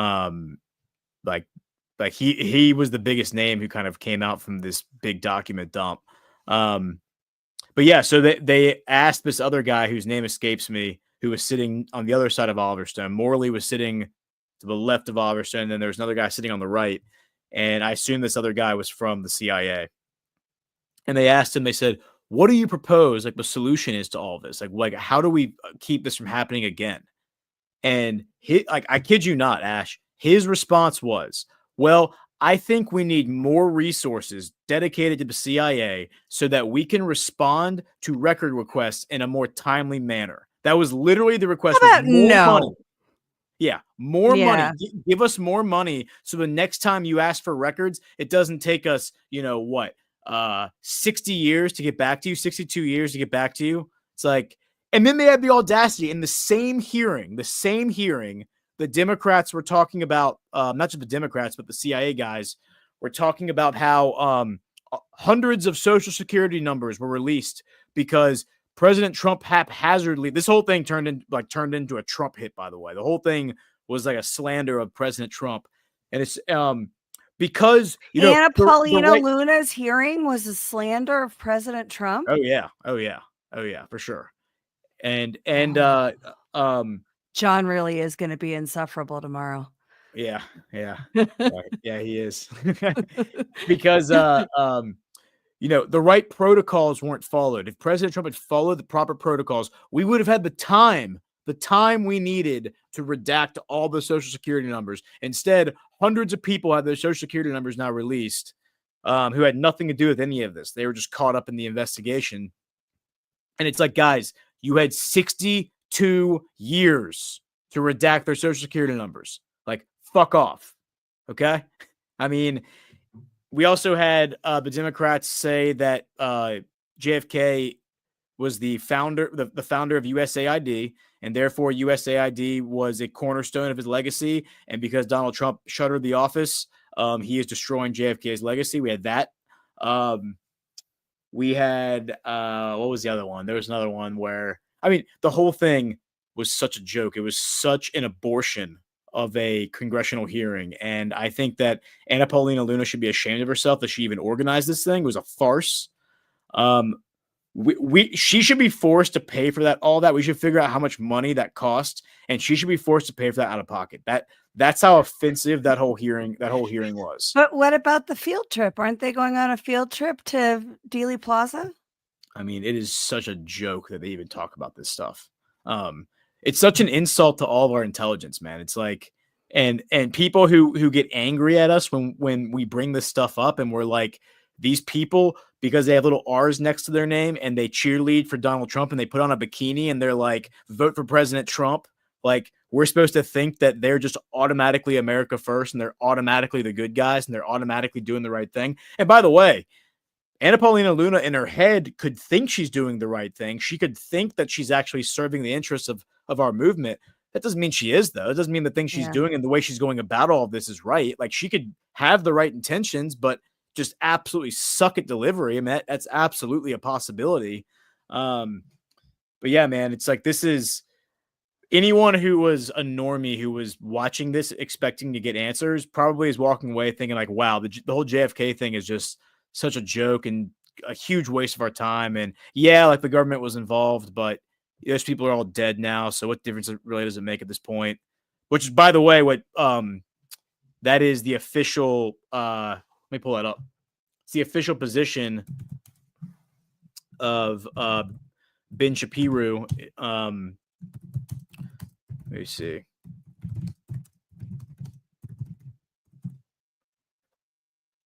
Yeah. This is an article that he published last week, and we should look at this. This is probably the most damning evidence that Israel was involved, like, was behind the murder, is that he had the audacity to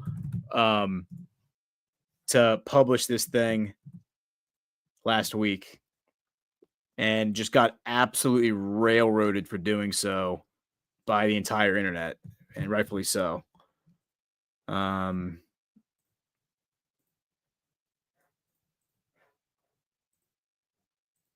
I just see the archive page. I don't know if you're looking at something else. Yeah, I just There we go. switch tabs. But why does it matter who shot JFK? And the ad blocker's gonna pop up, and fuck the ad blocker. But yeah, it's like that is some of the most damning evidence to me that Mossad was behind it, because of course Shapiro is definitely Mossad. But he just goes on to write, like, it's been 62 years. Like, do we really care who killed this guy? And it's like, yeah, Ben, we do care, because whoever killed him has been able to suppress the truth for 62 years, which means they're still controlling our government. So whether that's the CIA or the FBI or Mossad or MI6 or whoever, they're still in control of our government, because if they weren't in control of our government, the truth would have already come out by now. And like, that is the long and the short of it. And that's what people don't really seem to understand, is like, when people get upset when we bring these things up, whoever did it is still in control of your government. And that's why you don't know the truth. Because if the truth were out, the party that did it doesn't want you to know that they did it, because for obvious reasons. So it's a joke, man. The whole thing's a joke. And we can talk about the neocon foreign policy that's coming back into swing. I mean, we're talking about going to war with China now. That is like hot off the presses. That letter from Pete Hegseth being like, we are going to war with China. We are going to defend Taiwan. Our national security interests are very strong in the South China Sea. I mean, it's just such a joke, man. Like, George Bush, like the George Bush foreign policy team is right back in DC, like, running the show. And I think Trump knows what he's doing here. I think Trump is, just like he did with Biden, just giving them the stage, handing them the microphone, tell everybody about yourself. And that's what we're seeing now. But the people who are clapping like trained seals and think that, like, we're getting the greatest government ever just because Trump is back in office are kidding themselves, because the reality doesn't change that the federal government is doing a bunch of shit it shouldn't be doing.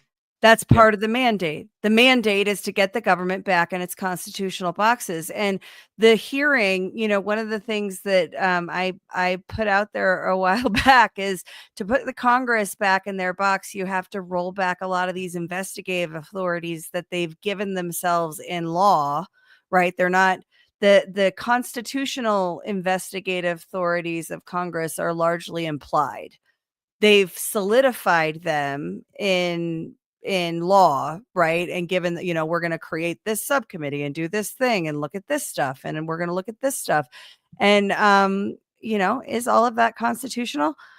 Probably not. it's a lot of waste. I think if we were to have Doge the Congress and look at what's actually what are you doing that's actually under your constitutional authorities? What are you doing that's outside of those? And how much does it cost? And what is the value to the people that sent you there to do their business? If we had that kind of an evaluation of the House of Representatives, regardless of who's in power of it, I think that we would find that that the subcommittee on the declassification of government secrets, I mean, that's a hilarious name considering the outcome of this hearing. Let's just dwell on that for a second, because not a single government secret was exposed. Yeah, I see Mammy in 1984 in the chat. I believe it was CIA, but Kennedy was shot from the front, and you can see it in the video. It was not Mossad. It was From the storm drain. I think it was from the sewer. But they say it was Mossad. It was not Mossad. It was Bush. George Bush is dead. So George Bush is no longer with us. He's not a breathing, living human being. How is George Bush? Mossad is a tool, though. Like this is where you and I diverge paths, because I don't think it's one nation or one ethnicity or one group that is globalism. It is the elites of every nation and every ethnicity that come together and collude to control the world. And we see the evidence of that everywhere. It's not just Mossad. It's not just the CIA. It's the intelligence apparatus and everything that it stands for. It's its own entity. It's its own government. That's true, but I think the evidence is pretty strong right now that you're pretty much seeing a blank check written for the state of Israel.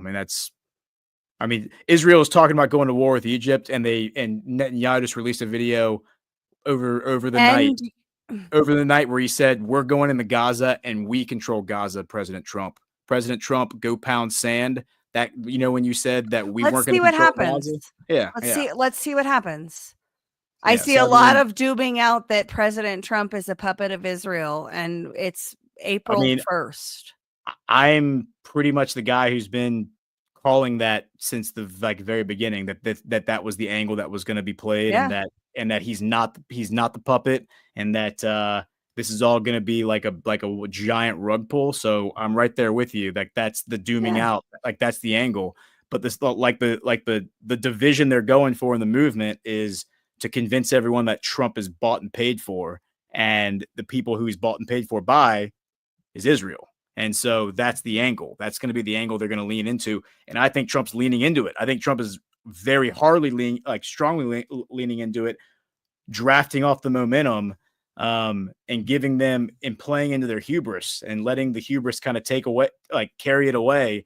And so, we're going to get war. So war is all but a foregone conclusion at this point, and is what it is, but we'll see.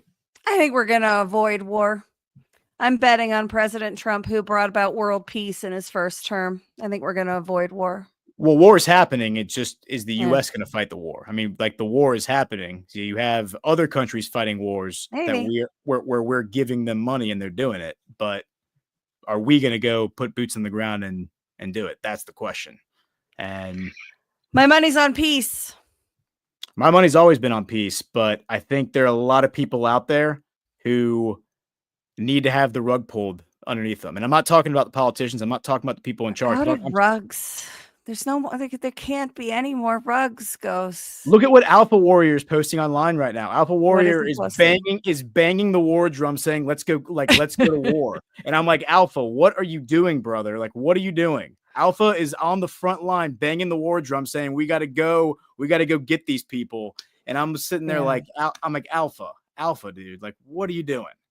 It's like he's falling for the same crap that they were pushing 25 years ago when they were saying that we have to go into Iraq and we got to go into the Middle East. And, the weapons of mass destruction goes. But the truth is that a lot of Jeffrey Goldberg told everybody. A lot of MAGA are falling for it right now. There's a lot of MAGA getting swept up into the romance of it. Yeah. They're getting swept up into this story about we're going to go to war and it's going to be glorious and we're going to kill so many people and it's going to be awesome. Like, it's going to be an adventure and it's going to be fun. And the history books are going to talk about how great we are. It's like, that is what everyone's getting swept up in.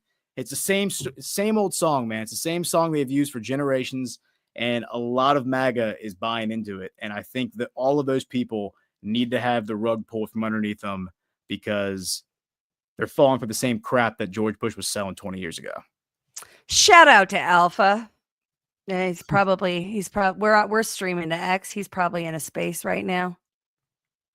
Yeah, I he don't know if he probably is or is. not, but he usually is. I listened to him in a space yesterday.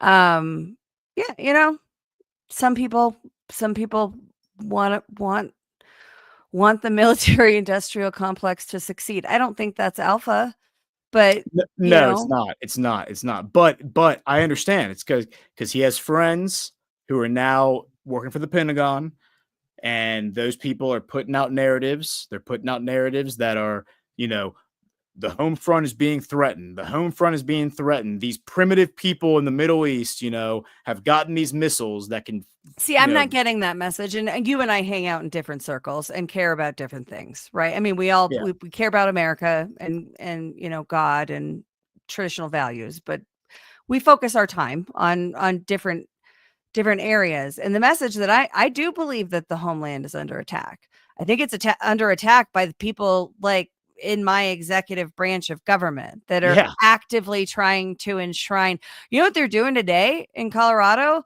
They're voting on a bill that if you're a non-affirming parent, they can take your kids away. And they're doing that, I think, to cover for the fact that in Durango, a teacher just did that. A teacher groomed this kid while the kid is autistic, and the mother's actively fighting cancer. And so this teacher, math teacher, it's just math. It's not gay at all, right? This teacher forms a friendship. The kid is vulnerable. Their mom's dying, right? That's terrifying for any kid. Plus, they're autistic already. This teacher grooms this kid to believe that she is a boy. She starts to identify as a boy. She runs away from home to the teacher. The police can't do anything about it. And now she lives with the teacher. And that's definitely not lawful. But there's all this gray area because being an affirming person is like the most virtuous thing you can be in Colorado. And so they're actually voting in Denver today about taking people's kids away if they're non-affirming parents.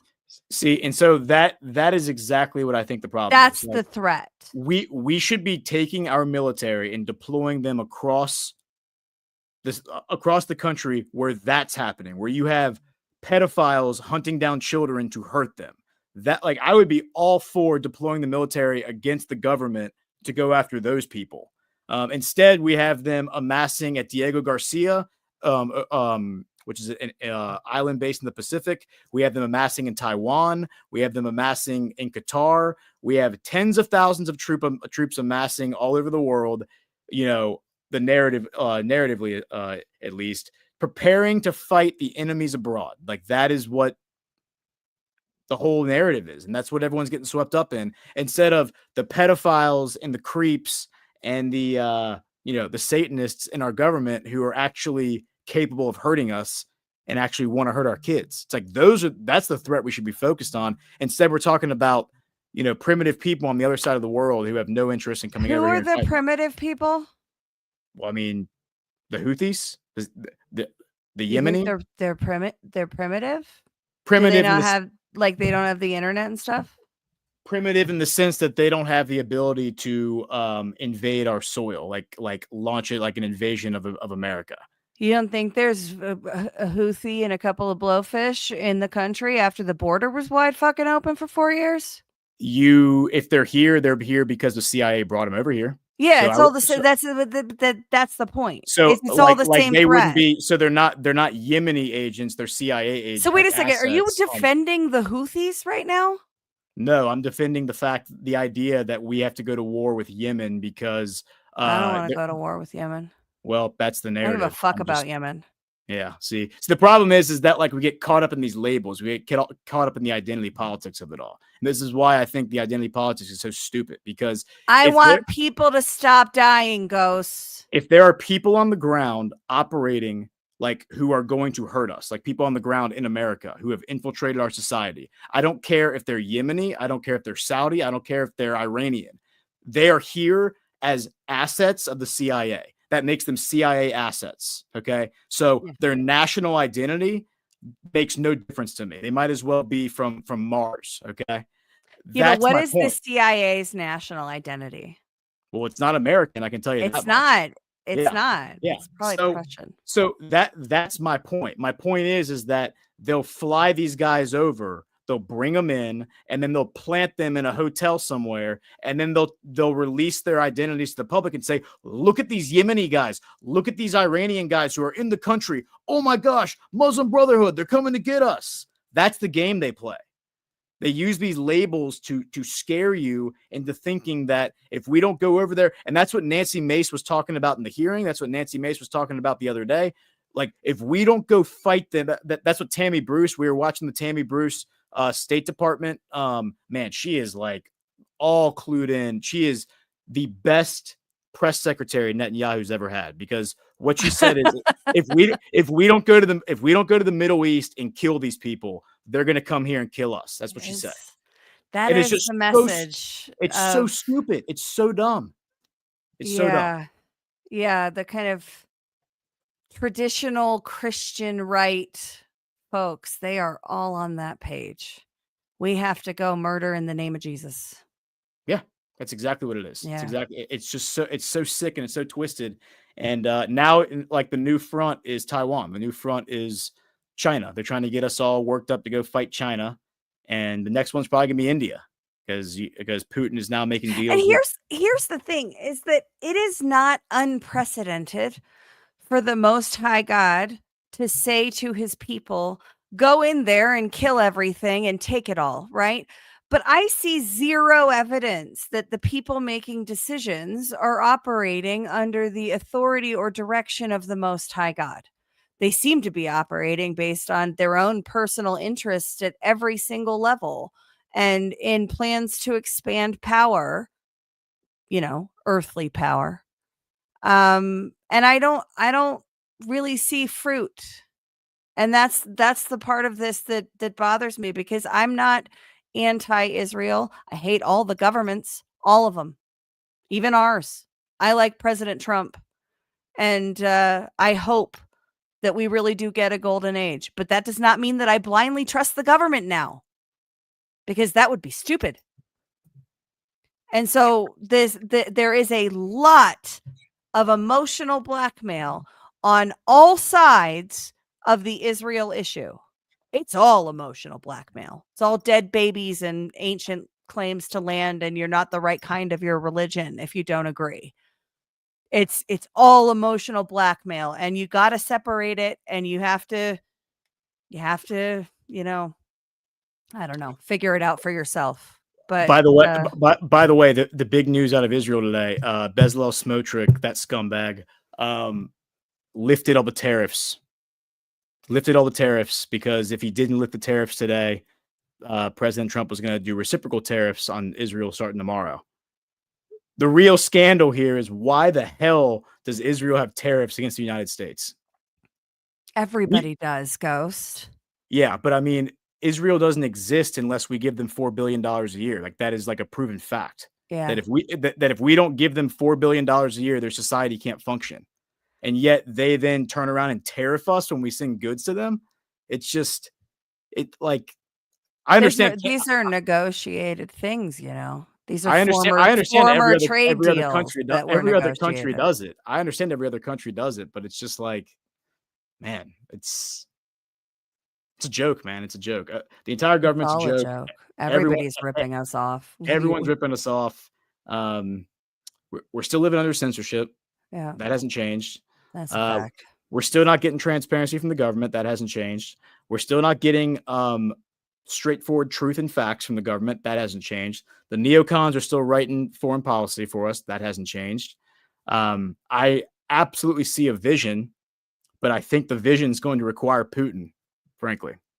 I think the vision is going to require, I think Trump is leaning into all of this neocon bullshit, and he's getting all these people worked up to go to war, and it's going to end up Putin standing up with Trump, and that's going to be the brick wall these people are all going to run into, because they just can't help themselves. They get too excited when the prospect of war is right in front of them. Yep. So Well, I think that's all true. And I think that it's going to get worse before it gets better, but then it's going to get better because I really do believe in the golden age. And, you know, you can mock me, you can tell me that I'm full of hopium, all the things.